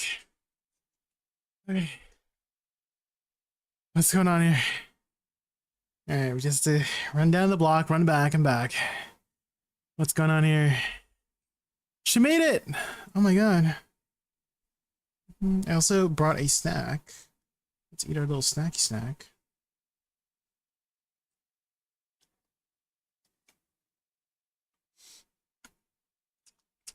Oh my god.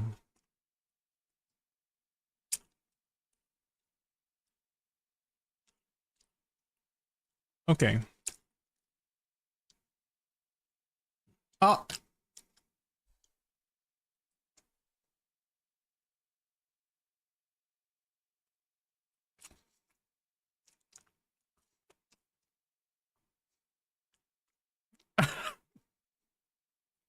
Oh.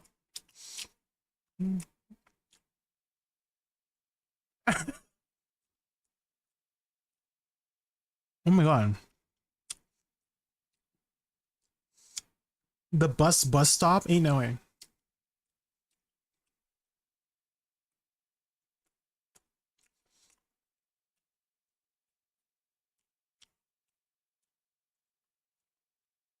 Reunion? Oh! Okay. Oh my god. Dang! What phone case is that? What the frick? What the hell?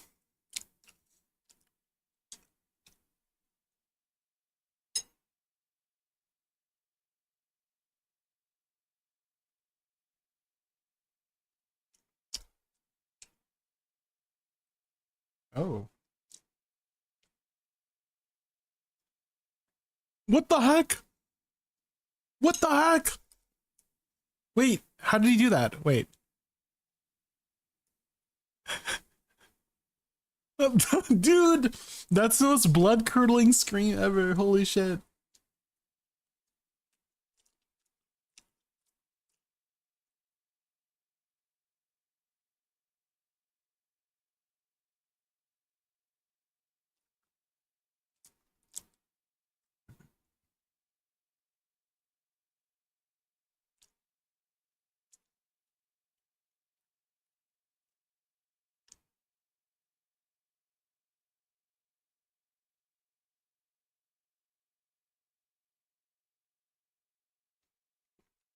Oh! Oh! Oh! Oh my god. Oh my god. Jesus. But why though? For fun, I guess. For fun.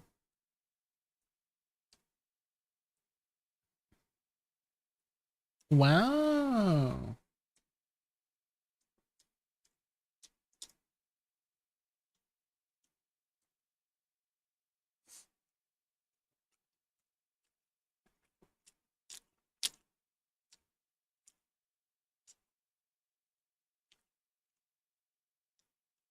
Dang, he's going. What?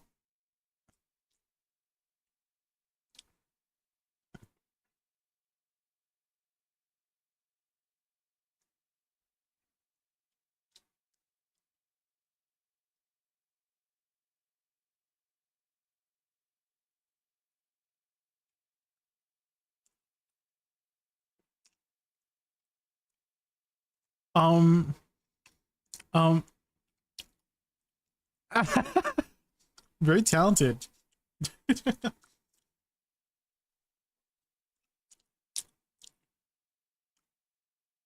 What?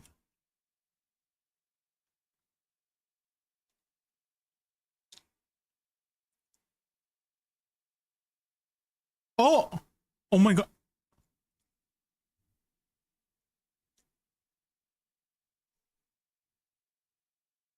What?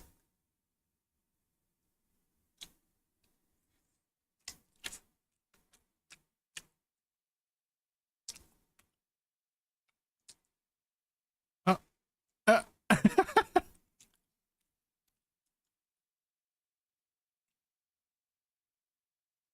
oh my God.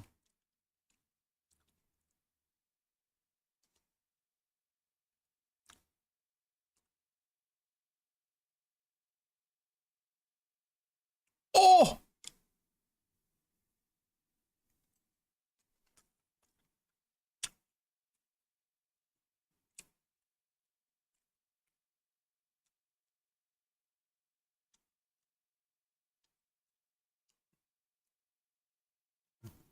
oh my God. What the heck? That's a gold beetle. What the heck? Oh my God. Wait, it's working? What?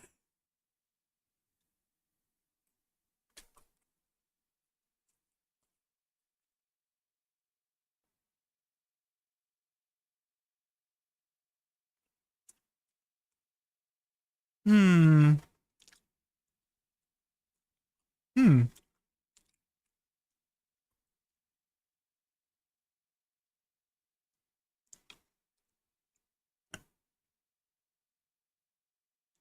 Oh.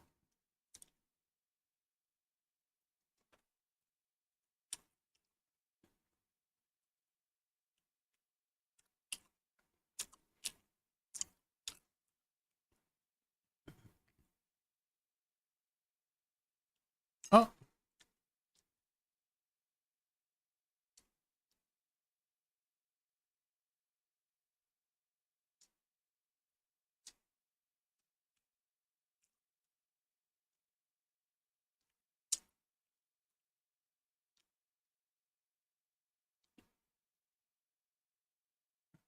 What?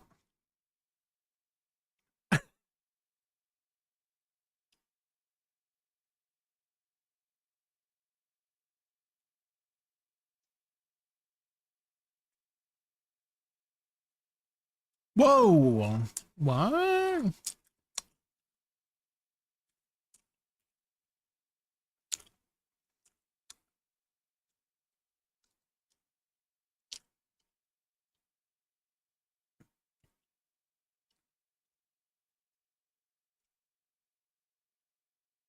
Later.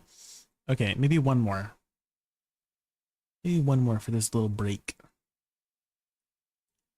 Jump scared by her phone. What's this one? Maybe one more. Yeah.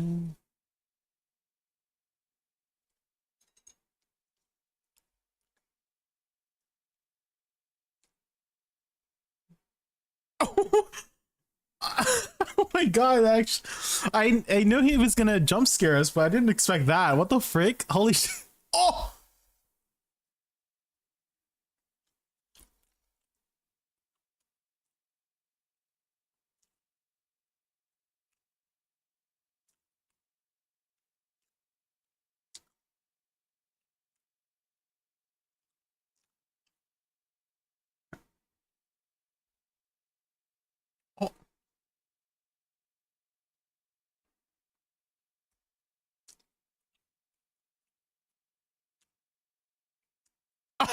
Oh.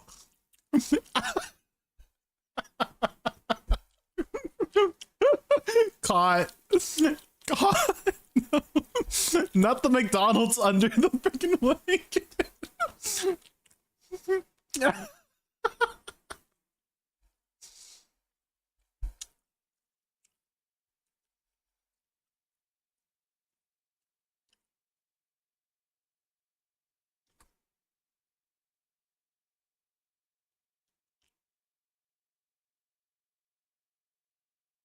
Oh.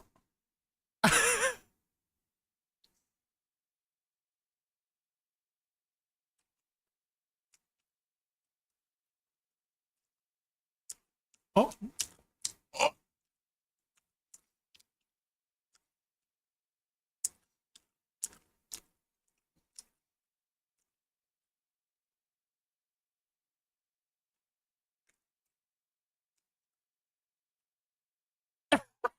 Cat.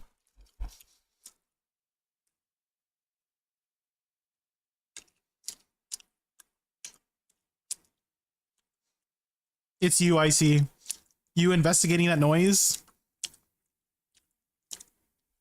It was a cat. Oh my god.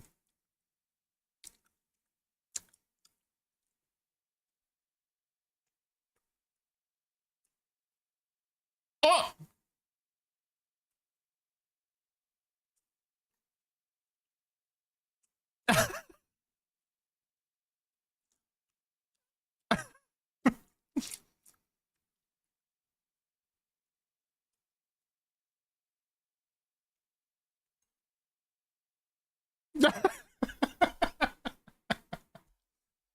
Yeah, same.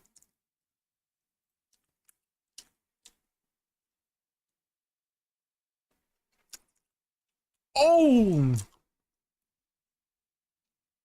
Uh-oh. Uh-oh. Uh-oh. Uh-oh. No, we didn't notice? No, run! Oh!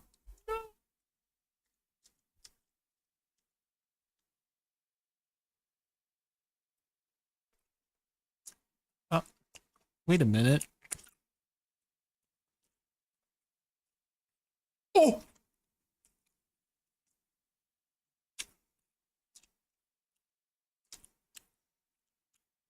Oh my... Okay. Dude, if she landed on those rocks, she was dead. What the frick?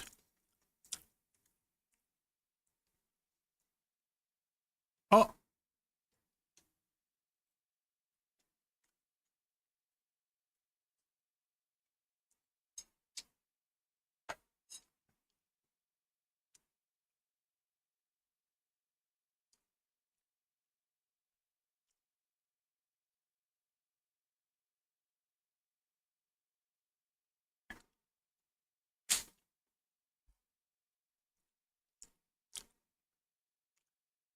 Oh.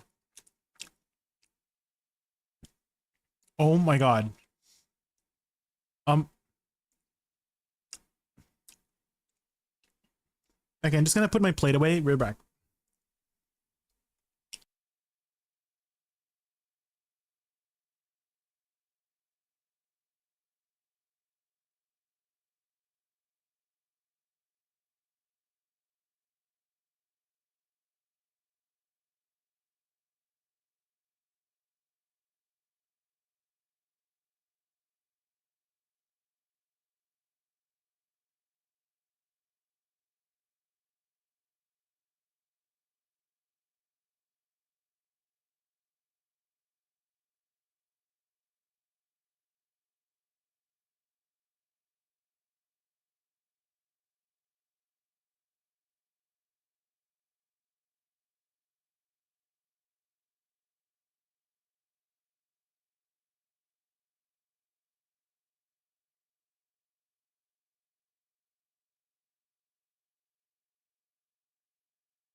Okay, I'm back.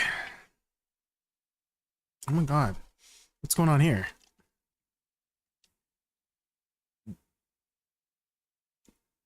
What the heck?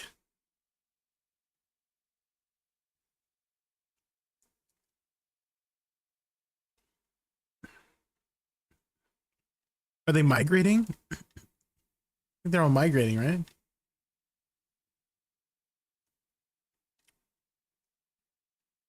Oh my, what?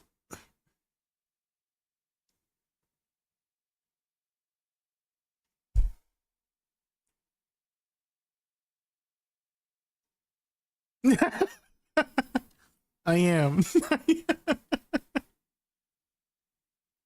Oh, look at that. Wait, are those Shiba Inus? Oh.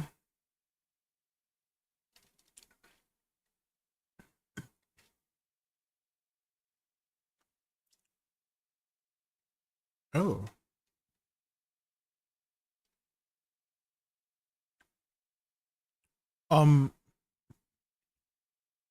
I see. Oh.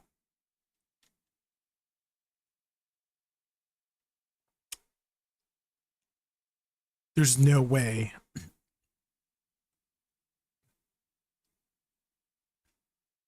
It's working! The robots are here. Is he? Oh my god. Okay, was that lazy for him to do that? Or was that really like not lazy of him to create that? Because that was a lot. Isn't that a lot of work?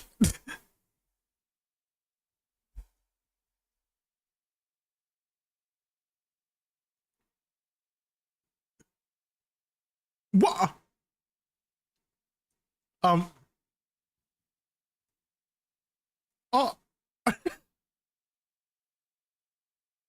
Michael Jesus. Oh my god.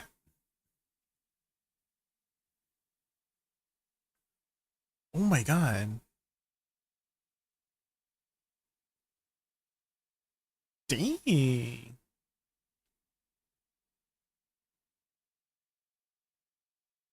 Oh!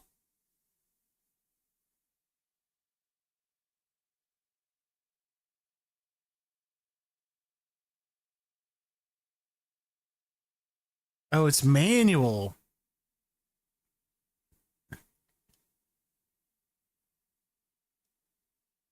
Oh.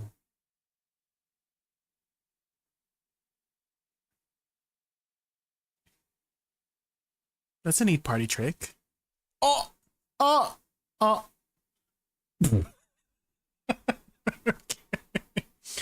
That's a lot for me. That's gonna be a lot for me.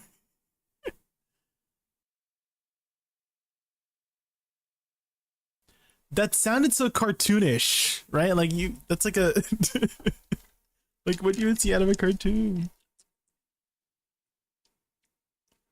Oh.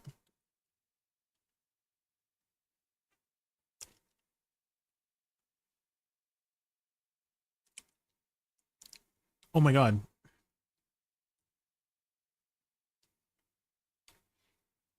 Mm. Well, I mean, if she has the footage, she must have gotten it. Yeah. Oh.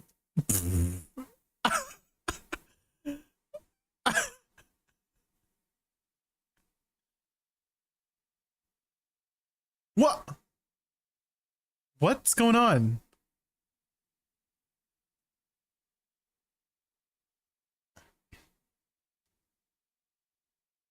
Oh, it's like a, oh, he's like miming it. Oh.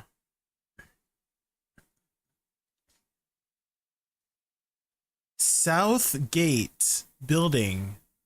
Oh. That's cool. Osaka Station City.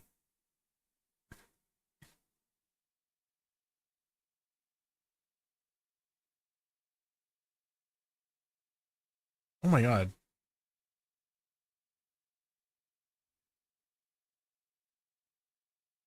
Oh, is it like the pull strength?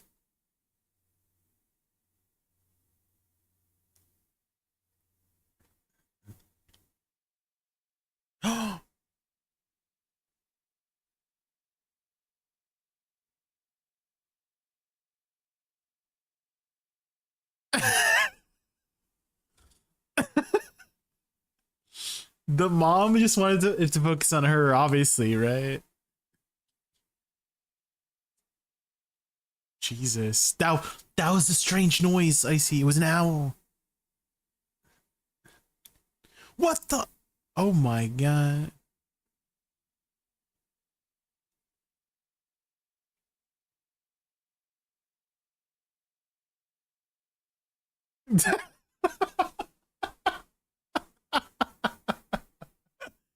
True.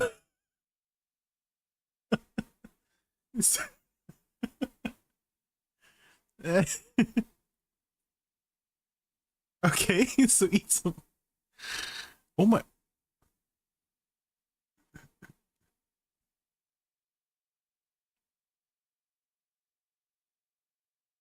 Whoa, what?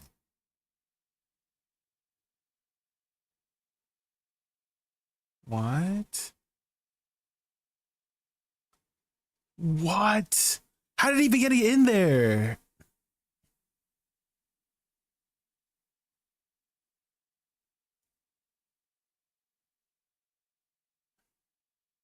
Reassemble itself?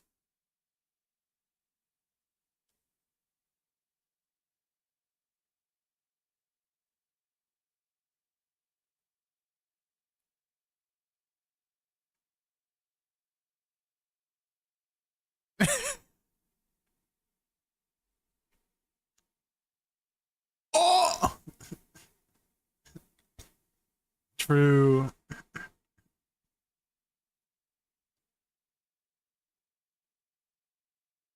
Um, all right, bro. Ugh. Oh! Oh! Oh! What was that? Was that peanut butter? Not the peanut butter. That's a waste of peanut butter.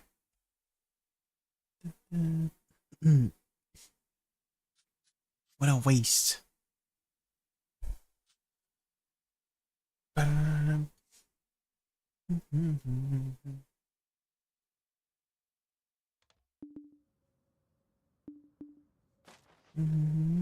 it looks like someone's here. Someone took my spot. Trying to Alt C. Just kidding.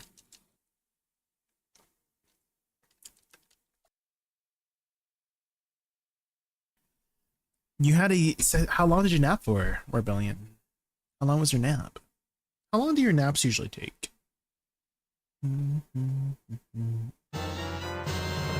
System says, Popo Demir just Demir, thank you so much for the raid. Thank you. Warm welcome. Welcome. Popo Demir and the Fantastic 22, welcome to our raccoon nest. Welcome. Ready for epic games and chill vibes? Super stoked you're here. Let's dive into a cozy and fun-filled adventure together. Welcome everybody from Popo Demir's stream. My name is Jay. My favorite animal is a raccoon. We're just playing some, grinding some Stars End. We just got done with eating a little snacky snack. How was your stream? What'd you do on stream today? Hello. Let's see. Anybody in this spot? Looks like this spot is free. Free Shabakadu. Let's go get a house buff here. Also, I'm sure you're planning to take a nice, long, well-deserved break after your stream, so if you have to go eat or sleep or anything like that, don't let me queue you up. Stream was good. I did 2 hours of Stars End and way too many AOS. Yeah, AOS season just got started. What's your ranking right now? What's your ranking right now? I see. What about you? How has your ranked journey been in the BDOs, in the AOS? Have you gone past 1200?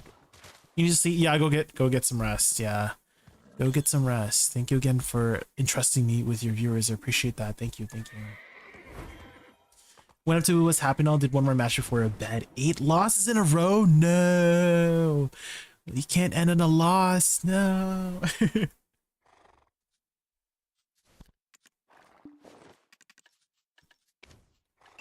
here we go. Okay, I think we're good. Okay, then do this, that. 807 back to 640. Damn. Well, hopefully you got your quest done at least. Event quests. Yeah, go get some rest. Thank you again so much for the raid. I really appreciate that. Thank you, thank you, thank you.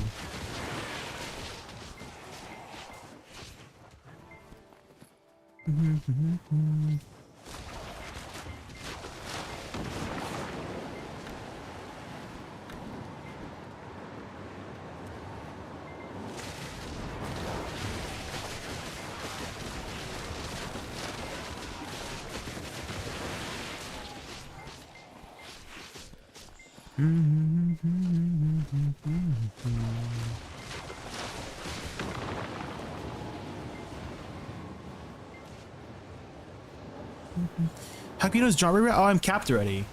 I'm already capped.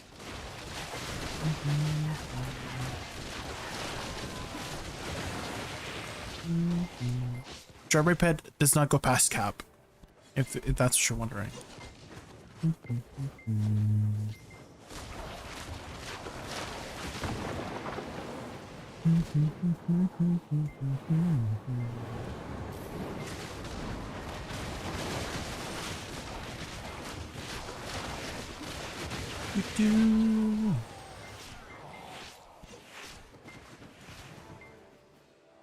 Hi Shinobu, welcome in. How are you?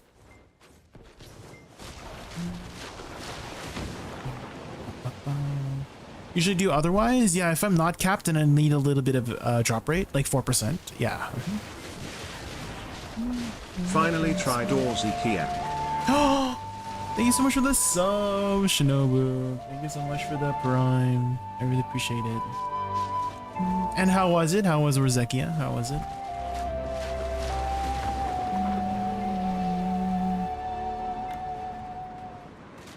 You died? Oh.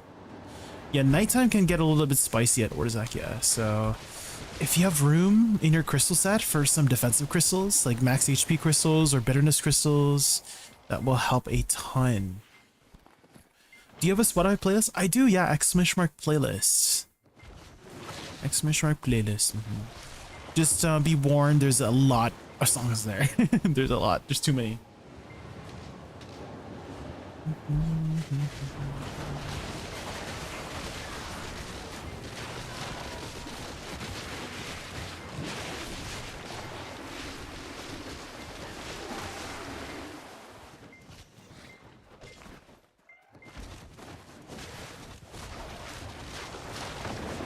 You died to Tiger Mini Boss. Yeah, the elites. Yeah, make sure you position correctly to get those back attacks and stay safe at the same time.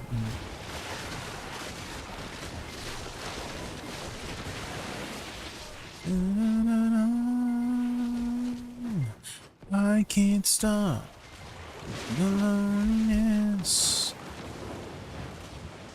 Option to release pets just like a fairy. Oh, just to get rid of them? Why you want to get rid of your pets, huh? You're not taking care of them? Hmm? You're not feeding your pets, 4 million, huh?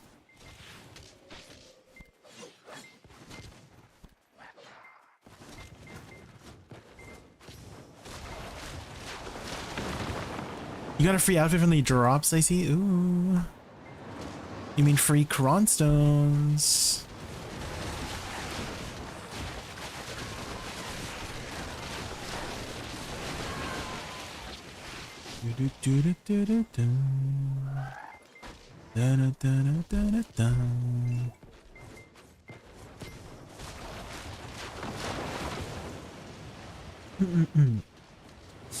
I know how to deal with them at least every 3 hours. I can get a 3 bill crystal, so it's a great place to run. Yeah, it's definitely one of the higher income spots around that AP-DP range.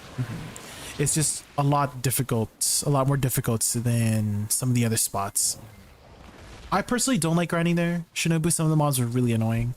And for me, it's all about the dynamic of the grind spot. Like if I enjoy the grind spot or not. Less about the money for me, but more about if I enjoy the grind.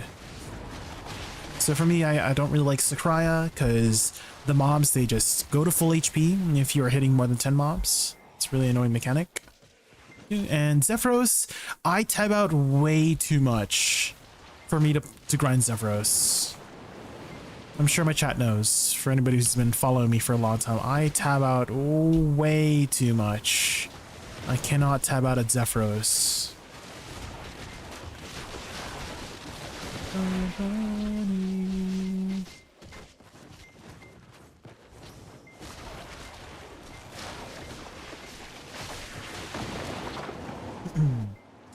I got a Cuckoo tier 3. They never gave them out, so he's just all lonely. He's an event type too. The Cuckoo pet. I think I have the black one. Hold on, let me take a look at my pets. Let me just kill this pack real quick. I have... Do I have the black one? Oh, here. Tier 3, but I should have the black cuckoo pet here. I have the cuckoo pet here. That's the black one. I think this is like a special event one that I don't remember where I got from.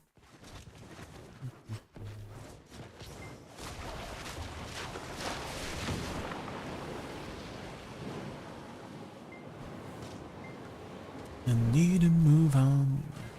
I can't move on.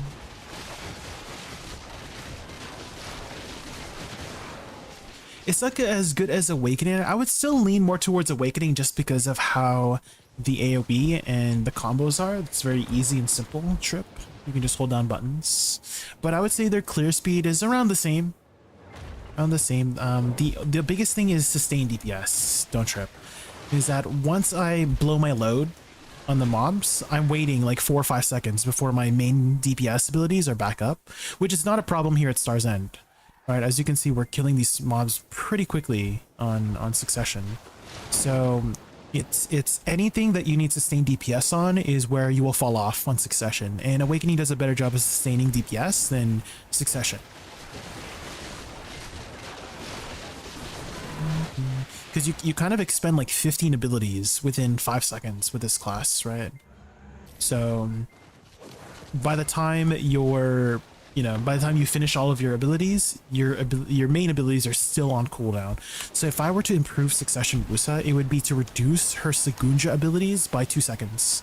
And that should line up the abilities a lot more nicely than 10 seconds, right? Because her main DPS abilities are 10 seconds long, and then some of them are only 7 seconds long. So I feel like it would be nicer for cooldown management if they turn it down. But otherwise, I think her damage is fine. It's just her sustained DPS is not the best. So again, this is the clear speed on Succession here, right? It's pretty fast. A good way to kind of know if you're doing well here at Star's End is if you are going to the next pack and you see the next crystal coming up, right? If you can see that coming up, that means you're clearing as fast as you should be here at Star's End.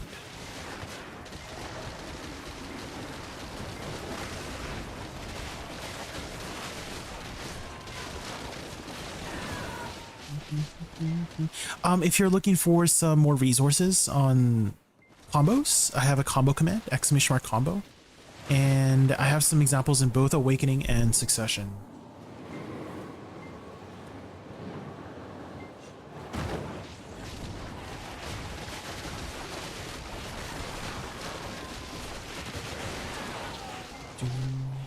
How many crowns did you get from the Gamba? Oh, the last one with that 1,000.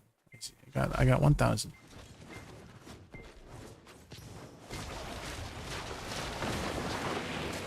I tried everything I can go: Tungrad, Ethereon, Nymphomare, DSR, Ash Forest, and Orzekia.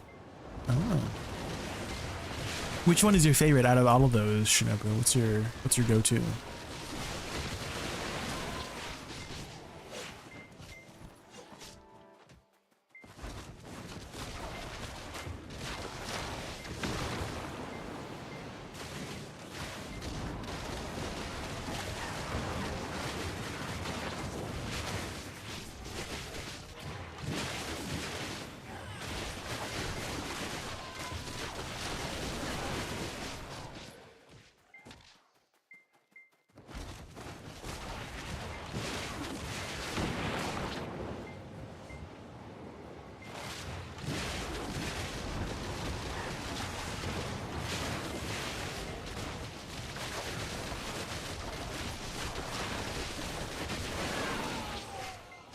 If you're in by far, they like static spots. Okay, so like the tower spots, right? It also has a fun mechanic too. You turn into like a little lightning bolt.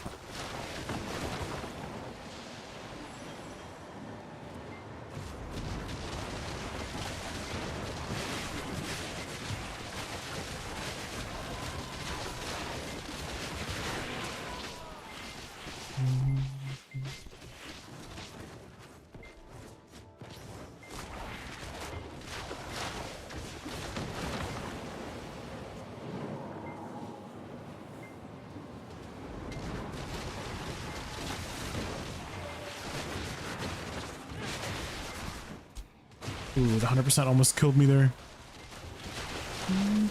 I'll just lock my 100%. I'll just lock it.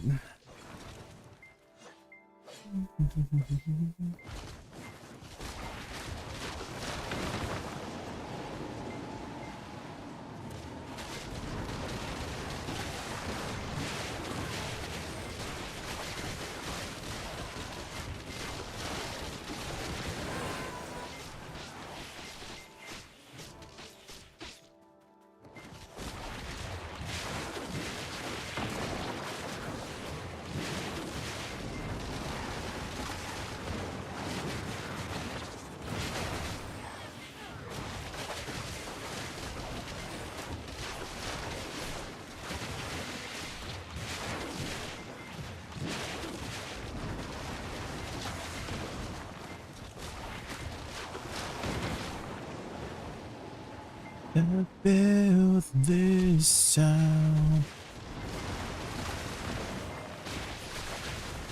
from dust.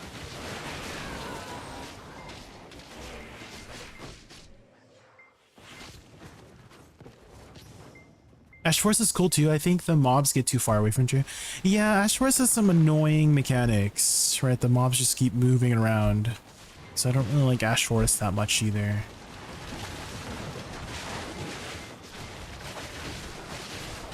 Like the Vulcruses, they like TP behind you, right?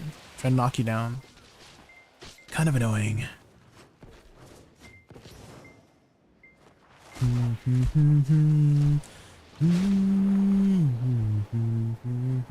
Ba, ba, ba.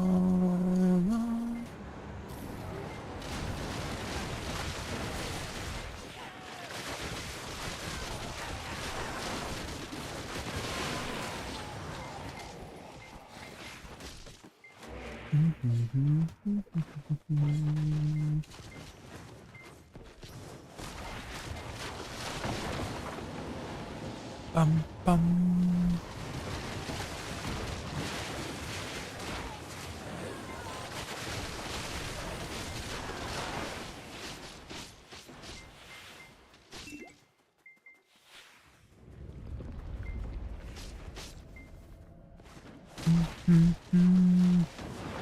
And well, you're pretty much at endgame. Yeah, I would say you're at the start of endgame, early endgame.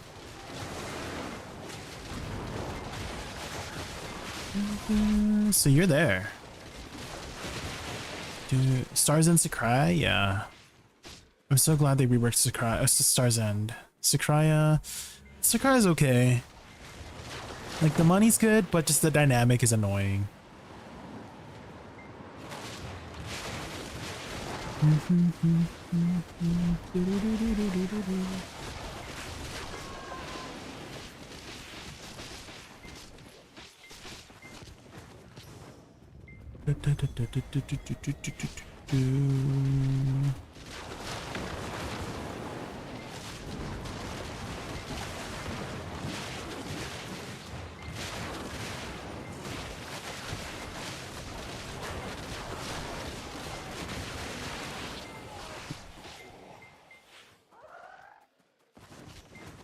Wait, you didn't know about 7TV Warbillion? Oh no. Now you know. I'm glad you know about it now. Yeah, you've been missing out. We've been putting so many emotes and memes. Yeah, I mean, I guess you might have noticed like sometimes Icy types like random stuff in chat, but it's emotes.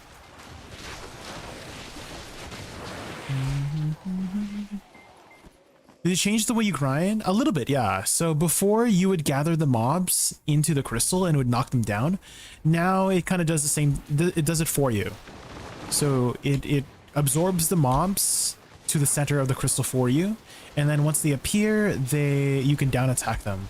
So if you don't do this mechanic, they just have a ton of DP, ton of defense, and so you basically cannot kill them without the crystal. So you need to use the crystal to knock them down and also apply that DP down debuff.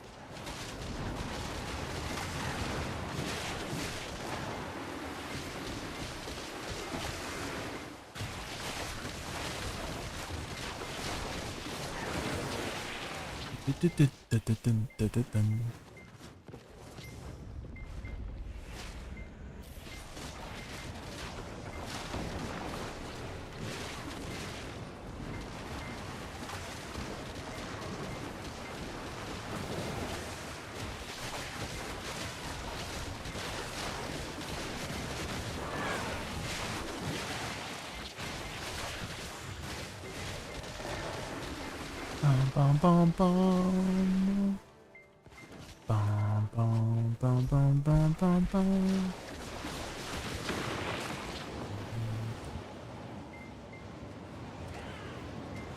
Occasional elites as well, like that one, the big guy. Which that was a Starzan thing before, actually. Seems nostalgic, yeah.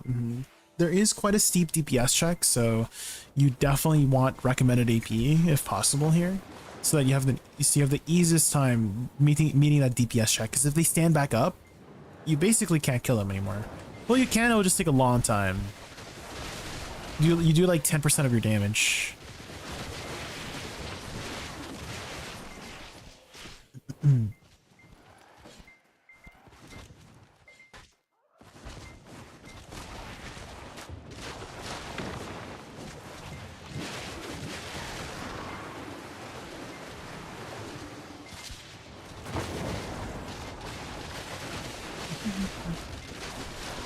How many boxes? We're at 531. Danbeer. Hi Danbeer, welcome in.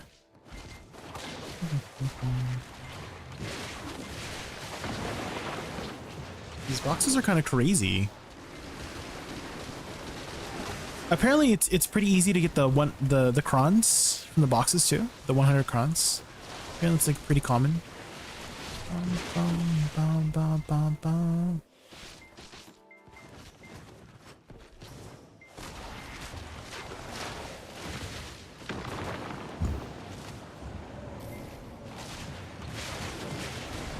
Bum bum bum ba da da da da da da dum.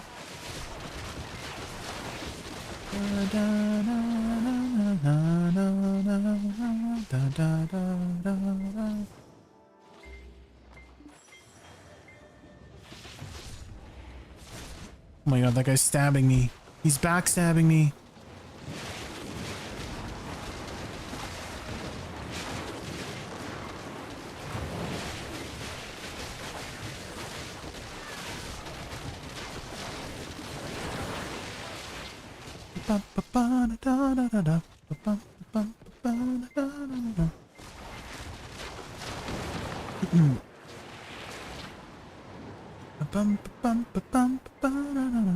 The old SE Elite was completely useless. Yeah, this new Elite is really good. He drops like 500 trash.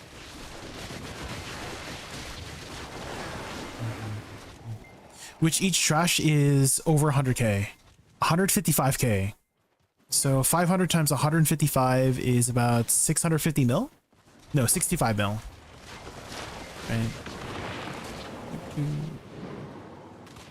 Is it? Guys, I'm bad at math. Yeah, 65 mil, right? 65 mil? Yeah.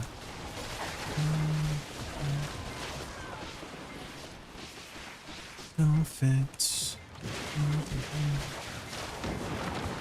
531 from the start of the event to now? Yeah. Since I started grinding, I've only opened one just so that I can see what the heck is inside, but everything else has been grinded, yeah. I've been getting a similar amount of mysterious ores as well per hour. I'm at 532. So now I'm at 534 boxes, 532 rocks. They drop like candy here at Star's End. Like 20-25 per hour at Star's End. It's pretty good. The density is just really high at Star's End, I think, is why we're dropping so many. Each box is 100 mil on average. Dang. So you're saying I have 53 bill worth of boxes right now, is what you're saying? Or is it 5.3 bill? It is, holy. Well, I'm gonna be grinding hard. Yeah, now's a good time to grind. I mean, there's the 100% drop rate too, right? So now's a good time to be grinding. Danbury, yeah. And grind.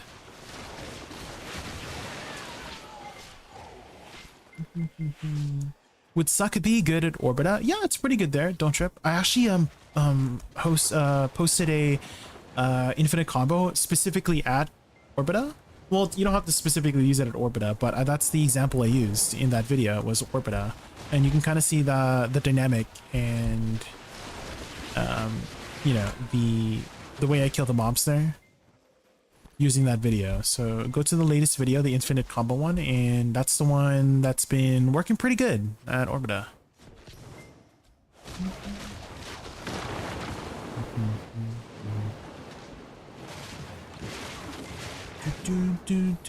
If you ever here's a tip too, if you ever break your combo, you can restart it using wing beat. Wing beat is spacebar. So if you ever miss an input on your combo, you can always restart it, right? With wing, you just like do a dash wing beat and then continue your combo from where you last left off. It is a good way to recover in case you miss input.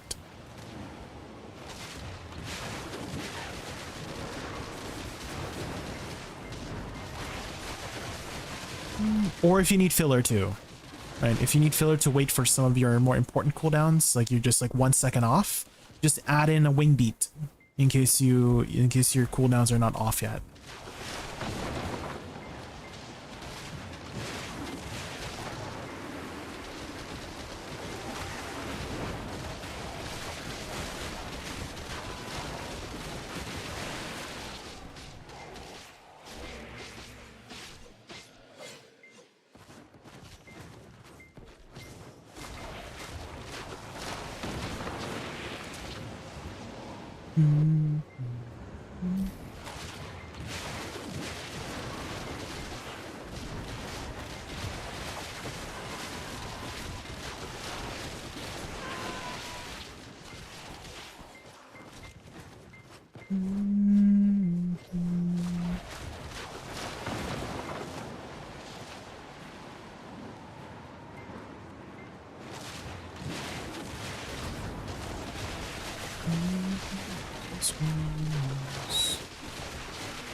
Behind.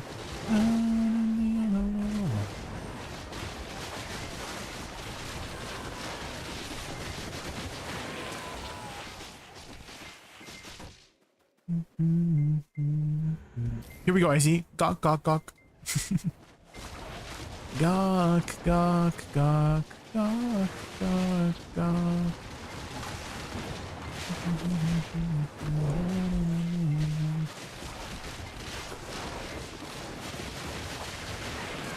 And on the phone, it's so open there. Red ball, yeah, the taunt was really strong. You're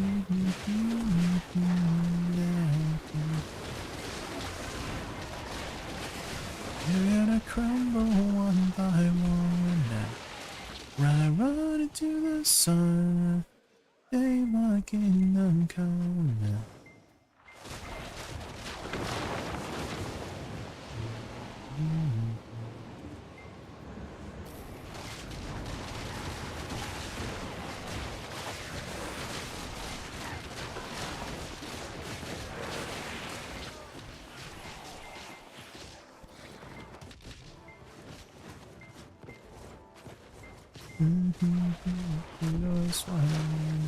Well, the thing is, when Orzekia first came out, Shinobu, I'm pretty sure I could have sworn Witch and Wizard still had Red Wall.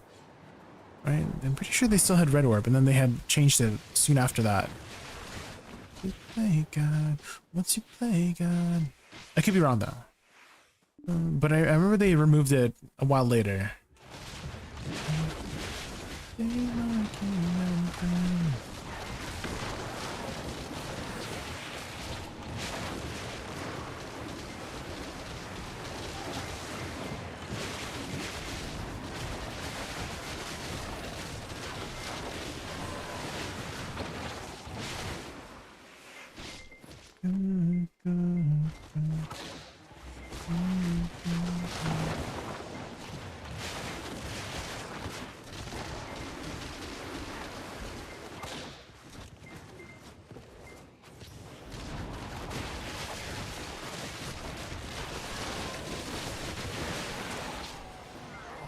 Unbreakable.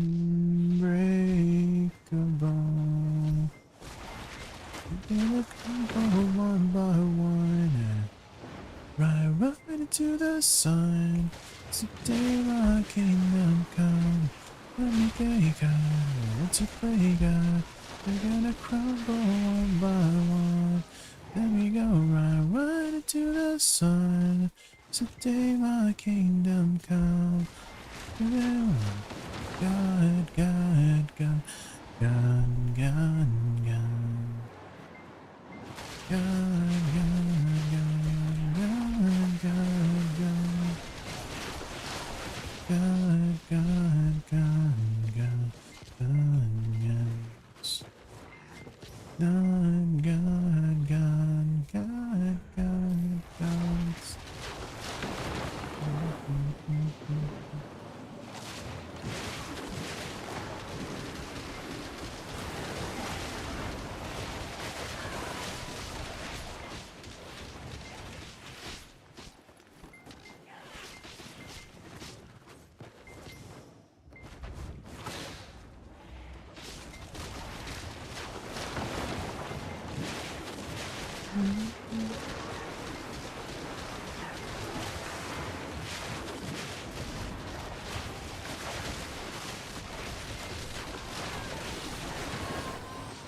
Beneath the words that you cannot find reaching.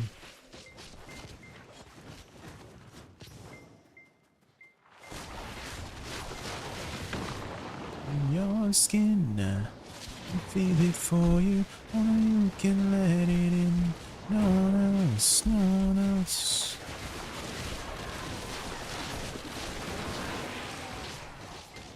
Doors aren't open, today is when your book begins.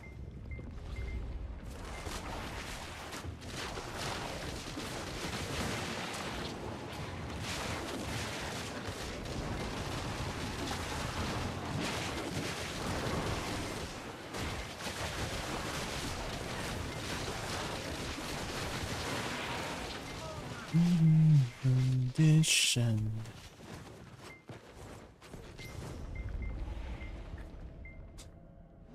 Standing blank page before you, even though beneath the words that you cannot find reaching.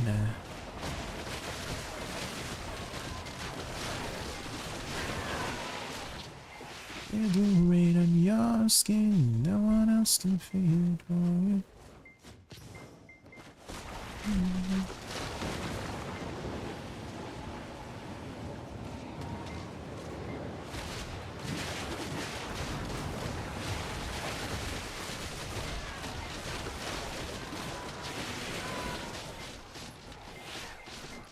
Can let it in, no one else.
Fire both begins.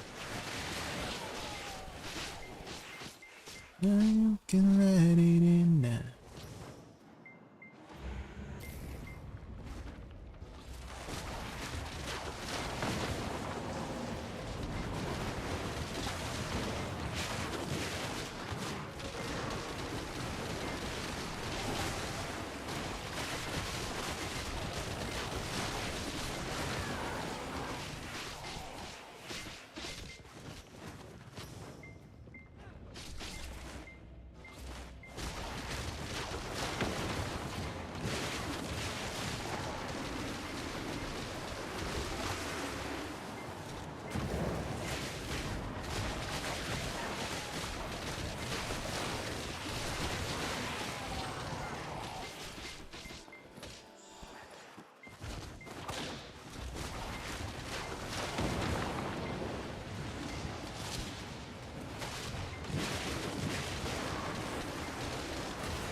You're only getting 5 boxes at Nymphomare? What? Hypernova? There's no way. Really? Is Starzan just like that good? Does it just have a higher chance at Star? Because Starzan, I'm literally getting 20-25 boxes an hour at Starzan. What the frick? What?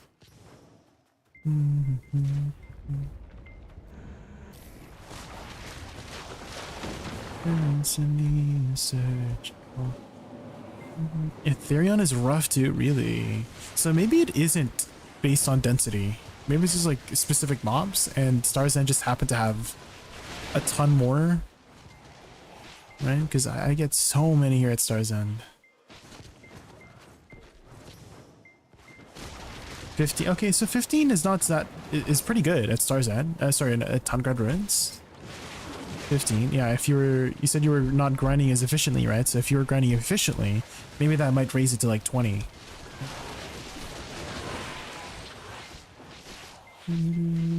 Has to be an unlucky hour, really? The average 10 to, yeah, that seems like more normal. Yeah, 10 to 12.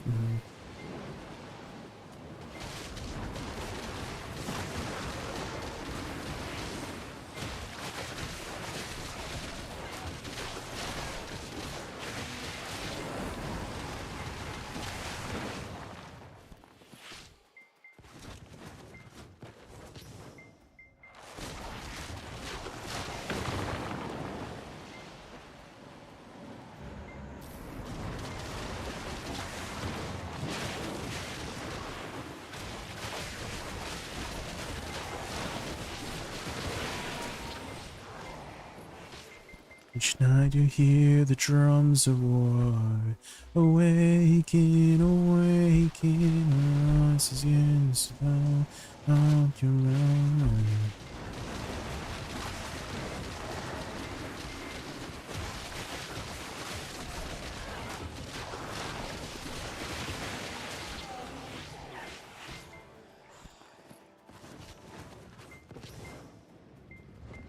Jay, I hate the Black Shrine. Is it worth doing the solo bosses? C8 and above is the only time it's worth it.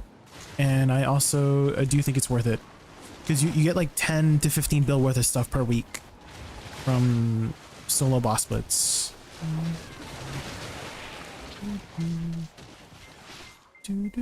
Like just from solo boss, not even including party boss splits. Because the solo boss splits, if you do C10, at least for me, I do C10. You almost get like 90 to 100 Essence of Dawns, right? So that's already like 6 or 7 bill right there, and then you potentially get more debos from there, right?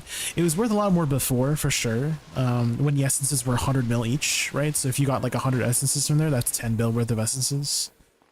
So maybe closer to like 8 to 10 bill now with the adjustment of Essence of Dawns. C8 you definitely get a lot. I think if I were to estimate, maybe C8 gives like closer to 5 bill worth of stuff.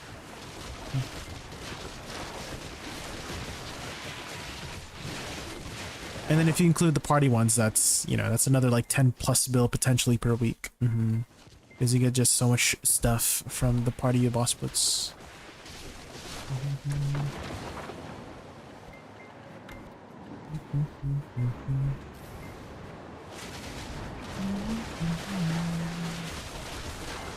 I have been posting some Black Shrine videos. One so far, so I do want to post some more Black Shrine videos in both Awakening and Succession, and you can kind of see my strategy for killing the bosses. Also, hi Ugazuka. Good morning, good morning. What time is it for you right now, Ugazuka?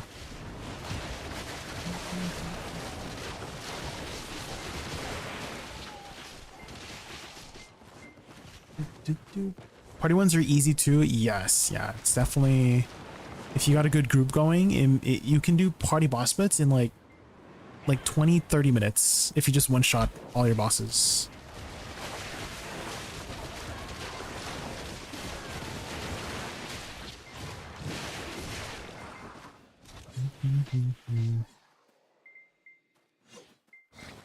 Ba-da-da-da-da-ba-ba-da.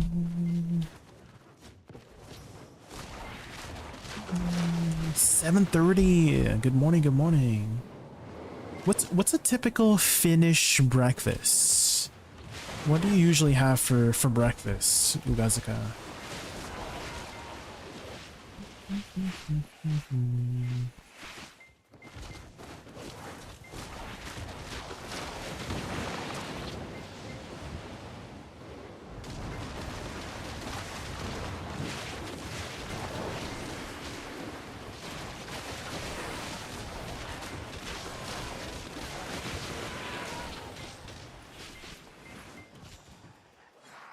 Bread and coffee. Oh.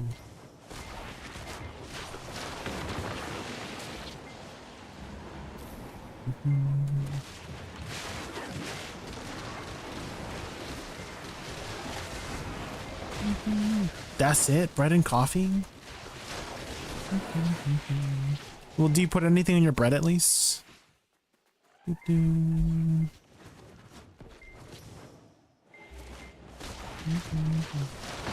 Or do you just eat the bread plain?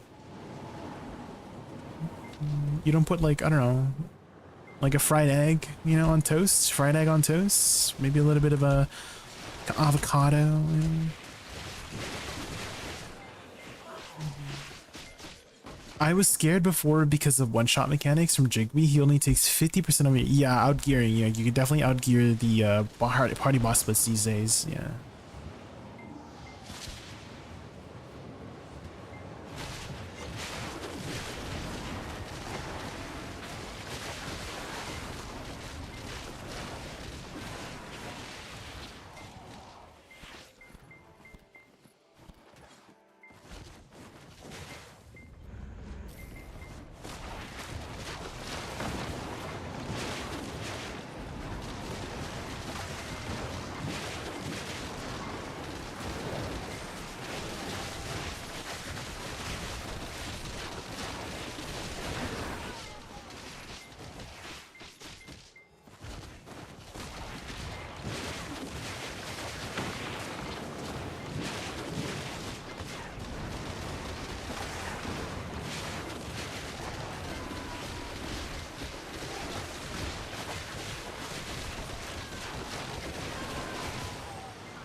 I love some fresh bread with egg, ham, cheese, and some melted butter. Ooh, that sounds great.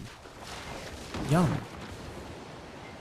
That's pretty usual. I put butter and cheese, tomato, and cucumber. Okay, that's a lot better.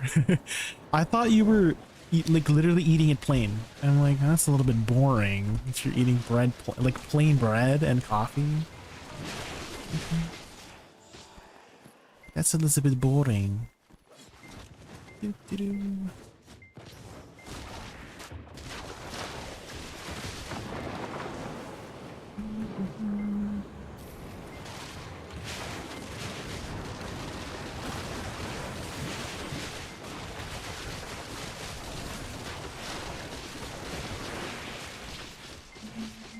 You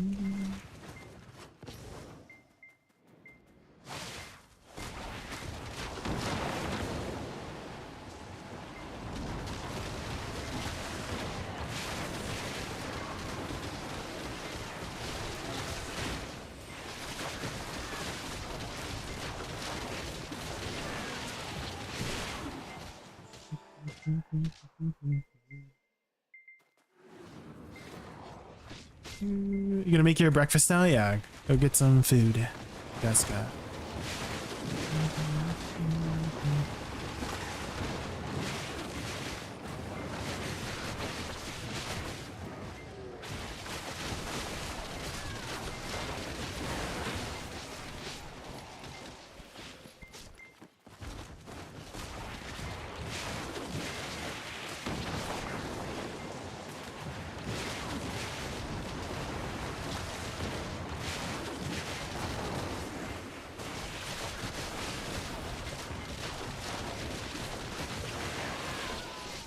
When I was younger, my breakfast was usually espresso, coffee, and a smoke.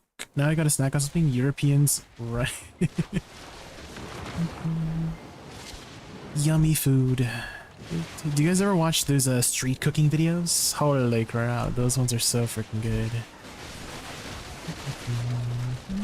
You know what they say, you eat with your eyes first.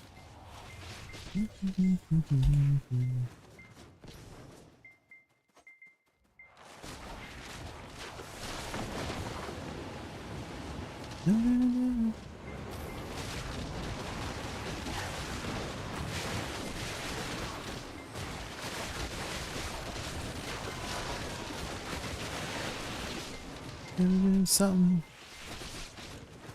Oh, no, my time.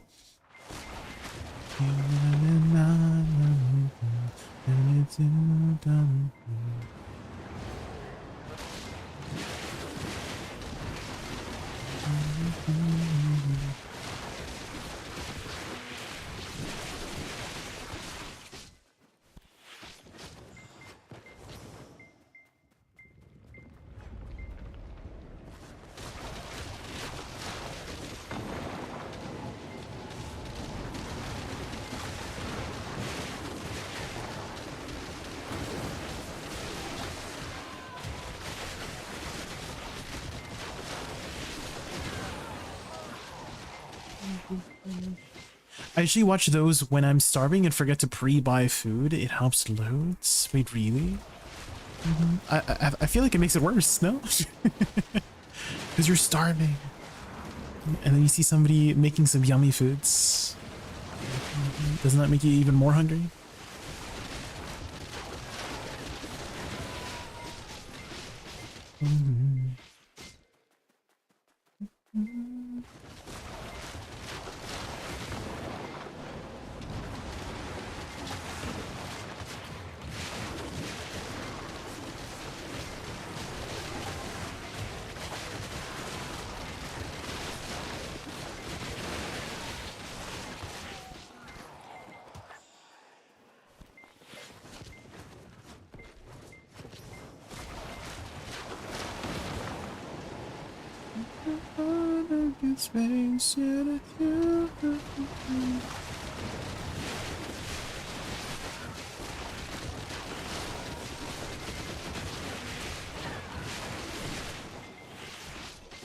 I'm so down for you.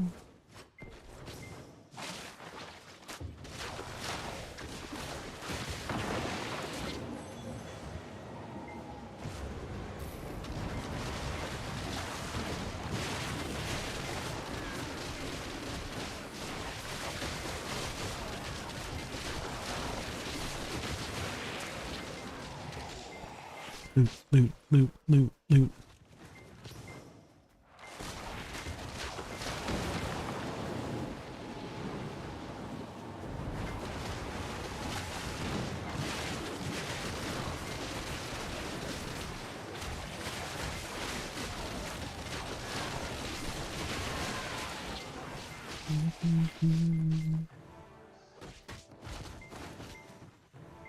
Kendrick Lamar. Oh. I don't think I've listened to Kendrick Lamar very much. I know of them because they're very famous, but just never really listened to their music very much.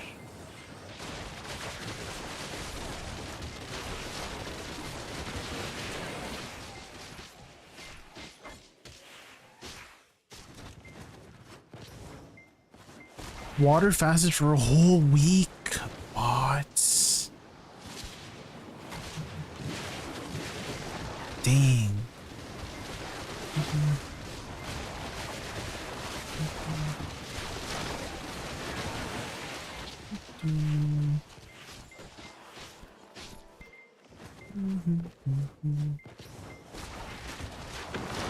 The most amount of fasting I do is just intermittent fasting, which I was just like naturally doing when I was in high school. Basically, I would usually get sick if I ever ate breakfast. Right, just like eating food in general in the morning just made me feel sick. So I would just go without eating breakfast or lunch because I didn't like eating lunch during school, and then I would just have a big meal after school, like 5 p.m. or something like that. 4 or 5 p.m. I would just have like a really big meal, and then I would just go to bed, and then that was just like my one meal of the day. I just ate a lot after school, and that's how I just usually did my food. Yeah, you become really dizzy if you don't have food for a while. Yeah, I know.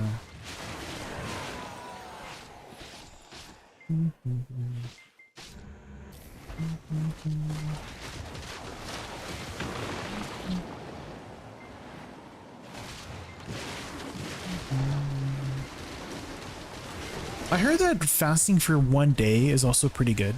Like you just eat 6 out of the 7 days of the week. That's a good way to maintain your weight.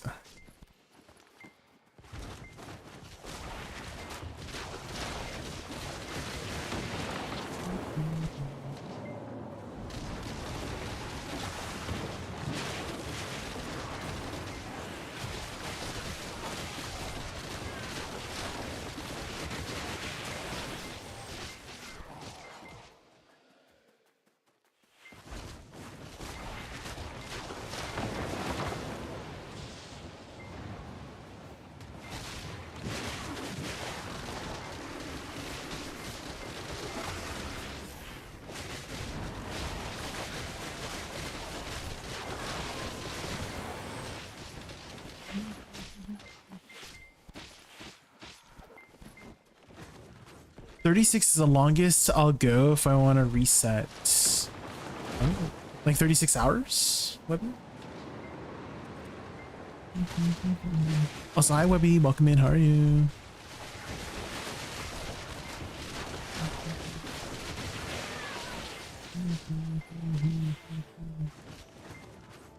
I heard it's also important that if you do have a long fasting, that you kind of like eat slowly back, if that makes sense. Like if you fasted for a week, Wormbillion, then you shouldn't have any too heavy foods after. You should just have like light foods, like soup, like a light clear soup to start kind of like your body back up for eating.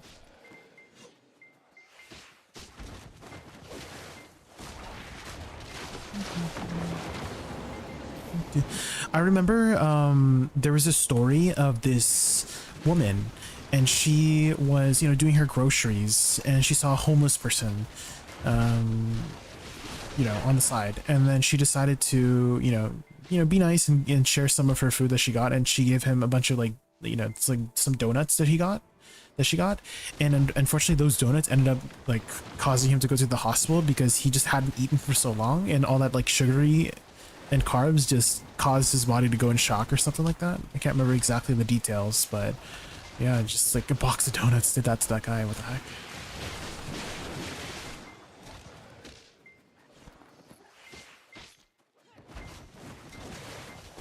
And I couldn't really blame either party because, you know, the woman's just trying to do like a good deed by, you know, sharing her food, and the guy didn't know. Like, I don't think both of them even know, right? Like he was starving, right? He needed something in his body, and just donuts seemed really appealing, right? If you're hungry, right?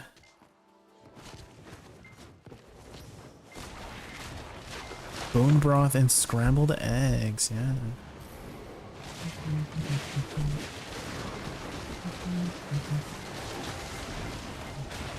I've heard a lot of polarizing opinions on eggs, and I've kind of like just stopped caring that much. So basically people would say like, oh, if you have too much eggs, that's like bad for your cholesterol or stuff like that. But then people are like, oh yeah, but it's like good cholesterol or something like that. And I just like stopped caring it up. I just like eat eggs whenever I want.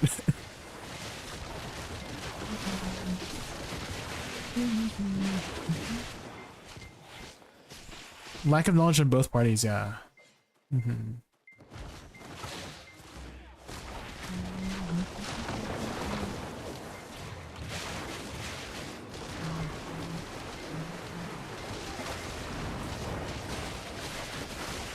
Hi, Big Monster, welcome in. And then you have body. This okay? Does it matter if you eat it raw? I feel like it doesn't matter.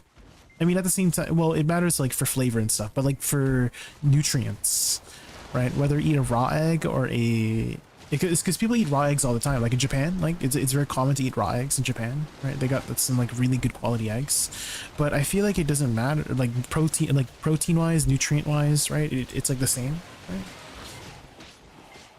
But obviously, like I like my eggs cooked. I like my eggs scrambled is my favorite way to have them.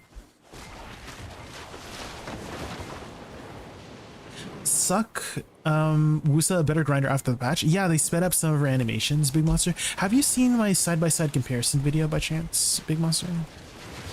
It should be my second latest video on the YouTube side, and you can see how much they sped it up. Yeah. So it's a lot more effective. You notice a lot more when you have Z buff and more like it scales up, right? Like if your base speed was increased, then if you have any more attack speed beyond that, it's like more overall, right? So it does feel really fast when I have Z buff up and all of my attack speed buffs up. So I do feel like I clear just as fast as Awakening here. The only biggest thing, Big Monster, is that sustained DPS is not the best. So you might notice that like all my cooldowns, just watch my cooldowns here. Just watch how fast I go through all my cooldowns. Right, I literally cast like 15 spells within the span of 5 seconds. So by the time you blow all of your cooldowns, right, they're not back up. So that is like the biggest issue is you don't have your main abilities back up by the time you go through all of your abilities. Right, so you have to you end up resorting to a lot of filler abilities, which are not the best DPS. But it's not an issue here at Star's End, right? Because the dynamic of Star's End is you want to blow all of your DPS on the mobs as they come back up. So here's a good indication of if you're doing well at Star's End, is if the crystal is coming back up as you're approaching the next pack, right? So if you're doing that with any class, you're doing well at Star's End. So Succession Wizard is very, very good at Star's End.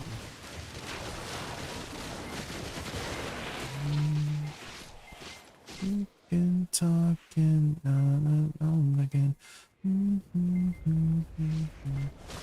To fix that, they need more DPS? No, Big Monster. To fix that, they need to lower the cooldowns, right? If they want better sustained DPS, not more DPS, better cooldowns. That's how I would fix Woosa right now. Is if they take all of, so she has a lot of abilities that are 6-7 seconds long and 10 seconds long. So half her abilities are 6 to 7 seconds long and the other half is 10 seconds long. So whenever you use all of your abilities, the 6 to 7 seconds are back up, but the 10-second cooldowns are not back up. There's still like 2 or 3 seconds left before they're back up if you use your 6 to 7 cooldowns. And so if I was going to change it, I would reduce the cooldowns of the 10 seconds down to 8 seconds. So -2 seconds on all of her 10-second cooldowns, and that should do wonders for the class for sustained DPS. And that will increase your overall DPS too, because then you don't have to resort to some of your filler DPS. So that would be the best way to fix Woosa right now, is not give her more damage, but essentially reduce her cooldowns, in my opinion. Because their damage is really good right now, right? Like I'm sure you're seeing, right? We're clearing the Star's End mobs like pretty quickly. And again, if you're seeing the crystal come back up when you get to the next pack, that means you are over clearing the spot, right? So clearly we're over clearing the spot. The only thing she needs is more sustained DPS. So here I'm having to resort to my filler DPS, right, to kill this mob. So it's kind of, that slows her down a lot if you have to use a lot of filler DPS. Right?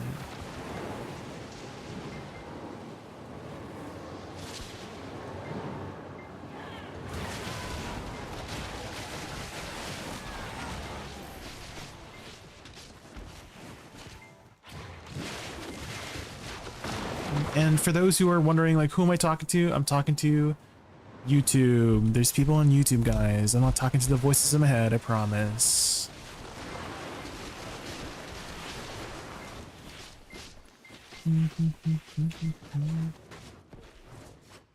I hope at some point they add a 6th pet. Yeah, definitely some AoE looting would be nice.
How many boxes? We're at 547. 547 boxes.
I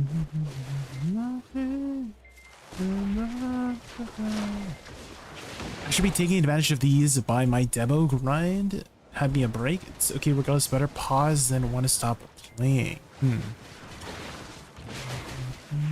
Yeah, if you feel burnt out, yeah, definitely taking a break is important. But definitely the like base it off also your events. Failabrin, thank you so much for the raid. Hello, hello, welcome in. Hi. Failabrin and the Incredible 78, welcome to our Raccoon realm. Ready for epic games and amazing vibes? Absolutely thrilled you're here. Let's embark on an unforgettable adventure filled with fun and excitement together. Welcome, ready from Faye's stream. My name is Jay. My favorite animal is Raccoon. How was your stream, Faye? What'd you do on stream today? We're just doing some grinding here. We're trying to grind hard during this event. There's a lot of event boxes we can get.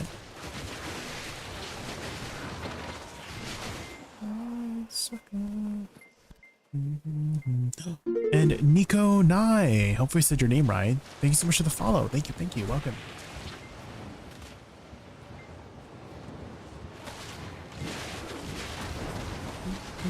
Also, Faye, I'm sure you're planning to take a nice, long, well-deserved break after your stream, so if you have to go eat or sleep or anything like that, don't let me keep you up.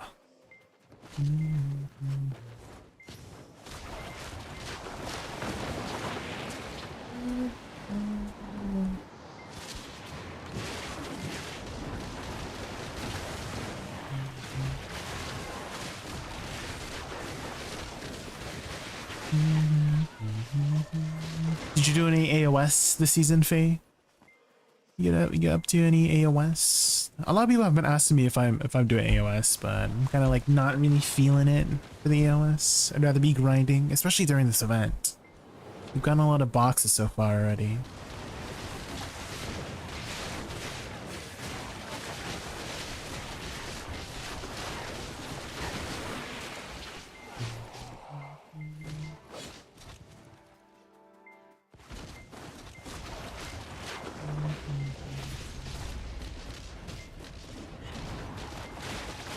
No clue this event would come. Had it found? Yeah, there's not really a way to know for sure.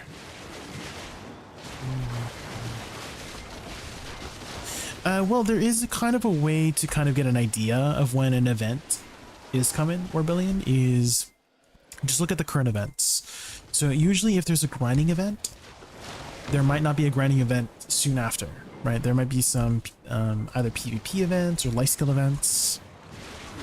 Or let's say there's a life skill event currently. The next event might be a grinding event. Right? So that's usually a good tell. Is that if there hasn't been a grinding event in a while, then there's usually a grinding event upcoming.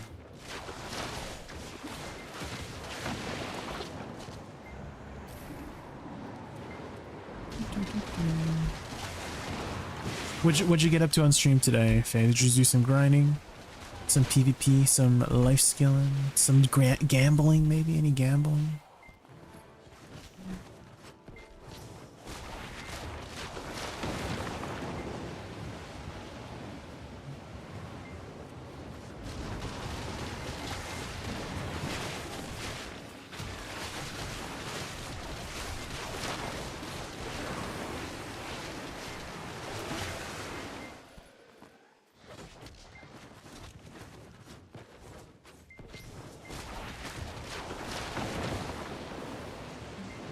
Going for my 100th shot with my gun. 100th shot with your gun? You like enhancing?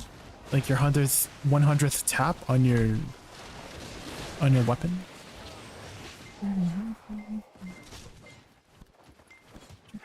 Awakening, yes. Yeah, I'm also working on my main hand. We are 103 as well on our main hand. We would try to do 1 tap a day for our main hand.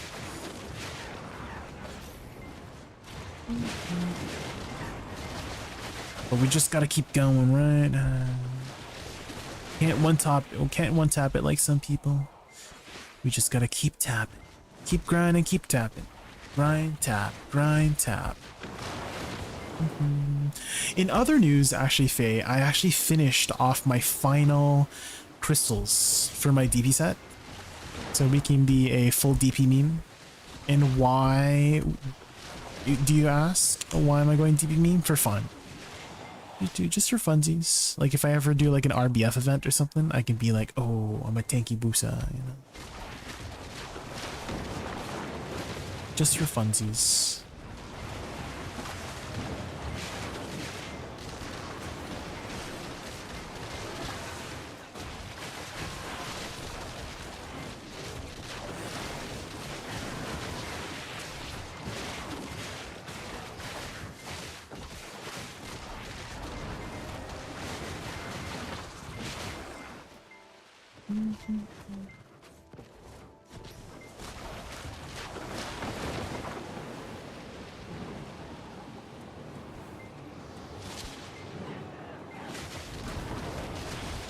It did set me back quite a lot, like over 200 bill just for the DP set, but I think it'll be worth it for the funsies. We were actually doing War of the Roses the other day on Sunday, and I was being an annoying little Awakening Woosa DP fly. I was being an annoying little fly in the enemy team.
You recon? There's people already gear capped by now. Oh, reckon. Yeah, there was people who were gear capped, well, except the armors, because you can't gear cap the armors because of time gated materials. But there was people who had deck sovereigns day one of release. Of course. But if you mean like all deck armors and weapons, I think so, yeah. Pretty sure there's people who have all 4 decks.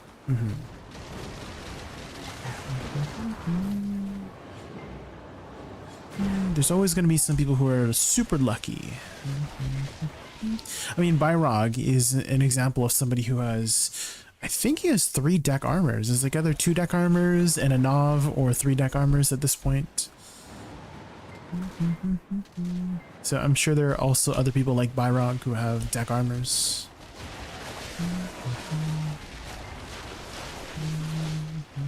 In which case, they're probably going to move the goalpost again. This summer for the Hide a Ball. Move the goalpost being like more things to work on.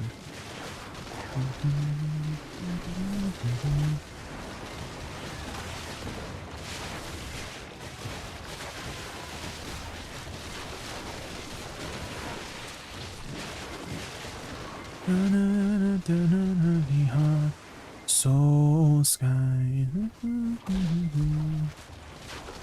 New accessory. That does make sense to be the next piece, right? Because out of the weapons, armor, and accessories, accessories are easiest to get to deck first, right?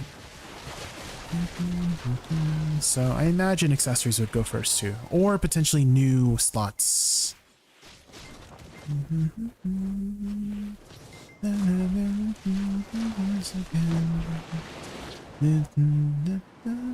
Pink grade accessories. Ooh.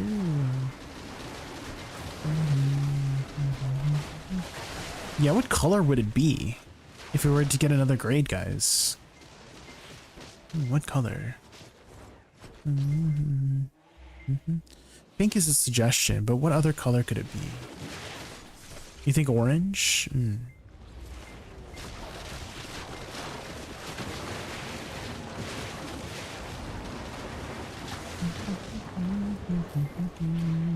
What are black grade accessories? Yeah.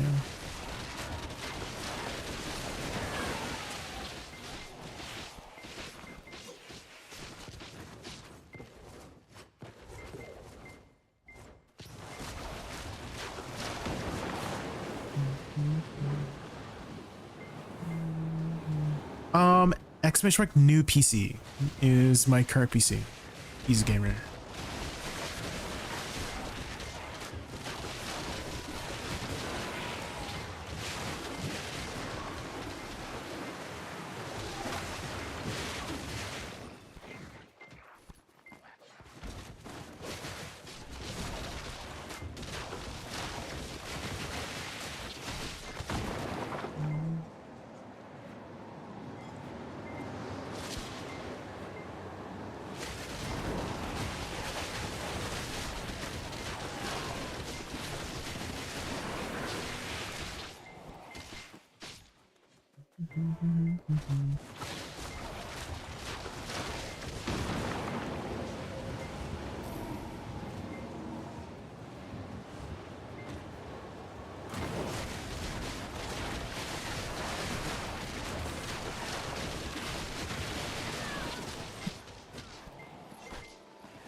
I got the same CPU, but AMD 7900 XT GPU.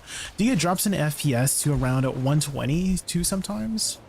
I cap my FPS at 60, Ugazaka, because I'm running a bunch of different programs.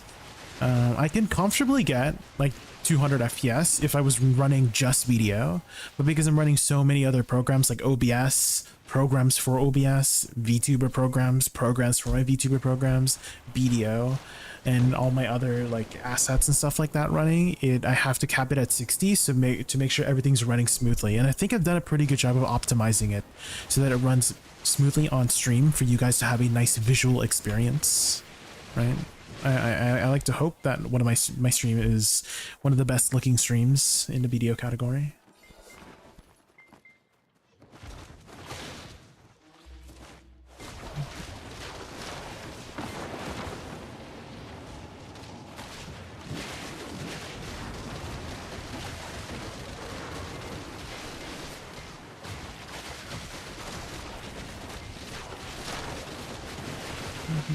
I do get stutters still. I think that's just like a natural thing in BDO. I don't think you can escape the stutters. You can definitely reduce it a lot, but yeah, the stutters will always be there during certain moments. Like if there's too many effects on screen or something, I guess. But it's not enough that it bothers me that much. Trying to convince myself not to buy this 3500 RTX 5070 9800X 3D. Dang. I feel like if you're just like average gaming, you're good with something more mid-range, you know, easy game. Or like, do you want to play everything at like max or something? Do you want like a billion FPS? Is that your goal? Because if so, then yeah, I mean, getting the top end stuff would give you a more powerful system. But I feel like, you know, regularly great gaming, if you're like a regular consumer, just like a mid-range setup is enough to have a satisfactory experience, in my opinion.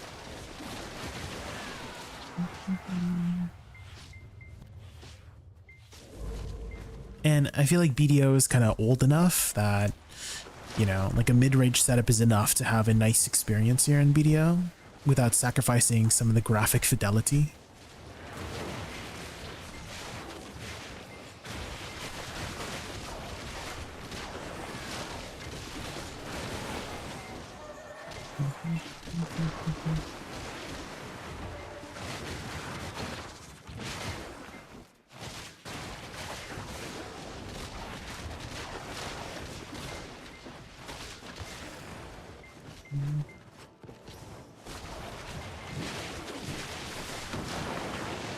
Awakening Woosa and I see good. Yes, yeah, both Suck and Awakening are very good at Star's End.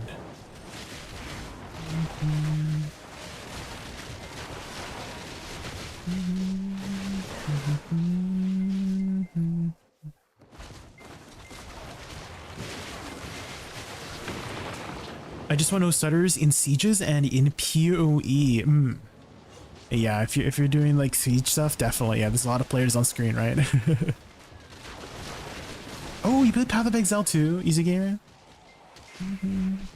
Are you excited for this upcoming May 7th, right? 2 days from now? There's gonna be a Path of Exile 2 dev stream, right? Like the new content stream. I'm super excited.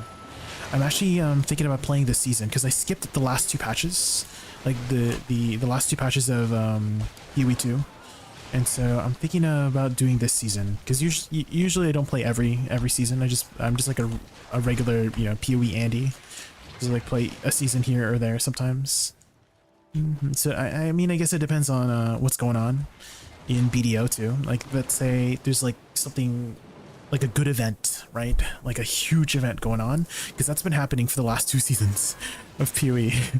Was that there's always like a huge thing going on in BDO, and I don't want to, you know, lose track. But if there's nothing going on, if there's also Zira 23 and Easy Gamer, thank you for the follows. Thank you. Hi Jay, can you watch this clip and let me know what you think? Yeah. Oh, do you have a link to the clip? Is it a BDO clip?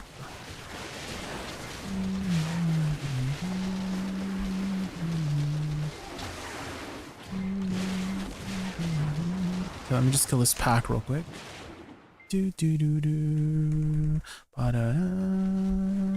Okay, what is going on here? Fudders lets the dogs out? Okay, let's take a look. Fudders lets the dogs out?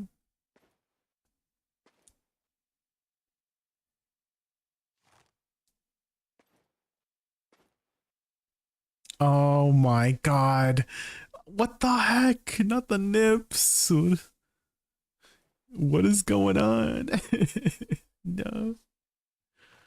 What does he have nipples?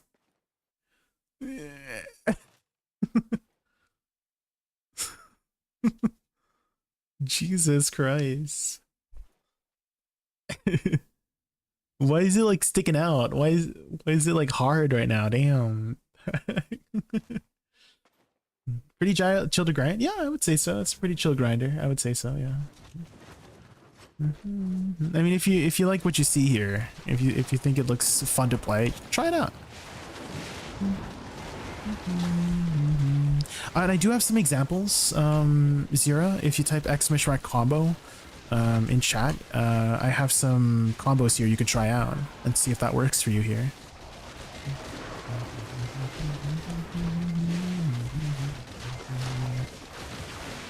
I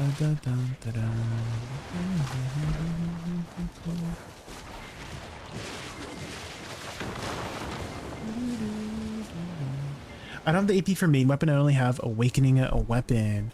Here, why don't I swap to Awakening and you can see the dynamic. That'd be easier. Hold on, let me just kill this pack real quick and I'll show you the potential of Awakening.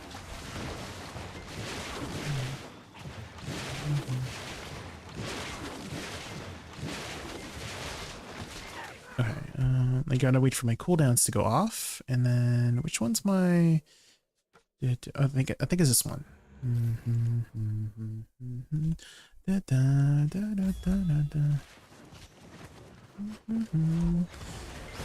So it's pretty easy. You just kill this, right?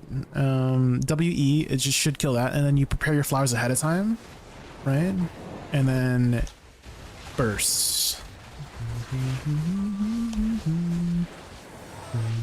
And then you just move on to the next pack.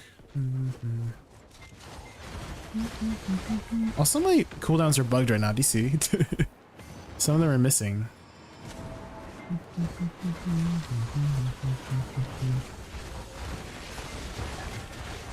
Preferably doing with Suck Woosa instead of Awakening. Yeah, it doesn't matter. I just play whatever. Like I just swap on the fly. Like earlier I was playing Awakening too. to show people. And then somebody asked about Suck Woosa, and so I swapped to Suck Woosa, and then I kept grinding. And now you just asked about Awakening, so I just swapped to Awakening. So I can play whatever on the fly. I'm very familiar with both specs, so if you have any questions on either or spec, I can answer them.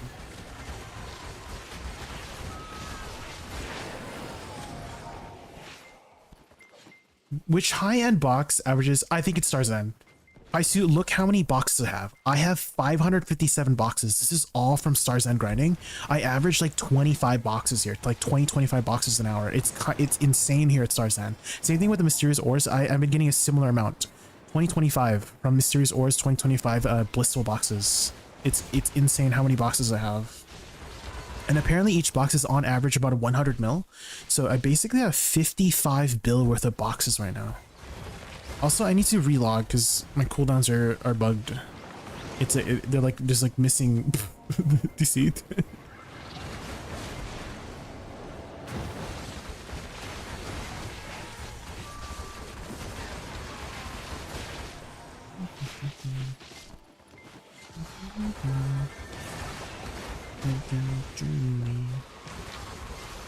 I mean, if you enjoy grinding Star's End, sorry, it's grinding Sakraya over Star's End, keep grinding. Keep grinding Sakraya if you prefer Sakraya. Sakraya is pretty chill.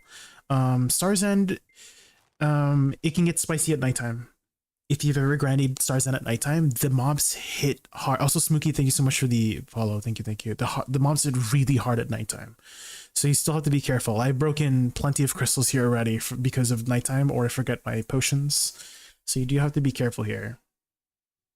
Whereas I think Zephyros and Sakraya are a lot more manageable during nighttime. You don't have to be Filipino. I'm part Filipino, actually. Easy Gamer. Are you a fellow Kababayan?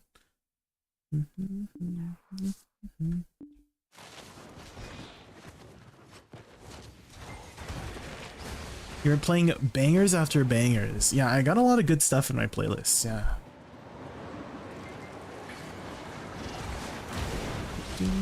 But I mostly just consider myself Canadian, Easy Gamer. That's where I grew up, in Canada. But my parents, my mom still speaks to me in Tagalog, and I just respond in English. But I can understand a little bit of Tagalog. It's hard for me to speak. I mean, if I try really hard, you know, if I can like translate slowly, I can be like, you know, marunong ako magsalita konti, you know, something like that. But it's not very clear. I can try my best, yeah.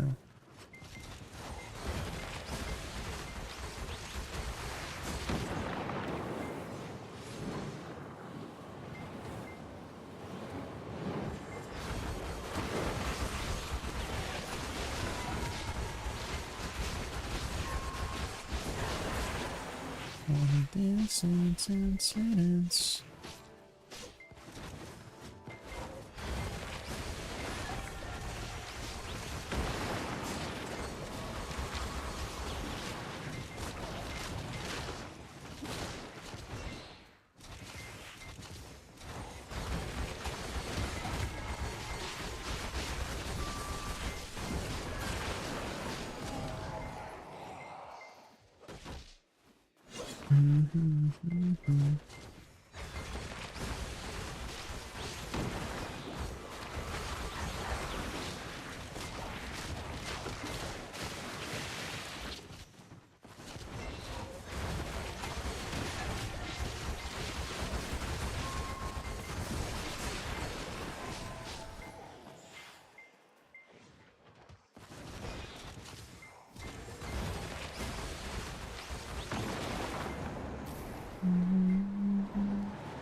Been in Canada for 8 years now. Kind of had an idea you were a Kababayan because of the name Jay. Yeah, is Is it a common Filipino name or something? Jay? I thought it was just like that's just like a regular old name, no? If it was, it would be even more Filipino is if I had the nickname JJ, right? If you just have like 2 syllables that sound the same, right? Right? If that's like the typical nickname for Filipino. You just have 2 syllables, you know, like boy boy, nene, something like that.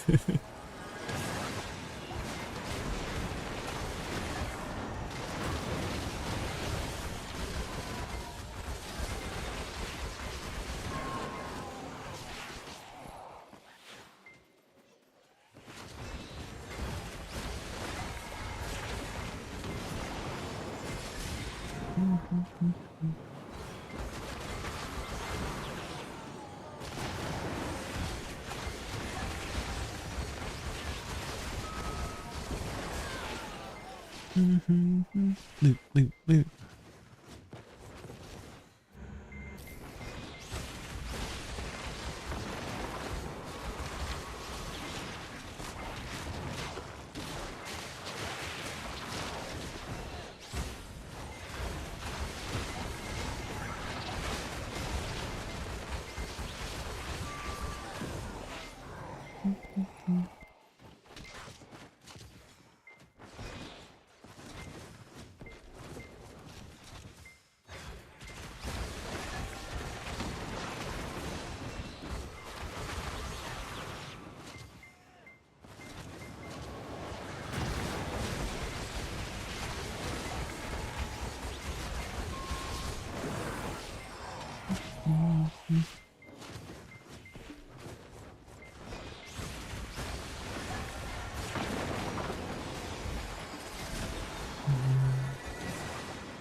What build do you usually go to? Easy Gamers in Path of Exile.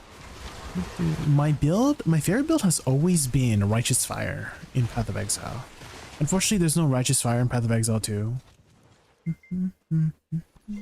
But I just like, I really like easy to play builds, because I don't really take it too deep. I don't know if you're one of those people that goes into, you know, it goes too deeply into PoE where you have like mirror tier builds, like you just have multiple mirror cost builds, right? I don't play that. Like the most I would play is like, oh yeah, I got my Mage Blood, I'm done with the league. You know, once you get your Mage Blood, you know, you just have fun for a bit and then you're done with the league.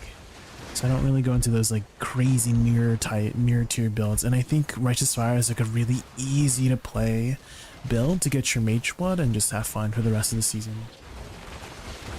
Oh, you're heading to bed? Yeah, no worries. Yeah, go get some rest. Have a good night.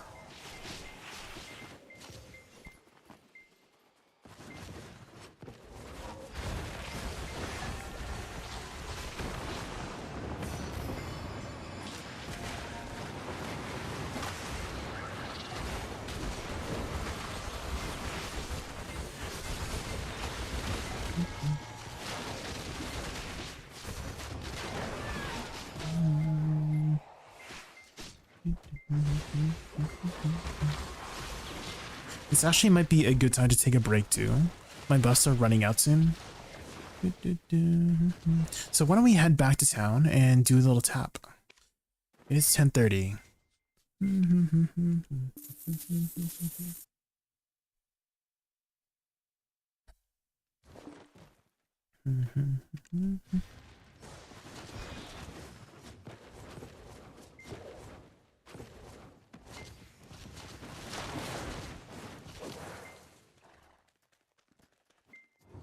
Okay, let's sell all of our trash. How much trash we got today? 78k. 12 bill, nice. 7 devos today. Pretty good, pretty good. Let's sell those devos. Let's put it up here.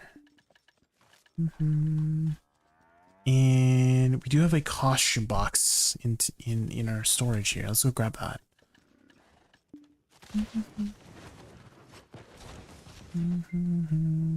Extract outfits.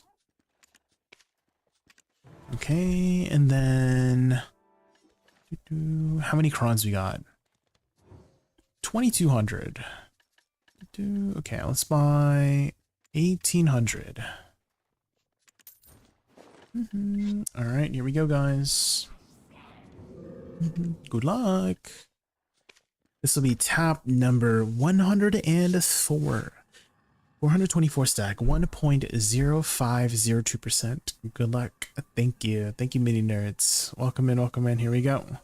Come on, mini nerds. If I don't get this, it's all your fault. Oh, dang it. Mini nerds, I can't believe it. That was such a long linger too. Holy, I thought it was gonna go. Close, guys. Close. One day we'll be lucky. Okay, well, till tomorrow then. All right, I'm gonna send you guys over to some for now. Thank you guys so much for watching.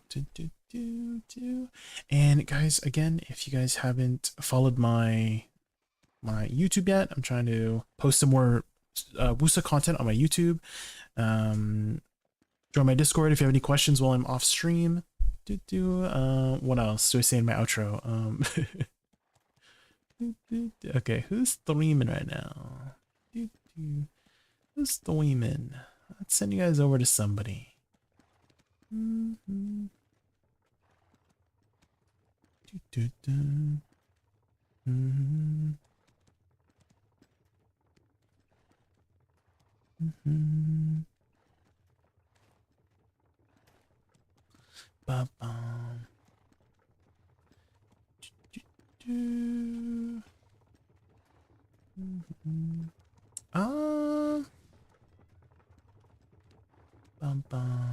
Let's send you guys over to Wutaru. I haven't raided Wutaru in a while. What's Wutaru up to? Can you guys do me the biggest favor and spam my raid emote? You just need to be a follower to use the raid emote, and if you haven't followed yet, please follow. It's free. Okay, I'll send you guys over to Wutaru for now. Have a good night, guys. Good night, mini nerds. Good night, Easy Gamer. Good night, Zira23. Good night, Paisu. Good night, Poopster. Good night, Warbillion. Good night. Good night, Ugasaka. Good night. Good night, everybody.